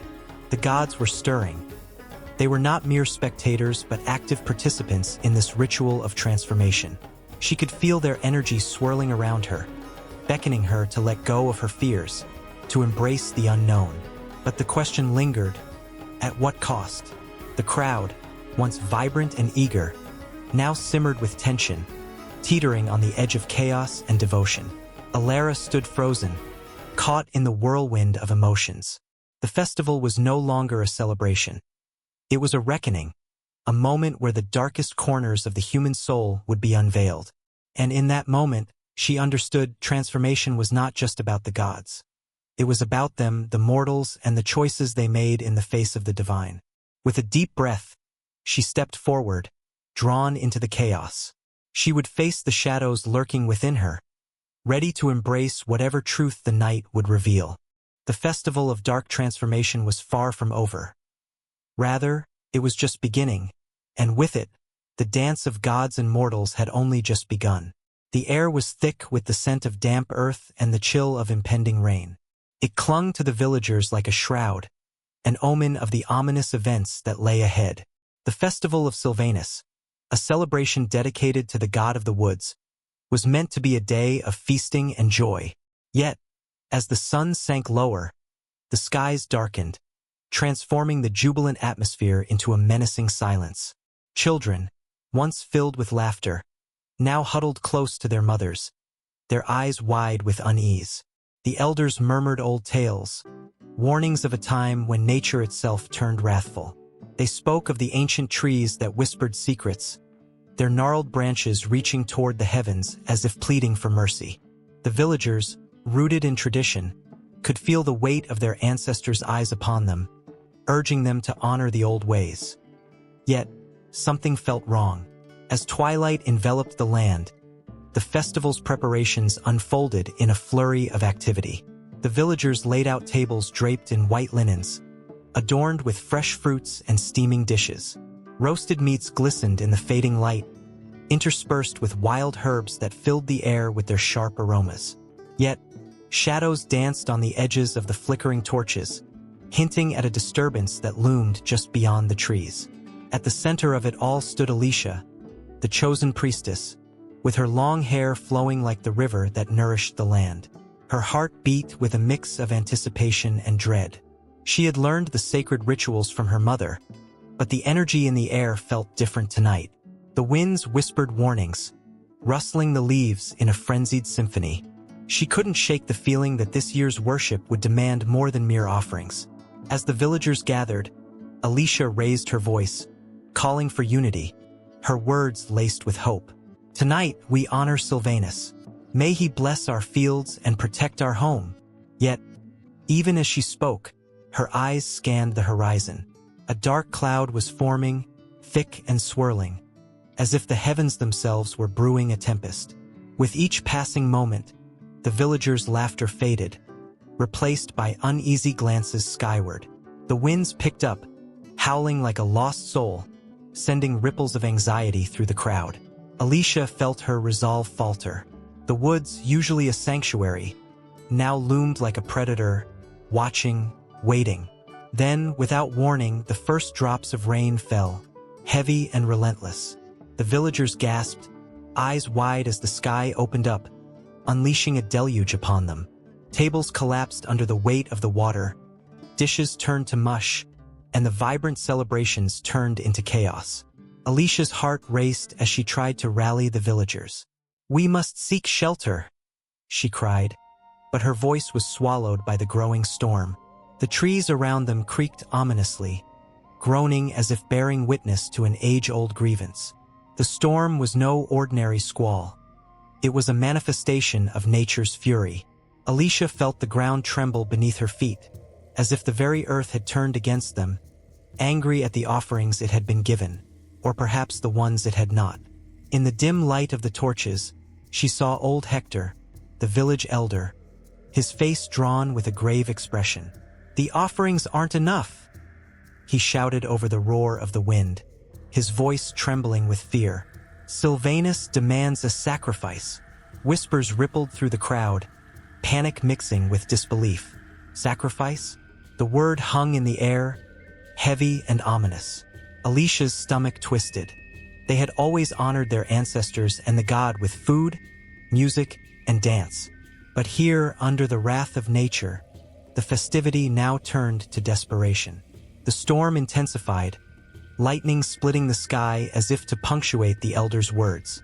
The villagers scrambled for safety, but Alicia stood rooted to the spot, torn between tradition and the primal instinct to survive.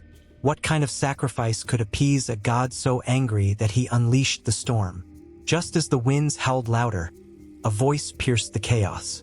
It was young Mira, a girl of barely 10 summers, her innocence shimmering even in the tempest. "I'll go," she cried, stepping forward, her small frame soaked and shivering. "I'll be the sacrifice." Gasps echoed through the crowd as Alicia's heart sank. No, she was just a child. Fear mingled with admiration as the villagers hesitated, knowing the weight of her words. The storm raged on, as if in response to this declaration, thunder clapping like applause for the bravery of a child. Hector's face twisted in anguish. "Mira, no. We cannot ask this of you." But the girl stood firm, her eyes bright with determination. Alicia felt a surge of emotions, torn between the urge to protect the innocent and the weight of the moment. Could they truly let her go? With the fury of the storm echoing her turbulent thoughts, Alicia stepped forward, her voice steady despite the turmoil around her. "We must find another way. The gods will not be appeased with blood, especially not the blood of one so young." The villagers nodded, a collective breath held, but the storm swirled with rage. It was no longer a celebration. It was a reckoning. Alicia could feel the pulse of the earth beneath her, hear the wails of the wind, and the trees seemed to sway in agreement. But what could they offer that would calm this fury? As night fell deeper, the rain battered down, washing away the remnants of their feast. But it also washed away the barriers between their fears and their hopes.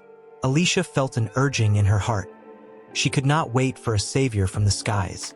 The answer lay in the forest that held the spirit of Sylvanus. With a surge of resolve, she turned towards the tree line, where the shadows loomed larger, whispering her name.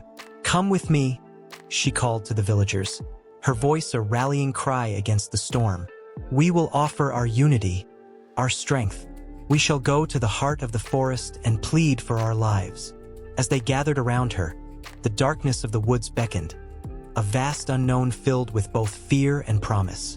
They walked together, hearts pounding, toward the mystical heart of the woods, where the ancient trees stood tall, guardians of secrets and the whisperers of destinies. Nature's wrath was still brewing, and the storm raged on. But beneath it all, a new energy surged through the group, a flicker of hope igniting against the tempest, an unyielding bond that could change the course of their fate. And as they disappeared into the shadows, the forest welcomed them, a silent witness to the sacrifices they were about to make. Not of blood, but of hope, courage, and the unbreakable spirit of a united people. In the flickering light of lanterns and torches, a crowd gathers, their faces illuminated with anticipation. Laughter and music weave through the air, blending with the scent of roasting meats and sweet cakes. It is the eve of a festival, a time when the world seems to pause, caught in the delicate balance between what has come before and what is yet to arrive. In this moment, one can almost feel the heartbeat of history, echoing through the ages, a rhythm marked by the duality of beginnings and endings, embodied in the figure of Janus, the ancient Roman god with two faces. As the sun dips below the horizon, shadows stretch long, hinting at the mysteries of the night.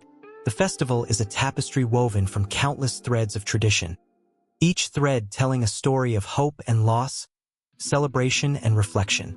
The people, dressed in bright colors that clash and harmonize, dance and twirl, their movements a tribute to the cycles of life. A child watches in awe, eyes wide, absorbing the joy around him, unaware that soon he too will take part in this sacred dance of existence. Janus stands watch not in flesh, but in spirit. With one face turned towards the past and the other towards the future, he embodies the essence of transition. As the festivities swirl, whispers of ancient rites linger in the air. In a time long forgotten, Romans celebrated the new year in March, a month named for Mars, the god of war.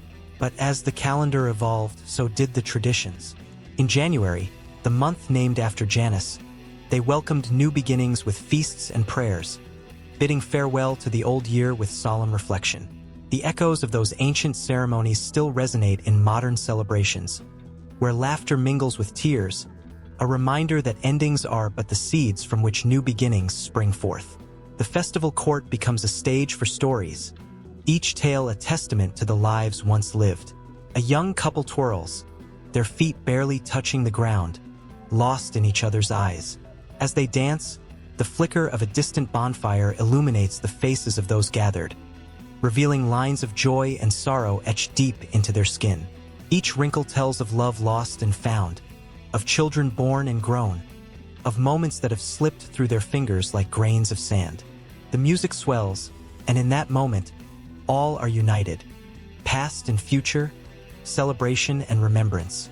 A voice rises above the crowd, calling for silence.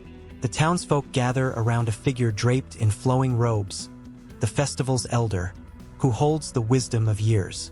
The air hangs heavy with expectation, as he recounts tales of valor and tragedy, of harvests that saved a village and storms that ravaged the land.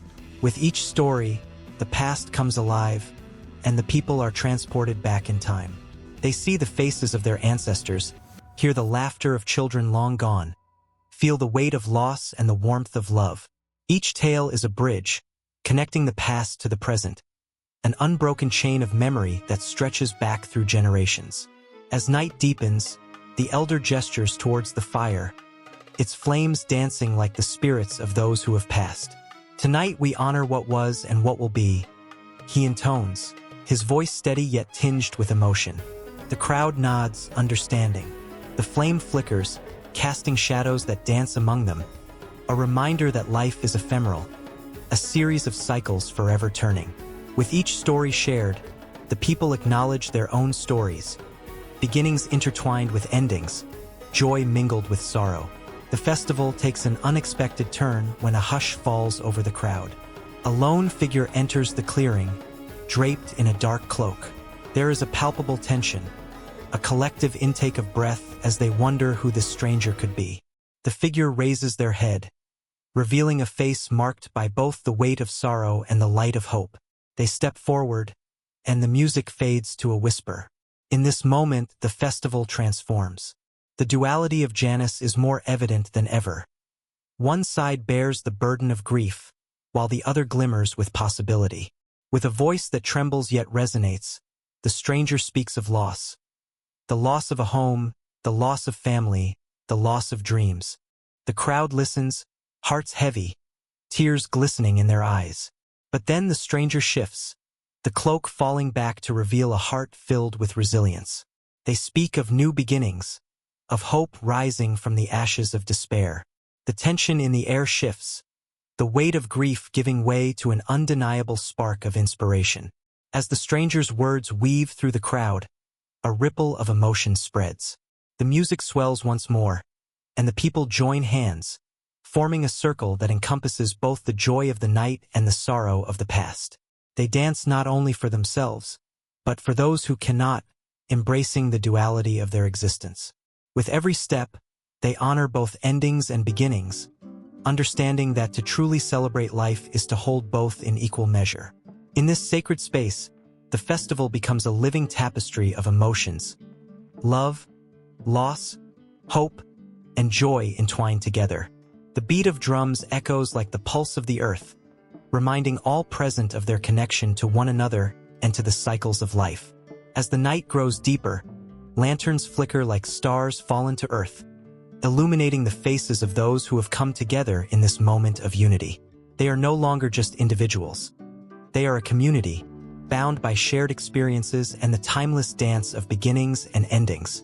With every passing moment, the festival unfolds like the petals of a flower, revealing layers of meaning, each one more profound than the last. The air is thick with emotion, each heartbeat echoing the age-old truth that every ending is merely a new beginning waiting to emerge. As the night draws on, the line between laughter and tears blurs, creating a symphony of life that resonates through the ages, a testament to the enduring spirit of humanity. The fire crackles, casting a warm glow over faces filled with wonder and understanding. And as the first light of dawn begins to creep over the horizon, a hush falls over the crowd once more. They stand together, a tapestry woven from the threads of their shared stories, ready to embrace the new day, the next chapter waiting to be written in the endless saga of beginnings and endings. The festival, a mirror held up to the heart of existence, reminds them that every moment is precious. In their hands lies the power to shape the future, even as they honor the past. And the dance of Janus continues, an eternal cycle of hope and reflection stretching into the unknown. The air was thick with tension as the moon cast its silvery glow over the ancient temple of Cybele, the mother goddess, where shadows danced like restless spirits. A low chant echoed through the hallowed halls, a sound that sent shivers down the spines of those who dared to listen. It was a melody woven with longing and desperation, the kind that seemed to call upon the very fibers of the earth. Here, in this sacred place, the whispers of the past mingled with the cries of the present, hinting at a dark ritual that had quaked the very foundations of belief. Cybele, the great goddess of fertility and wild nature, was worshipped fervently throughout the ages. Her followers revered her as a nurturing force, a mother who bestowed life upon the barren. Yet, beneath this facade of nurturing warmth lay an undercurrent of fierce devotion, a devotion that sometimes demanded sacrifice. The priests of Cybele, clad in flowing robes and adorned with symbols of the goddess, had a unique understanding of love that teetered on the edge of violence. They knew that to truly honor the mother, one must embrace both life and death. As the night wore on, the ritual began to unfold. A circle of candles flickered, casting ghostly shadows that clung to the stone walls like memories. Those gathered, a mix of men and women, their eyes glazed with fervor, stood shoulder to shoulder, feeling the pulse of something ancient coursing through them. They were a part of something larger, something that transcended time itself. Each heartbeat resonated with a collective yearning, a need to connect with the divine. But as the chant grew louder, the atmosphere shifted. The excitement morphed into something darker, something primal. The priests raised their hands to the heavens, their voices rising in intensity, summoning the spirit of Cybele. Their words were laced with a potent mixture of reverence and desperation, invoking her presence to descend upon them. And with that invocation came an unsettling electricity, a crackling energy that sent goosebumps racing up the spines of the faithful. In the depths of the crowd, a young woman named Elia felt a pull she couldn't ignore. The goddess had always been part of her life, but tonight felt different. She was drawn into the circle, her heart pounding like a drum, matching the rhythm of the chant. The air thickened with anticipation as the priests began to prepare for the ultimate act of devotion. It was a rite that would transcend the mundane, a sacrifice that would bind them to Cybele forever. The flickering flames cast an eerie glow on the altar, where offerings were laid out with trembling hands. Flowers, fruits, and precious stones, all gifts to the goddess. But the true offering awaited beneath the altar, shrouded in a dark cloth. Only the priests knew what it would take to truly honor Cybele. Only they understood that love sometimes demanded the most unimaginable price. As Elia stood there, her heart racing, she caught glimpses of the object concealed beneath the cloth, a dagger glinting ominously in the candlelight. She felt a mixture of fear and exhilaration. Would the goddess truly accept such a gift? Would she grant them favor? With each beat of her heart, the weight of the moment pressed down, both thrilling and terrifying. Suddenly, a scream pierced the air, sharp and haunting. It sliced through the chant, catching everyone off guard.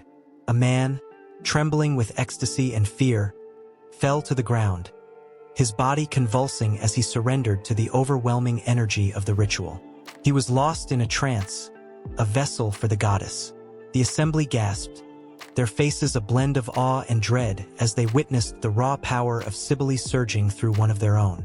Elia's breath hitched in her throat. This was no ordinary ritual.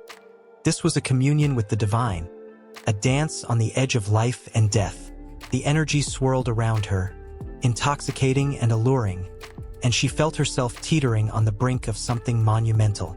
The priests moved closer, their eyes alight with fervor, as they prepared to enact the sacrifice that would forever intertwine their fates with the Mother Goddess. With a flourish, the high priest unfurled the dark cloth, revealing the dagger in all its glinting glory.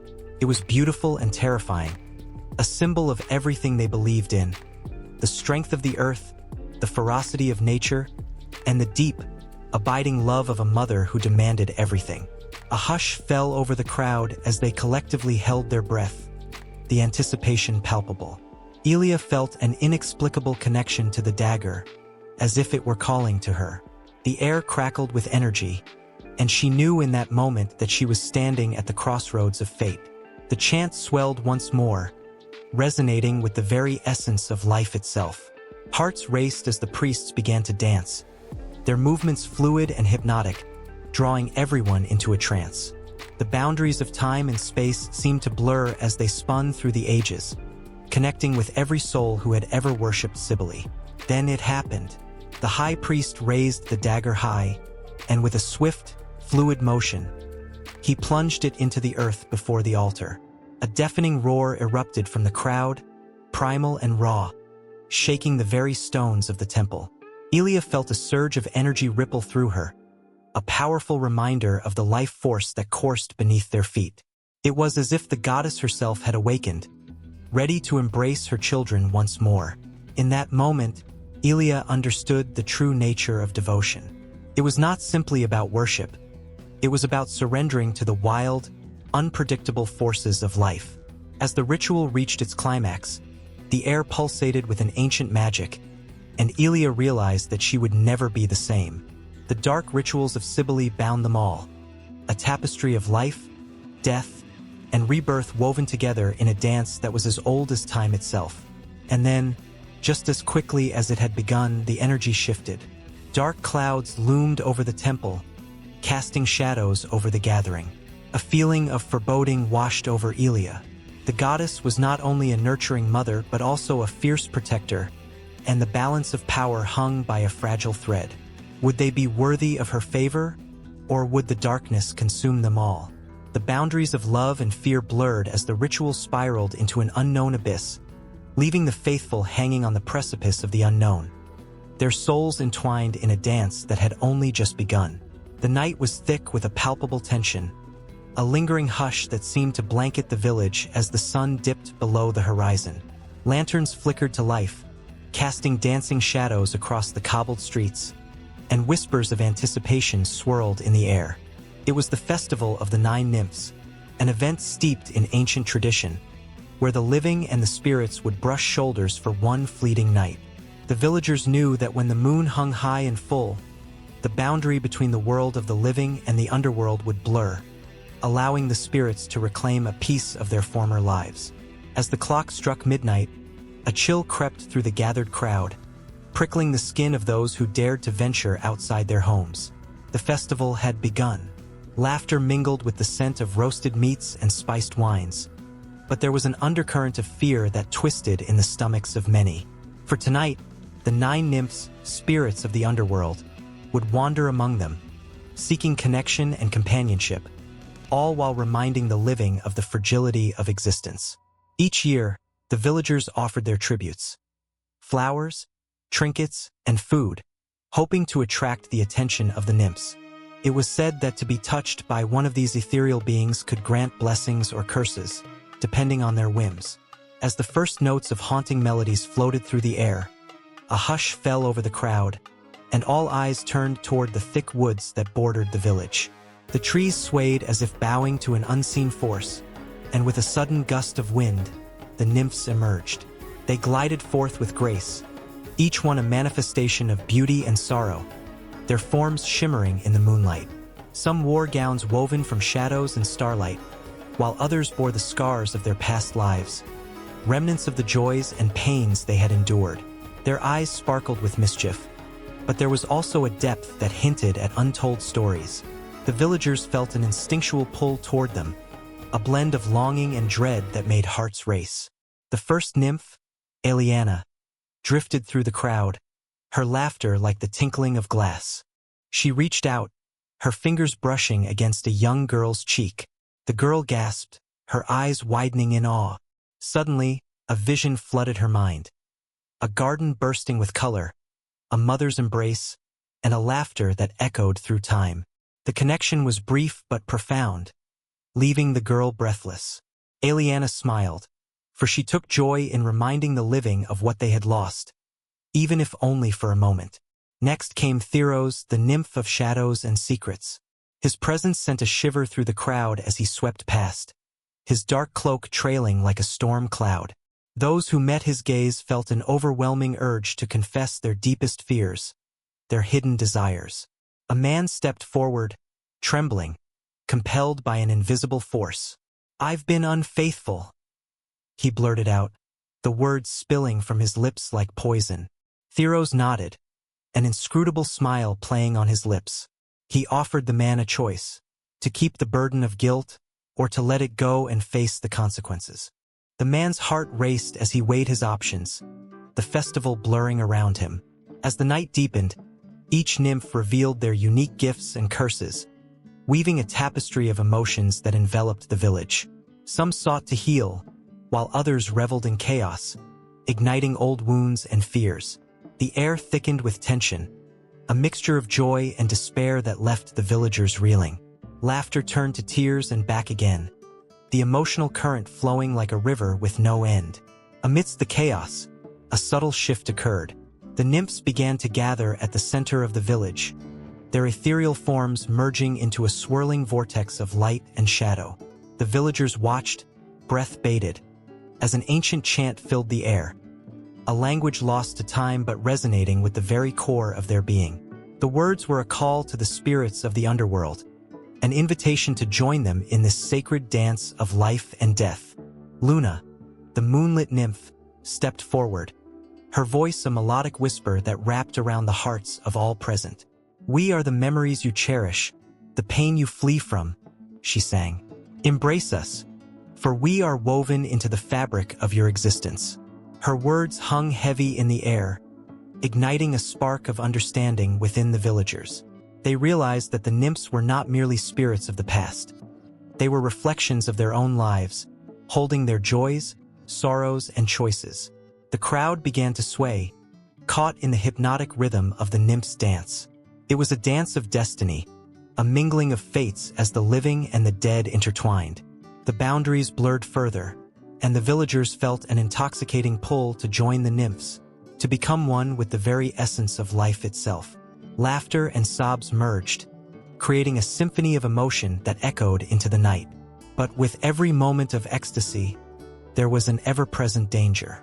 Shadows flickered at the edges of the gathering, and whispers of warnings danced among the villagers. Some nymphs fed on fear, their laughter turning to shrieks as they sensed the vulnerability of the living. The night held a fragile balance, teetering on the brink of chaos. The villagers became acutely aware of the price they might pay for their momentary indulgence. As the festival reached its zenith, the air crackled with electricity, tension building like a storm about to break. Each nymph exuded power, and the villagers, caught in their web of emotions, felt their own spirits stirring. For some, it was a release. For others, an awakening of buried memories that threatened to consume them. And then, just as the dance reached its fever pitch, a shriek pierced the air. A figure stumbled from the shadows, eyes wild with fear. "No!" they cried, as if trying to halt the very fabric of the night. The villagers turned, breathless, as the nymphs paused, their gazes shifting toward the source of the disturbance. The moment hung in the air, thick and heavy, as if the universe had held its breath. The festival teetered on the edge, suspended in that moment of uncertainty, emotions swirling like a tempestuous sea. The nymphs, with their haunting beauty and tragic pasts, were both a blessing and a curse, and the villagers stood at the precipice of something greater and more terrifying than they had ever known. The flickering light of the sacred flame danced in the shadows, casting an ethereal glow upon the ancient stones of the Temple of Vesta. Each flicker whispered secrets of centuries past, of solemn oaths and untold sacrifices. In the heart of Rome, where power and glory often shadowed the fragile threads of faith, the Vestal Virgins stood as the unwavering guardians of this flame. Their mission was not merely to tend to the fire. It was a sacred bond with the divine, a promise that held the very fabric of the Republic together. As the sun dipped low, casting long shadows across the bustling forum, the virgins prepared for their evening rites. Clad in flowing white robes, their heads adorned with simple yet elegant veils, they moved with a grace that seemed to transcend the mere mortal realm. Each step echoed with the weight of their commitment, a commitment that demanded purity, loneliness, and an unwavering loyalty to Vesta, the goddess of the hearth. The air crackled with anticipation as the sacred ritual began, the heartbeat of Rome resonating through the stones. The elder virgin, named Claudia, led the ceremony with an authority that radiated from her very being. Her voice, soft yet commanding, recited the ancient prayers, invoking the goddess who had watched over them since time immemorial. The flame flickered higher, as if responding to her call, a living entity wrapped in the fervor of the moment. Yet beneath the surface of this sacred duty lay a tension darker than the night sky. The penalty of betrayal loomed like a specter, haunting the edges of their devotion. Every Vestal knew the tale of those who had faltered, who had allowed their hearts to stray. Punishment was swift and merciless. The stone walls of the temple concealed not just the flames of Vesta, but also the chilling echoes of betrayal. Those who broke their vows faced a fate worse than death, a burial alive, a chilling end that served as both justice and warning. The memory of a fallen sister lingered in the air, a ghost among the living. Cornelia, a once vibrant virgin, had dared to step beyond the boundaries set by the gods. Under the influence of her own heart, she had fallen in love, a secret romance that blossomed like a forbidden flower. When the truth emerged, the flames of Vesta could not forgive. The very ground where she had once walked was stained with the sorrow of her fate. A stone chamber, dark and cold, had become her final resting place, a somber reminder of the price of human desire. As Claudia performed the rites, her heart raced with the weight of responsibility. Her mind flickered back to Cornelia often, the shadows of fear mingling with her devotion. What if temptation whispered in her ear? What if her heart, so steadfast today, faltered tomorrow? The very thought of betrayal sent a chill down her spine, tightening the grip of anxiety around her throat. Suddenly, a tension crackled in the air, an unspoken tension that hinted at secrets yet to unfold. A newcomer appeared at the temple gates, a young man, eyes aflame with passion and desperation. He was not just any man. He bore the insignia of a powerful family, a name that could sway the politics of Rome. As he approached, the temple guards tensed, sensing the disturbance he brought with him. Whispers rippled among the virgins, each heart quickening at the thought of an uninvited guest. The young man's gaze locked onto Claudia, his determination unwavering. "I seek an audience with the Virgin," he declared, his voice filled with an urgency that pierced through the sacredness of the moment. The air thickened, every breath pregnant with tension. What could he possibly want? Was he here to challenge the sanctity of their vows, to dismantle the very foundation upon which they stood? Claudia's heart raced as she stepped forward, an involuntary instinct urging her to understand this stranger's plight. His eyes, filled with a mixture of dread and hope, told a story without words. "My sister is in peril," he pleaded. "The gods must see her suffer, but I know a way to save her." The weight of his words pressed upon the gathered virgins, an unbreakable chain binding them to a choice that echoed with the potential for betrayal. Claudia felt the flicker of the sacred flame behind her, the heartbeat of Vesta thundering in her ears. Would the goddess approve of their interference? Or would this act of compassion lead them down a path of darkness, shrouded in the consequences that had claimed Cornelia's life? In that moment, the temple transformed. The marble walls seemed to pulse with energy, the very fabric of time blurring as the past collided with the present. Claudia locked eyes with the young man, a silent conversation unfolding between them, a dance of desperation and resolve. The air hummed with unanswered questions, Could this plea for mercy unravel the threads of their faithful existence? As the night deepened, the sacred flame flickered ominously, casting long shadows that danced across the temple floor. Each flicker told a story of sacrifice, of love, and of betrayal waiting to be unraveled. The weight of history pressed down. The walls themselves seemed to whisper warnings, a chorus of voices echoing the fate of those who had come before. What would Claudia choose? Would she risk the wrath of Vesta for a chance to save a life, or would she remain steadfast, honoring the sacred vows that bound her to the flame? The tension thickened, wrapping around them like a mist that would not lift. Each moment stretched, pregnant with possibilities, and the echoes of the past lingered in the air, urging her to decide. The flame flickered higher, and as Claudia stood on the precipice of fate, the very essence of Rome trembled, waiting to see which path she would take. In the dim light of a flickering torch, shadows danced along ancient walls, whispering tales of lives long gone. The air was thick with the scent of incense, mingling with the earthy aroma of freshly turned soil. Outside, the world bustled with life, but within the sacred confines of the temple, the air hummed with an energy that seemed to carry the weight of the past. It was time for the Feast of the Dead, a hauntingly beautiful tradition that echoed through the ages, rooted in the rich soil of Etruscan culture. The Etruscans, a mysterious civilization that predated Rome, held a profound belief in the afterlife. They understood that death was not the end but a transition, a passage to another existence. Their rituals, steeped in reverence, seeped into the very fabric of Roman festivals, transforming how the living remembered the departed. As twilight deepened, families gathered, their hearts heavy with loss yet buoyed by the joy of remembrance. Tables adorned with offerings of bread, wine, and fruits filled the sacred space, a feast not just for the living, but for the souls of those who had walked the earth before them. Laughter mingled with tears, a testament to the complex tapestry of grief and joy interwoven through human experience. In that moment, the flickering torchlight revealed faces marked by both sorrow and love. The stories of ancestors, passed down through generations, echoed in their hearts. Each story woven into the festival was not just a memory but a living connection to those who had shaped their lives, reminding them that they were not alone.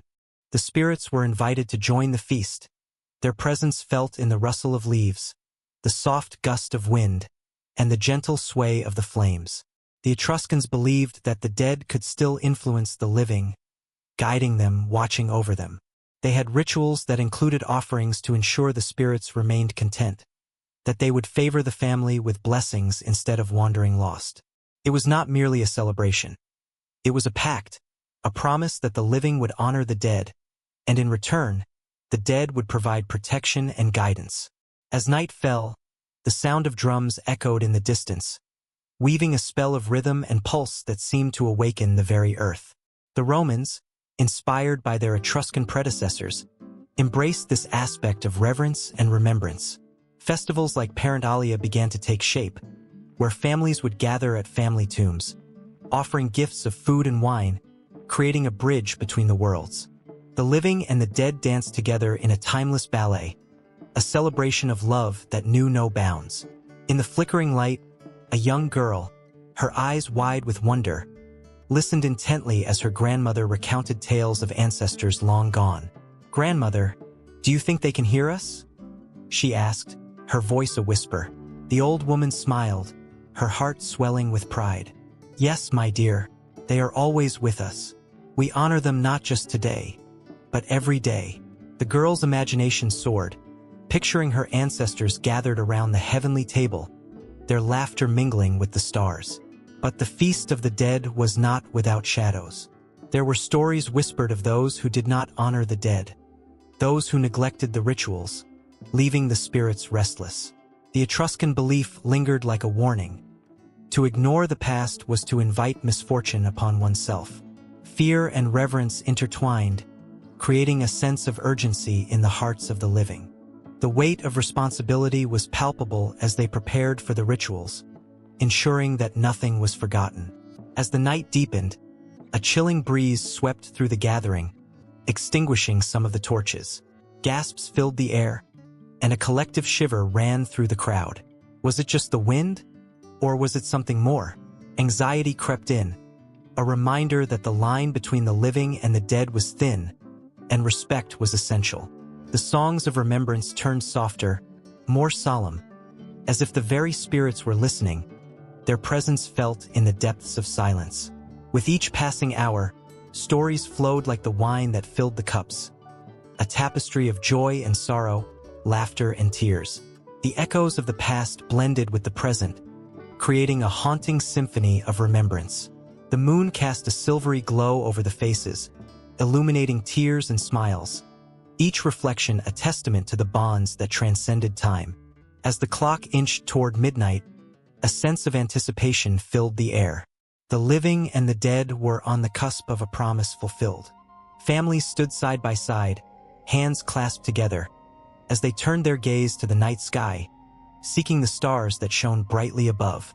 They whispered the names of their loved ones, calling them forth, inviting them into the circle of warmth and love that enveloped them. Suddenly, a sound like distant laughter echoed through the trees, a reminder that the spirits were present. Hearts raced, emotions surged. The line between fear and love blurred.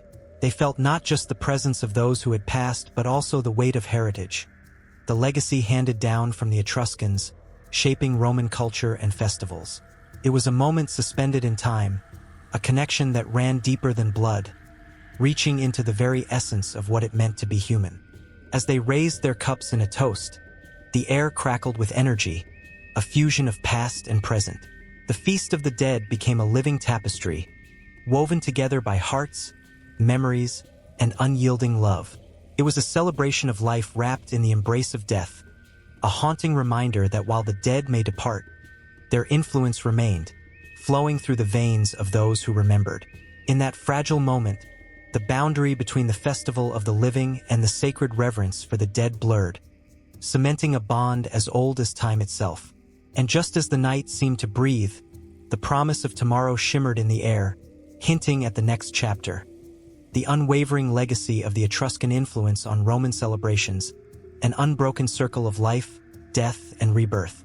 As twilight draped its velvet cloak over the crowd, flickering torches cast dancing shadows on ancient stones.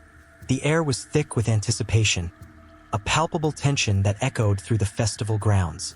Excited whispers buzzed among the gathered throng, as sparks of possibility ignited in their eyes. Here, beneath the canopy of stars, the boundary between the known and the mystical blurred. Tonight was no ordinary night. It was a time when the veil between this world and the next thinned, and magic surged like an unseen tide. In every corner of the festival, magic intertwined with the vibrant fabric of human existence. People gathered around fire pits, their faces aglow with the warm light of flames licking at the cool night. They spoke in hushed tones, sharing stories of fortunes told and visions seen. The scent of herbs and incense wafted through the air, a fragrant reminder of the age-old rituals that had survived the tides of time. Each element, the flickering candles, the fragrant smoke, the rhythmic beating of drums, pulled the participants deeper into the mysteries of the universe.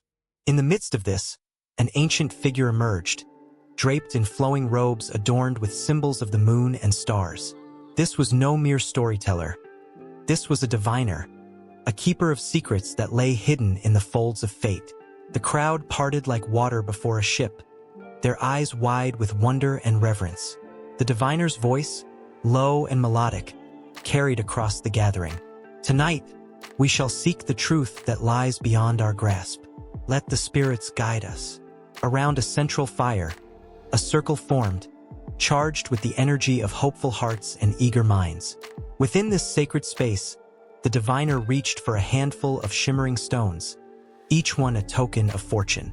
As they spilled from their fingers, the stones clinked softly against the earth, creating a symphony of sound that resonated with the pulses of the festival. Each stone held a story, a message from the universe, waiting to be revealed. The first to step forward was a young woman, her heart racing as she approached the diviner. She spoke of dreams that haunted her, visions of paths untaken and choices that weighed heavy on her soul. The diviner smiled knowingly, and with a flick of their wrist, the stones were cast before them. They landed in a pattern that spoke of both challenge and hope. The diviner's words wrapped around her, a gentle embrace that promised clarity and strength. Trust in your journey. The stars align in your favor. Fear not the shadows, for they are but a part of the light. The crowd exhaled collectively, a wave of relief washing over them. Here, in this moment, the weight of uncertainty lifted, if only for a heartbeat. Yet, the night was young, and the air crackled with the thrill of unanswered questions. As the diviner moved through the circle, each participant felt their own hopes and fears laid bare, the essence of their beings illuminated by the magic of the night. Across the clearing, a group of drummers began to play, their rhythms echoing like thunder. The beat pulsed through the ground, igniting a fire in the hearts of the dancers who twirled and spun with abandon. In their movements, they sought connection, not just with each other, but with the spirits that watched over them. Every leap and spin was an offering, a plea for guidance and understanding. The laughter and cheers swelled, creating a joyous cacophony that mingled with the crackling flames. Meanwhile, a small group huddled around a bubbling cauldron, its contents shifting with colors that seemed to dance of their own accord. This was the potion master, a figure whose hands were skilled in the alchemy of herbs and roots. With each ingredient carefully selected, the potion simmered and swirled in a ballet of transformation. The air was thick with the scent of possibilities, a perfume of magic that beckoned the brave-hearted to partake. "Drink, and let your spirit soar," the potion master declared, their voice rising above the din. One by one, the brave souls stepped forward, their hearts pounding with a mixture of fear and excitement. Each sip was an act of trust, a leap into the unknown. The festival held its breath as the potion's magic wove through their veins, unlocking visions and whispering secrets of the universe. Gasps erupted as one young man collapsed to the ground, eyes wide with revelation. He spoke of a vision, a dream that shattered the boundaries of reality, a glimpse of a future yet to come. The crowd erupted in a mixture of awe and disbelief, each person grappling with the weight of what was shared. Magic was real. Divination was not merely an art. It was a bridge to understanding the unexplainable forces that guided their lives. The festival pulsed with this new energy, every heartbeat syncing with the rhythm of hope and wonder. As midnight approached, the air grew thick with the scent of rituals. The diviner began to weave stories of the ancestors, calling upon spirits of those who had come before. Flickering candles illuminated the faces of the attendees, revealing an array of emotions: fear, joy, longing, and courage. Tears glistened in the corners of eyes as tales of love lost and futures gained intertwined, binding the listeners together in a web of shared humanity.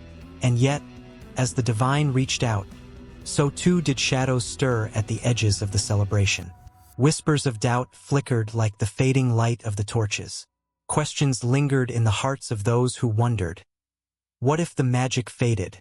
What if the answers they sought were just illusions, smoke and mirrors conjured to give hope where none existed? But the festival carried on, the drumbeats rising to a fever pitch, drowning out the doubts that threatened to creep in. At that moment, magic reigned supreme. With every chant and spell cast, the air vibrated with an energy that promised connection between worlds, between the living and the spirits, between the individual and the cosmos. The night stretched on, a tapestry of emotion woven from the threads of magic and divination. Each participant, cradled by the warmth of the fire, became a vital part of something greater. They were not merely observers. They were active participants in a cosmic dance of fate and destiny. The lines between the seen and the unseen blurred further, as the festival spiraled into a symphony of belief, where dreams and reality entwined into a new dawn that awaited just beyond the horizon. The magic pulsed, the divination deepened. The night was alive, and the festival had only just begun to unspool its mysteries. The air was thick with anticipation, a palpable tension vibrating through the crowd that gathered in the fading twilight of a Roman evening. Gladiatorial rings were filled with the haunting echoes of clashing swords, but it was the theater that pulled the heartstrings of the masses. As the sun dipped below the horizon, the grand amphitheater stood tall, a stone giant ready to cradle the sorrows and joys of a city that thrived on the drama of existence. Yet beneath the surface of this vibrant spectacle lay shadows, dark and twisted, waiting to emerge. In a society enamored by the arts, the theatrical festivals offered a kaleidoscope of emotions, a roller coaster ride of laughter and tears that could move even the most stoic of hearts. But here, laughter could often mask a deeper despair, a sorrow simmering just beneath the facade of joy. The performers, draped in their bright costumes and adorned with garlands, wore smiles that could shatter under the weight of their own tragedies. The audience, a sea of faces illuminated by the flickering torches, clung to every word spoken, every gesture performed, while the actors danced on the precipice of their own despair. As the night deepened, the performances grew bolder, drawing on themes of life and death, love and betrayal. Yet, each tale told was tinged with a darkness that lingered like a shadow, refusing to fade. The tragic narratives of gods and mortals intertwined, reminding the audience that their own lives were not immune to the capriciousness of fate. A whispered rumor passed among the spectators, a reminder of the real sacrifices made for the entertainment that filled their hearts with joy. It was said that some performers, haunted by their roles, had vanished into the night, their spirits forever entwined with the characters they portrayed. Among the throngs of spectators sat an old man, his weathered hands trembling as he gripped the edge of his seat. Years of watching the vibrant performances had gifted him with cherished memories, but tonight, his heart was heavy. He recalled the tales of the past, stories that spoke of sacrifices made during these very festivals. It was not merely the performers who bared their souls upon the stage. In darker times, the festivals had become a cover for acts of cruelty, where the lives of innocents were bartered for the thrill of the crowd. Human lives had been lost, tragedies that spilled far beyond the boundaries of the amphitheater. Darker tales emerged from the dusty corners of history, tales of the grim rituals that sometimes accompanied these celebrations. Some festivals had called for the blood of both man and beast, offering tributes to the gods, a desperate plea for favor and fortune. The victims, often drawn from among the populace, became unwilling participants in a twisted game of chance, their fates sealed by the cheers of a crowd. As the performers took their positions on stage, the old man could almost hear the echoes of their silent screams mingling with the spirited chants of the audience. The festival's atmosphere shifted as the night wore on. Laughter mingled with unease, the performers' smiles growing more strained as they danced between the lines of life and art. A young woman, radiant in her costume, twirled gracefully, but the glimmer in her eyes spoke of unspoken fears. Underneath her vibrant exterior lay a tumult of emotions, an unvoiced knowledge of what these festivals could conceal. She had heard the stories from her elders, whispers of performers who had been forced to sacrifice their own desires for the thrill of applause. The price of fame was high, often leaving scars that would never heal. As the final act of the night approached, the tension reached a crescendo, the air electric with expectation. The audience leaned forward, breaths held tight within their chests. The performers took the stage, their faces painted with exaggerated expressions of joy and sorrow. But behind their masks, the truth lay waiting, dormant yet restless. The old man felt a chill creep up his spine, recalling tales of those who had never left the stage, their spirits forever bound to the stories they told. The thrill of performance had, at times, become a cruel trap, a gilded cage that held them captive. A trumpet blared, cutting through the thick air, announcing the arrival of the climax. The audience erupted with applause, but the old man felt only a tightening in his gut. The performers engaged in a harrowing reenactment of betrayal, the very essence of darkness entwined with beauty. As swords clashed on stage, the old man's heart thudded painfully in his chest. He could see the pain in their eyes, the conflict between their roles and their true selves. Each swing of the sword, each dramatic gasp echoed a truth he wished to ignore. The theater was a mirror held up to the darkest corners of humanity. As the final scene unfolded, the audience erupted into cheers, a cacophony of jubilation that masked the underlying sorrow. The young woman, now in the midst of the turmoil, felt tears prick at her eyes. She danced with fervor, the joy of the moment battling against the shadow that lingered in her mind. For her, this performance was more than just a show. It was a reflection of all those who had suffered before her, those who had bled for the entertainment of the masses. Each clap of thunderous applause resonated with the weight of those sacrifices, a chorus of remembrance that would not fade. Underneath the facade of celebration, a darkness festered, a reminder that within the beauty of performance lay the pain of reality. The festival's essence hung like a shroud, binding the performers in a web of contradictions. Their art a gift, yet their lives a cruel bargain.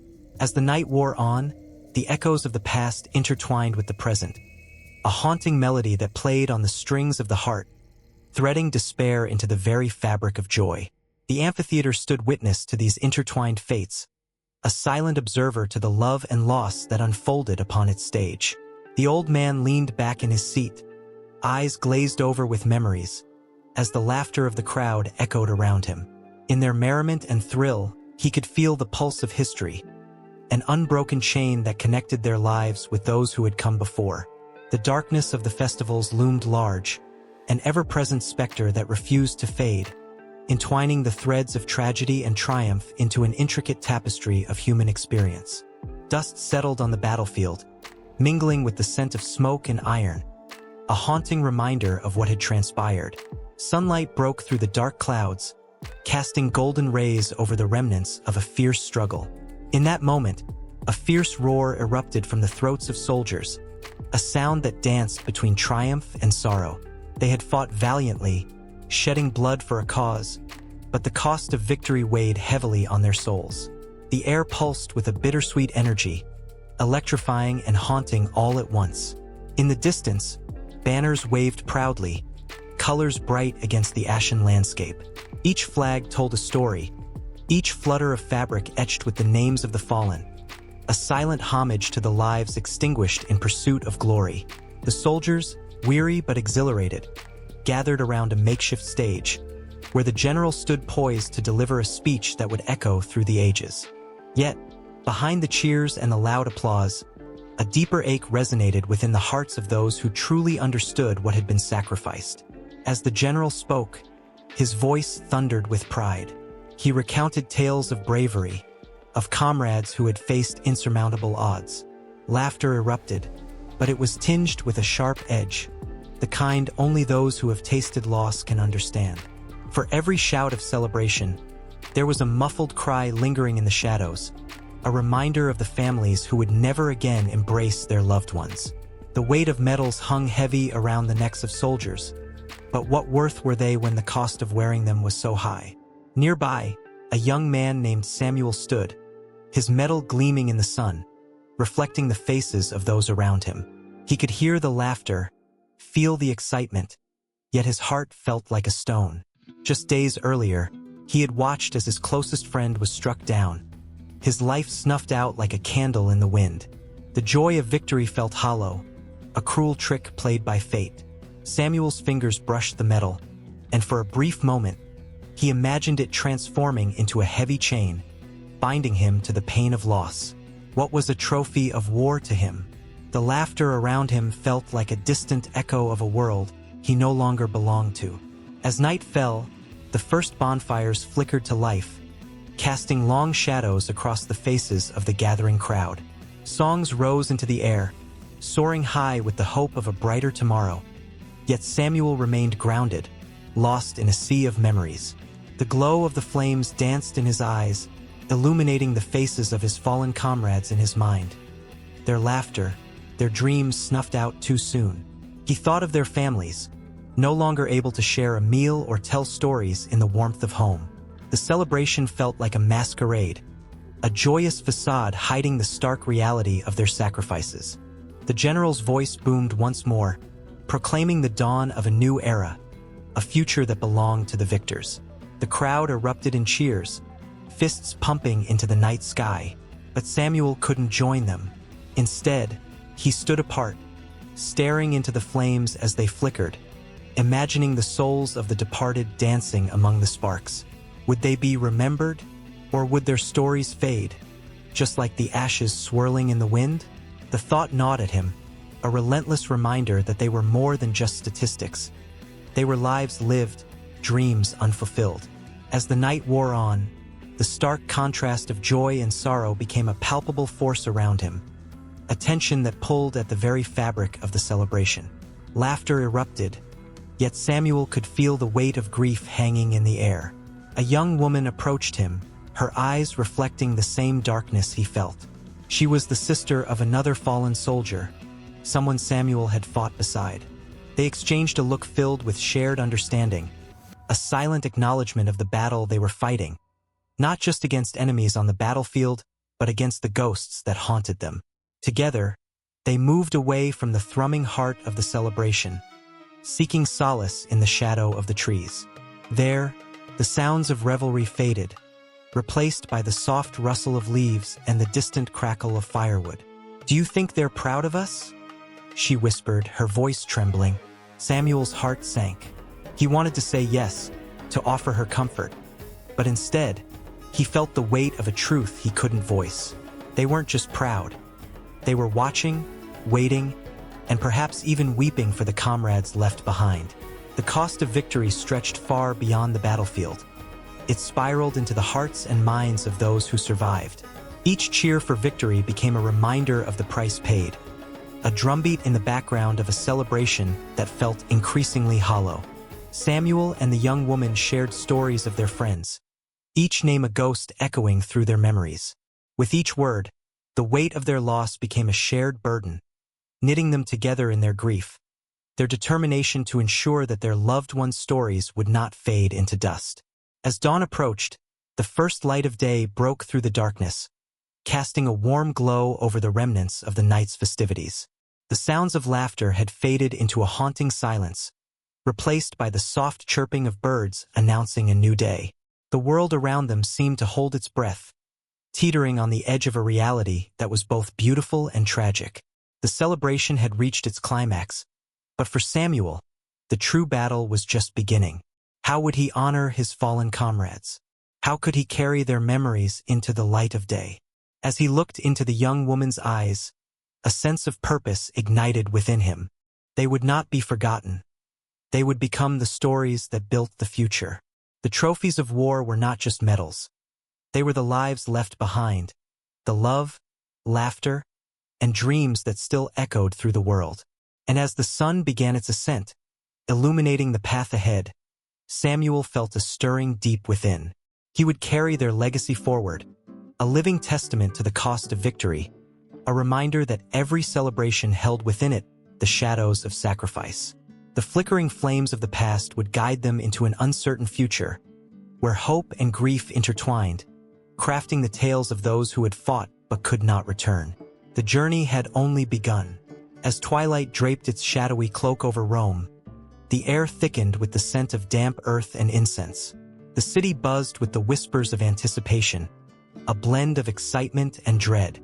Women, draped in flowing garments, moved with purpose toward the sacred spaces where ancient rites would soon unfold.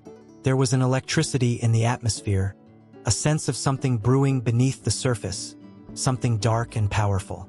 The Lupercalia festival, a time of cleansing and fertility, held a particular significance for women who often found themselves on the fringes of Roman society's rigid structures. They gathered quietly, their hearts thumping with a mix of fear and exhilaration, for they understood that rituals were not merely performances. They were gateways to realms where the divine and the mortal intertwined. In hushed tones, they spoke of the gods, of fate, and of the hidden forces that governed their lives. As night descended, the flickering flames of torches illuminated twisted branches and worn altars. The women, adorned with wreaths of laurel and myrtle, formed a circle, their hands clasping together in silent unity. They chanted softly, voices rising and falling like the waves of the nearby Tiber. Each word was a prayer, a plea, a declaration of their existence in a world that oftentimes overlooked them. Their spirits surged with each repetition, a chorus calling upon the ancient deities to listen. Yet it was not only the benign gods they sought. Beneath the layers of pious intentions lay a yearning for power, agency, and the ability to influence their fates. The dark side of these rituals beckoned them, a siren song that promised the ability to bend the currents of fate. Some women, driven by desperation or ambition, turned to the more sinister aspects of these gatherings, where shadows danced along the edges of flickering light. In secret groves, away from the watchful eyes of the city, whispered tales spoke of ancient rites that invoked forgotten spirits. Women, armed with herbs and whispers of incantations, would gather under the new moon, seeking to harness the potent forces of fertility and vengeance alike. They poured their hearts into cups of wine, offering libations to the spirits of the earth, to the goddesses who governed both life and death. The air crackled with energy, and every heartbeat echoed the unbroken bond between them and the divine. Yet there was a danger to these gatherings. Women who dared to tread too close to the edge of the otherworldly often found themselves at the mercy of forces they could not control. Stories circulated in hushed tones about those who had vanished during these rituals, devoured by the very darkness they sought to command. Friends exchanged fearful glances, knowing that one misstep could lead to a fate far worse than any mortal life could imagine. The tension clung to the air, heavy and electric, as they danced upon the thin line between reverence and rebellion. The goddess Hecate, revered as a protector of women and the unseen realms, loomed large in their minds. She was a figure of both dread and comfort. It was said that those who honored her with offerings could gain insight into the hidden mysteries of the world, but crossing her could bring about ruin.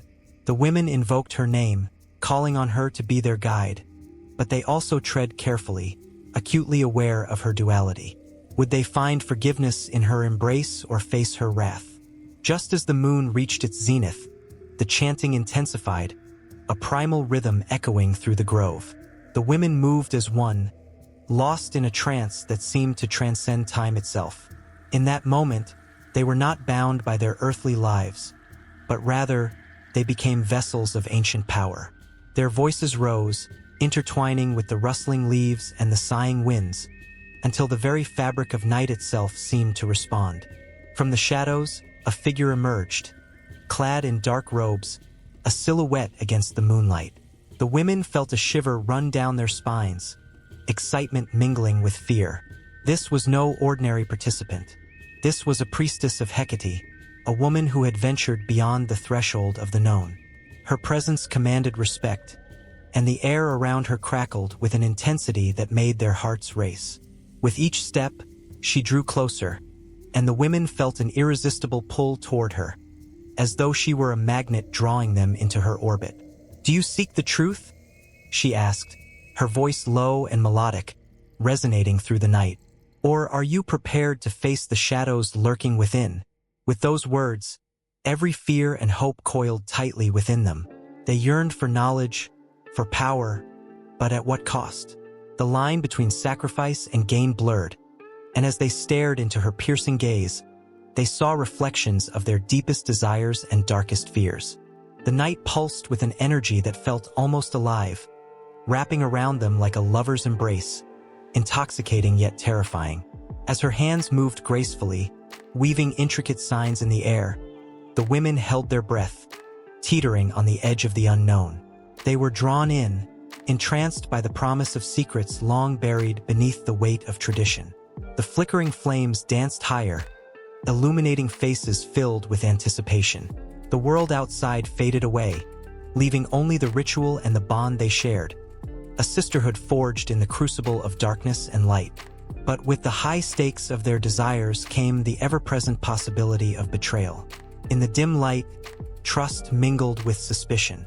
Could they rely on one another as the line between light and dark blurred? Would they emerge from the shadows as empowered beings? Or would they succumb to the very darkness they sought to master? The air trembled with their unspoken questions, and the night stretched on, filled with potential yet fraught with danger. Their story was interwoven with the fabric of the city, echoing through time, a haunting reminder that the echoes of the past often ripple into the present, shaping destinies in ways they could never foresee.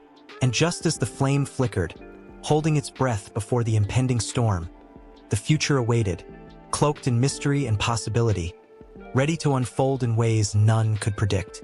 The air crackled with anticipation as the sun dipped low on the horizon, casting an eerie glow over the ancient city. The streets buzzed with excitement, a mixture of joy and trepidation, as the townsfolk prepared for the festival of the harvest moon. Lanterns flickered like fireflies against the cool evening breeze, their soft glow illuminating faces alight with hope. Yet, beneath the colorful decorations and joyful chatter, a chilling undercurrent ran through the crowd, an unspoken awareness that this festival was unlike any other. In the shadow of the great stone temple, where the idol of the god loomed larger than life, the priests moved with purpose. Dressed in robes of deep crimson and gold, they whispered prayers to the heavens. The scent of incense wafted through the air, thick and cloying, mingling with the savory aroma of roasted meats, delicious, yet foreboding. As the sun's last rays flickered away, the ominous sound of drums began to resonate through the city, echoing like a heartbeat, summoning the faithful to gather. It was the promise of bountiful harvests that had drawn the people to this festival year after year, yet the memory of sacrifices hung heavy on their hearts. Long ago, the elders had declared that the land could only yield its riches if the gods were appeased. And so, every few decades, in moments of desperation or during particularly abundant years, they offered something far more precious than crops: human lives. A hush fell over the crowd as the first flames flickered to life in the sacrificial pit. Excitement turned to dread as the villagers realized the truth. Tonight, the festival would serve not only as a celebration of life, but also as a grim reminder of the price of prosperity. The rhythmic beating of the drums quickened, driving a pulse of fear and thrill through the crowd. Each thump resonated with the history of their forefathers, a history steeped in blood and devotion. In the flickering light, the chosen ones emerged from the shadows, their faces painted in vibrant hues that signified their intentions. Brave warriors, beautiful maidens, the elderly wise men. They moved forward like shadows, enhanced by the dance of the flames, as if the gods themselves were pulling them closer to the altar. The spectators held their breath, their hearts pounding in unison with the drums, a blend of awe and horror taking root within them. These chosen few had been promised glory in the afterlife, a chance to become a part of the divine cycle. Yet the reality was far more sinister. Fear wrapped around their hearts like a vice as they approached the altar, each step echoing louder than the last. For while the crowd cheered, their voices rising to a fever pitch, the reality of sacrifice loomed heavy in the air. Each one of the chosen felt the weight of their ancestors' blood, the pulse of generations echoing in their ears. Tonight, we honor the gods. The high priest's voice boomed, sending shivers down spines. Tonight, we give what is most precious. The crowd erupted in a mix of fervent cheers and terrified gasps, unable to reconcile their excitement with the horror about to unfold. This was the price of survival, the terrible, terrible cost of the good harvest. As the ritual began, the drums fell silent, replaced by a haunting melody that wrapped around the gathered souls like a fog. The world outside the temple faded, as if time itself stood still. The chosen ones, grasping each other's hands tightly, shared glances filled with both understanding and fear. They knew, deep inside, that this was their fate, a destiny that had been written long before their birth. Their hearts raced, and the air thickened with uncertainty. The flames grew higher, casting long shadows that danced eerily across the stone walls. The high priest raised a ceremonial dagger, the blade glinting ominously in the firelight. Gasps echoed through the crowd, a wave of horror rippling through the spectators. In that moment, the connection between the living and the dead felt palpable, as if the spirits of those who had come before were watching, waiting, their breath caught in collective anticipation. The first cry pierced the night, a wail that shattered the thin veneer of celebration. It hung in the air, a sound of raw fear that transformed the atmosphere. The crowd, once ecstatic, now held its breath, the realization sweeping through them like a cold wind. This was not just a festival. It was a reckoning, a reminder of the cost of their existence. A dance with death wrapped in the guise of tradition. The sacrifice was swift, too quick for the eye to fully register, yet every heart felt the weight of that moment. As the blood flowed, a mix of emotions surged through the crowd: horror, sorrow, yet an inexplicable sense of reverence. The harvest would come. In the days to follow, grains would burst forth from the earth, fruits would ripen, and life would flourish. But tonight, under the watchful gaze of the gods, they had paid their dues. In the aftermath, a thick silence enveloped the festival grounds. The people stood transfixed, their faces painted with the hues of disbelief. While some cried out in mourning, others felt a strange sense of unity, as if they had all shared in the sacrifice, becoming one with the chosen souls. The drums began to beat again, slower this time, a dirge for the fallen. Yet woven into the rhythm was an undercurrent of life, a promise that the cycle would continue. As the night wore on, lanterns flickered defiantly against the encroaching darkness, casting shadows that whispered secrets of the past, present, and future. The villagers moved in a trance, caught between the euphoria of life and the stark reminder of death. They celebrated what they had gained, while silently mourning what had been lost. Yet, as dawn approached, a new festival loomed on the horizon, one that promised even more than the harvest: the festival of renewal, where the boundaries between life and death would blur once more, and the true nature of sacrifice would be revealed. In the shadow of the Colosseum, where the air crackled with excitement and fear, the roar of the crowd surged like a tidal wave, rising and falling with the ebb and flow of anticipation. Here, emperors wielded power like a double-edged sword, their reigns woven intricately with the fabric of festivals that danced between grand celebration and sinister ritual. Each event was a stage for the emperor's might, an arena where the line between life and death blurred, and where the thrill of spectacle masked the underlying currents of control and dread. As the sun dipped below the horizon, casting long shadows over the ancient stones, the people of Rome gathered, their faces alight with fervor. They came to witness the games, the feasts, the parades that proclaimed the glory of their rulers. Yet beneath this veneer of jubilation lay a darker truth, a truth that whispered of sacrifice, manipulation, and the fragility of power. With every cheer that erupted from the multitude, another thread of loyalty was spun, binding the masses to the whims of their emperor. The emperors understood the intoxicating power of spectacle. Nero, infamous for his excesses, orchestrated grand displays that captivated and horrified in equal measure. He adorned his chariot with gold and jewels, parading through the streets as a self-proclaimed god, while the cries of the vanquished echoed in the distance, reminders of the costs of such divine status. His festivals were not merely for leisure. They were carefully crafted performances, intricate plays of power where the audience was both the judge and the judged. Around the marble columns, the scent of roasted meats and sweet pastries wafted through the air, an olfactory delight that masked the more nauseating aroma of fear and death. Gladiators trained in the dusty arenas, muscle rippling under the weight of expectation and dread. They fought not just for survival but for the favor of the crowd, their lives dangling on the whim of the emperor and the fickle hearts of the spectators. With each clash of steel, the audience found their pulse quickening, a primal rhythm that synced with the heartbeat of the empire itself. Yet, not every festival was cloaked in the splendor of entertainment. The Lupercalia, a festival steeped in ancient rites, bore witness to a more visceral connection between the sacred and the profane. In the throes of its chaos, young men, clad only in goat skins, ran through the streets, striking onlookers with strips of hide. It was said that this act would bless the women, ensuring fertility and protection. But as laughter mingled with shrieks, the question lingered.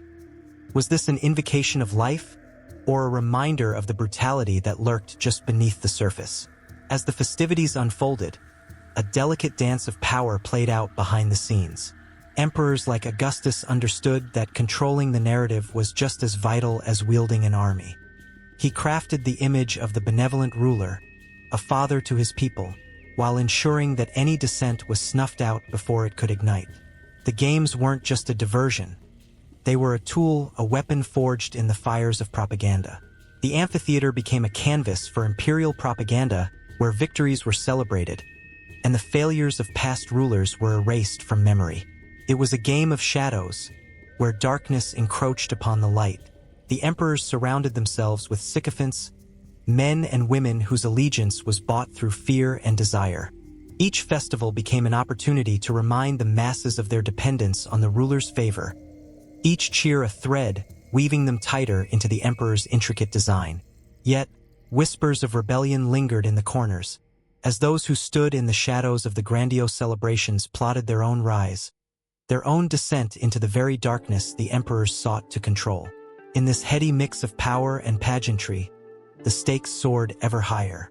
Caligula, notorious for his excesses, took this manipulation to terrifying new heights. He transformed the very fabric of society into a stage, where he appointed his beloved horse as consul, a grotesque caricature of authority that sent shivers down the spines of the political elite. The games no longer just entertained. They became a reflection of Caligula's madness, a chilling reminder that the mind of an emperor could twist reality itself. As the festivals reached their peak, the air grew thick with the anticipation of the next spectacle. There was a palpable tension, a collective breath held tight as the crowd waited for the next act. Would it be bloodshed or benediction? Life intertwined with death in a twisted ballet that left the audience breathless and bloodthirsty. The roar of the crowd surged again, a relentless tide that washed over the city, drowning out the whispers of discontent that threatened to rise beneath the surface. But even in the midst of revelry, there were those who dared to dream of a different future. As the emperors played their games, shadows of the discontented gathered in secret, plotting under the cloak of night. They witnessed the hollow laughter of the crowds and tasted the bitterness of their own desperation. Would the thrill of the games ever be enough to mask the growing unrest? Each festival, each display of opulence, only deepened the divide, a chasm between the excesses of the rulers and the struggles of the ruled. The flame of rebellion flickered, a soft glow amidst the raging bonfire of imperial ambition. As the people celebrated, the wheels of history turned, preparing to unleash a reckoning that would echo through the ages. And so the games continued, the emperors and their festivals weaving together the glories and horrors of a civilization caught in the throes of its own making, the ultimate power play where the greatest sacrifice was often the most entertaining. In this world of contrasts, where jubilance danced hand in hand with despair, the next festival loomed on the horizon, a promise of more than just entertainment, a harbinger of change. With each passing day, the weight of history pressed down, and the stage was set for a new act filled with uncertainty and dark ambition. As the sun dipped below the ruins of Rome, the echoes of laughter mingled with the whispers of rebellion, revealing a destiny intertwined with both grandeur and tragedy. The story, much like the empire itself, was far from over. In a quiet village, the sun dipped low in the sky, casting long shadows that danced across cobblestone streets. The air, once vibrant with the sounds of laughter and song, now felt heavy, weighed down by silence. Children, who once raced through the streets in costumes and painted faces, now stayed indoors, their imaginations dulled by the endless distractions of screens and technology. The vibrant colors of festivals, once a riot of joy, were fading into muted tones, replaced by a chill that settled over the community like a thick fog. For centuries, festivals had been the lifeblood of towns, an annual heartbeat that pulsed with energy and joy. They were celebrations of harvests, of seasons changing, of stories passed down from generation to generation. Ancient rituals were woven into the fabric of these events. A dance under the stars, a communal feast, the ringing of bells that echoed through the valleys. People gathered to honor their gods, their ancestors, and each other, creating bonds that transcended time. But as the years progressed, those sacred traditions began to crumble, like the dust that danced in the fading light. The villagers, once filled with excitement as they prepared for the harvest festival, now approached the day with reluctance. They remembered the way their ancestors had poured their hearts into the preparations, their hands working tirelessly to create decorations that would transform the village square into a wonderland of color. But now, as they looked around, they saw a growing disconnect, a rift that widened with each passing year, pulling them away from the rituals that once defined them. Old Man Samuel, the village storyteller, felt the change most acutely. With a voice that once captivated young and old alike, he wandered through the empty streets, clutching a weathered book of tales. He longed to gather the children around him, to share stories of brave knights and mischievous fairies, tales that ignited sparks of wonder in their eyes. Yet, as he approached the old oak tree where he usually held court, he found it bare, the laughter of children replaced by the distant hum of electronic devices. His heart sank. The magic of storytelling was losing its battle against the relentless tide of modernity. In the midst of this decline, a flicker of hope remained. A group of passionate villagers, determined to reignite the flame of tradition. They gathered under the glow of lanterns, sharing ideas and dreams of what the festivals could be again. But as they spoke, a shadow of doubt loomed over them. Would the community even care? Would they come to celebrate? Or was the magic lost forever? Days turned into weeks, and the festival date loomed closer. The villagers worked tirelessly, crafting decorations, setting up stalls for food, and planning games that echoed the joy of yesteryears. But whispers of uncertainty filled the air. The younger generation seemed more interested in their phones than the age-old traditions. There was a fear that, even with their efforts, the festival would feel empty, a shell of what it once was. As the day of the festival dawned, the village square stood transformed. Bright colors adorned the trees, and the aroma of baked goods wafted through the air like a warm hug. Families arrived, some with smiles and others with reluctance, drawn by a sense of obligation rather than excitement. Old Man Samuel stood ready, his heart racing with a blend of hope and fear. Would they listen? Would they remember? As the festivities kicked off, the familiar sounds of laughter and music began to resonate. But it was when Samuel began to weave his tales that the atmosphere shifted. He spoke of the past, of heroes and magical beings, his voice rising and falling with emotion. Slowly, the children gathered around, their eyes wide, captivated by the stories that seemed to dance in the air. For the first time in years, he felt the connection spark again, an invisible thread binding them together, rekindling the warmth of community. Yet, just as the festival seemed to thrive, a sense of unease crept back in. The distractions of the modern world were relentless. As night fell, a group of teenagers lingered at the edge of the square, their faces lit by the glow of their phones. They laughed and shared memes, oblivious to the joy unfolding just a few feet away. The contrast was stark, vibrancy against apathy, connection against isolation. The atmosphere crackled with tension as the villagers shared glances, their smiles faltering. What if this festival was just a fleeting moment, a temporary reprieve from an inevitable decline?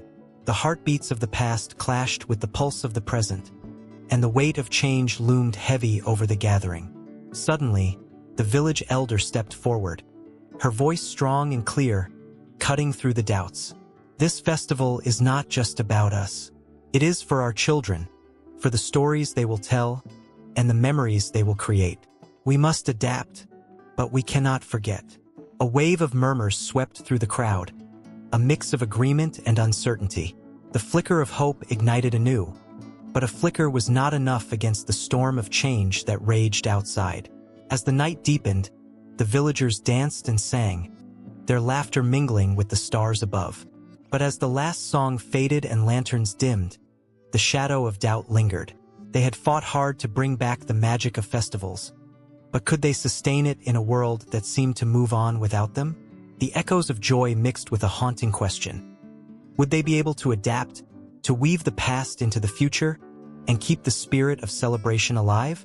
And just as the answers seemed tantalizingly close, a new challenge emerged on the horizon, an unexpected twist that threatened to unravel everything they had fought for. The whispers of change grew louder, and the villagers braced themselves for the next chapter in a story that seemed far from over. The flickering flame of tradition, though struggling against the winds of change, was not extinguished. It pulsed with life, waiting for the right moment to ignite the hearts of a new generation, forever binding the past to the present. When the clock strikes midnight, shadows flicker under the pale light of the moon, revealing echoes of ancient revelries that pulse through the veins of modern culture. The laughter and cries of long-dead Romans seem to resonate, a chilling reminder of their dark festivals, where the boundary between life and death blurred in a macabre celebration of existence. Beneath this haunting surface lies a tapestry woven from history, tradition, and the haunting legacies that refuse to fade away. In the streets of modern cities, echoes of the Saturnalia still pulse, where the spirit of revelry transforms ordinary lives into scenes of unrestrained joy and chaos. A festival once dedicated to Saturn, the god of sowing and seed, ignited wild abandon as social norms melted away. Slaves became masters for a fleeting moment, and merriment erupted into the cold winter nights. Today, as people gather in the spirit of celebration, they unknowingly honor the ancient customs, where laughter mingles with the ghostly whispers of a world unrecognizable, yet somehow familiar. But the darkness lingered, too, a tangible presence that cloaked the city in mystery. The Lupercalia, an ancient festival designed to ward off evil spirits, involved naked men running through the streets, striking women with leather whips for fertility. This vivid imagery is not just a relic of the past. It seeps into modern times, where the primal urge for connection and vitality still surges. The thrill of a midnight run, the exhilarating rush of adrenaline on Halloween, a celebration born from these ancient rites, reminds us that the darkness is not simply to be feared, but embraced, an essential part of the human experience. As night falls, the eerie flicker of candles illuminates faces painted with both joy and terror. The festivals of year stretched their fingers into the present, weaving together threads of fear and excitement. The haunting tales of the Lemuria, where the spirits of the dead were appeased with offerings to ensure peace in the home, find their resonance in modern customs of remembrance and the commemoration of lost loved ones. Day of the Dead celebrations, vibrant with color and life, echo the ancient practices, a vivid reminder that the dead never truly leave. They become part of the living tapestry. The festivals of ancient Rome were drenched in the bittersweet essence of life and death. They were not just mere celebrations, but necessary acknowledgments of the darkness that loomed just beyond the threshold. At every turn, the Romans honored their gods with blood and sacrifice. Even the most joyful celebrations carried a hint of the macabre. The very act of celebration was a dance with death, a way to confront the inevitability of mortality. And in these acts of remembrance, modern culture finds its roots, a reflection that thrives in the celebration of Halloween, where costumes conjure the specters of the past and haunted houses invite the thrill of fear. Consider the gory reenactments of ancient gladiatorial games. The modern world finds itself enthralled by the glory and gore of the fighting spirit, seen in movies, video games, and reality shows that glorify competition and survival. Here, the legacy of Roman blood sports thrives, compelling audiences to witness the drama of life and death play out in a new arena, igniting the same adrenaline that once surged through Roman amphitheaters. The crowds still roar with excitement, a signal that the primal urge is far from extinguished. Yet, it's not just the thrill-seekers who feel the tug of these ancient festivals. Subtle reminders of their influence emerge in the quiet moments of reflection. The rites of passage, where life transitions take place, graduations, weddings, and even funerals, carry the weight of those who have come before. In the act of honoring milestones, we pay homage to the Romans, who knew that life's celebrations are intertwined with the shadows of loss. Each toast raised in jubilation is an echo of a ritual that once served to bridge the gap between the living and the dead. In the Halloween season, pumpkins carved with sinister grins adorn doorsteps, a modern nod to the Samhain celebrations of ancient Celtic cultures intertwined with Roman influence. The masks worn to ward off evil spirits are painted with the same spirit of playfulness and fear that the Romans embraced. The streets dance with the laughter of children, but underneath the surface lies a reminder. This festival too carries the weight of history, a celebration that acknowledges the dark side of existence while reveling in the community it fosters. Night after night, as dark clouds drift across the sky, the legacy of those dark Roman festivals stirs in the hearts of people. They gather around campfires, share ghost stories, and revel in the thrill of the unknown. breathing life into ancient fears that remain ever-present. The stories of the past, passed down through generations, weave into the fabric of the present, reminding everyone that fear and joy are two sides of the same coin. The boundaries of what it means to celebrate have shifted, yet the essence remains, a connection to something greater, something ancient. At the stroke of midnight, when all seems quiet, the whispers of ancient voices fill the air. They urge the world to remember the dance between light and dark, joy and sorrow. The legacy of those dark Roman festivals lives on, manifesting in ways both grand and subtle.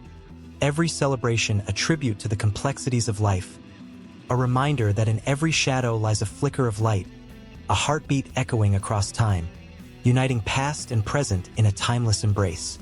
And as the night deepens, the stories do not fade. They evolve, preparing to intertwine with the next chapter of human experience, ready to awaken emotions long buried and offer new layers of meaning to the festivities yet to come.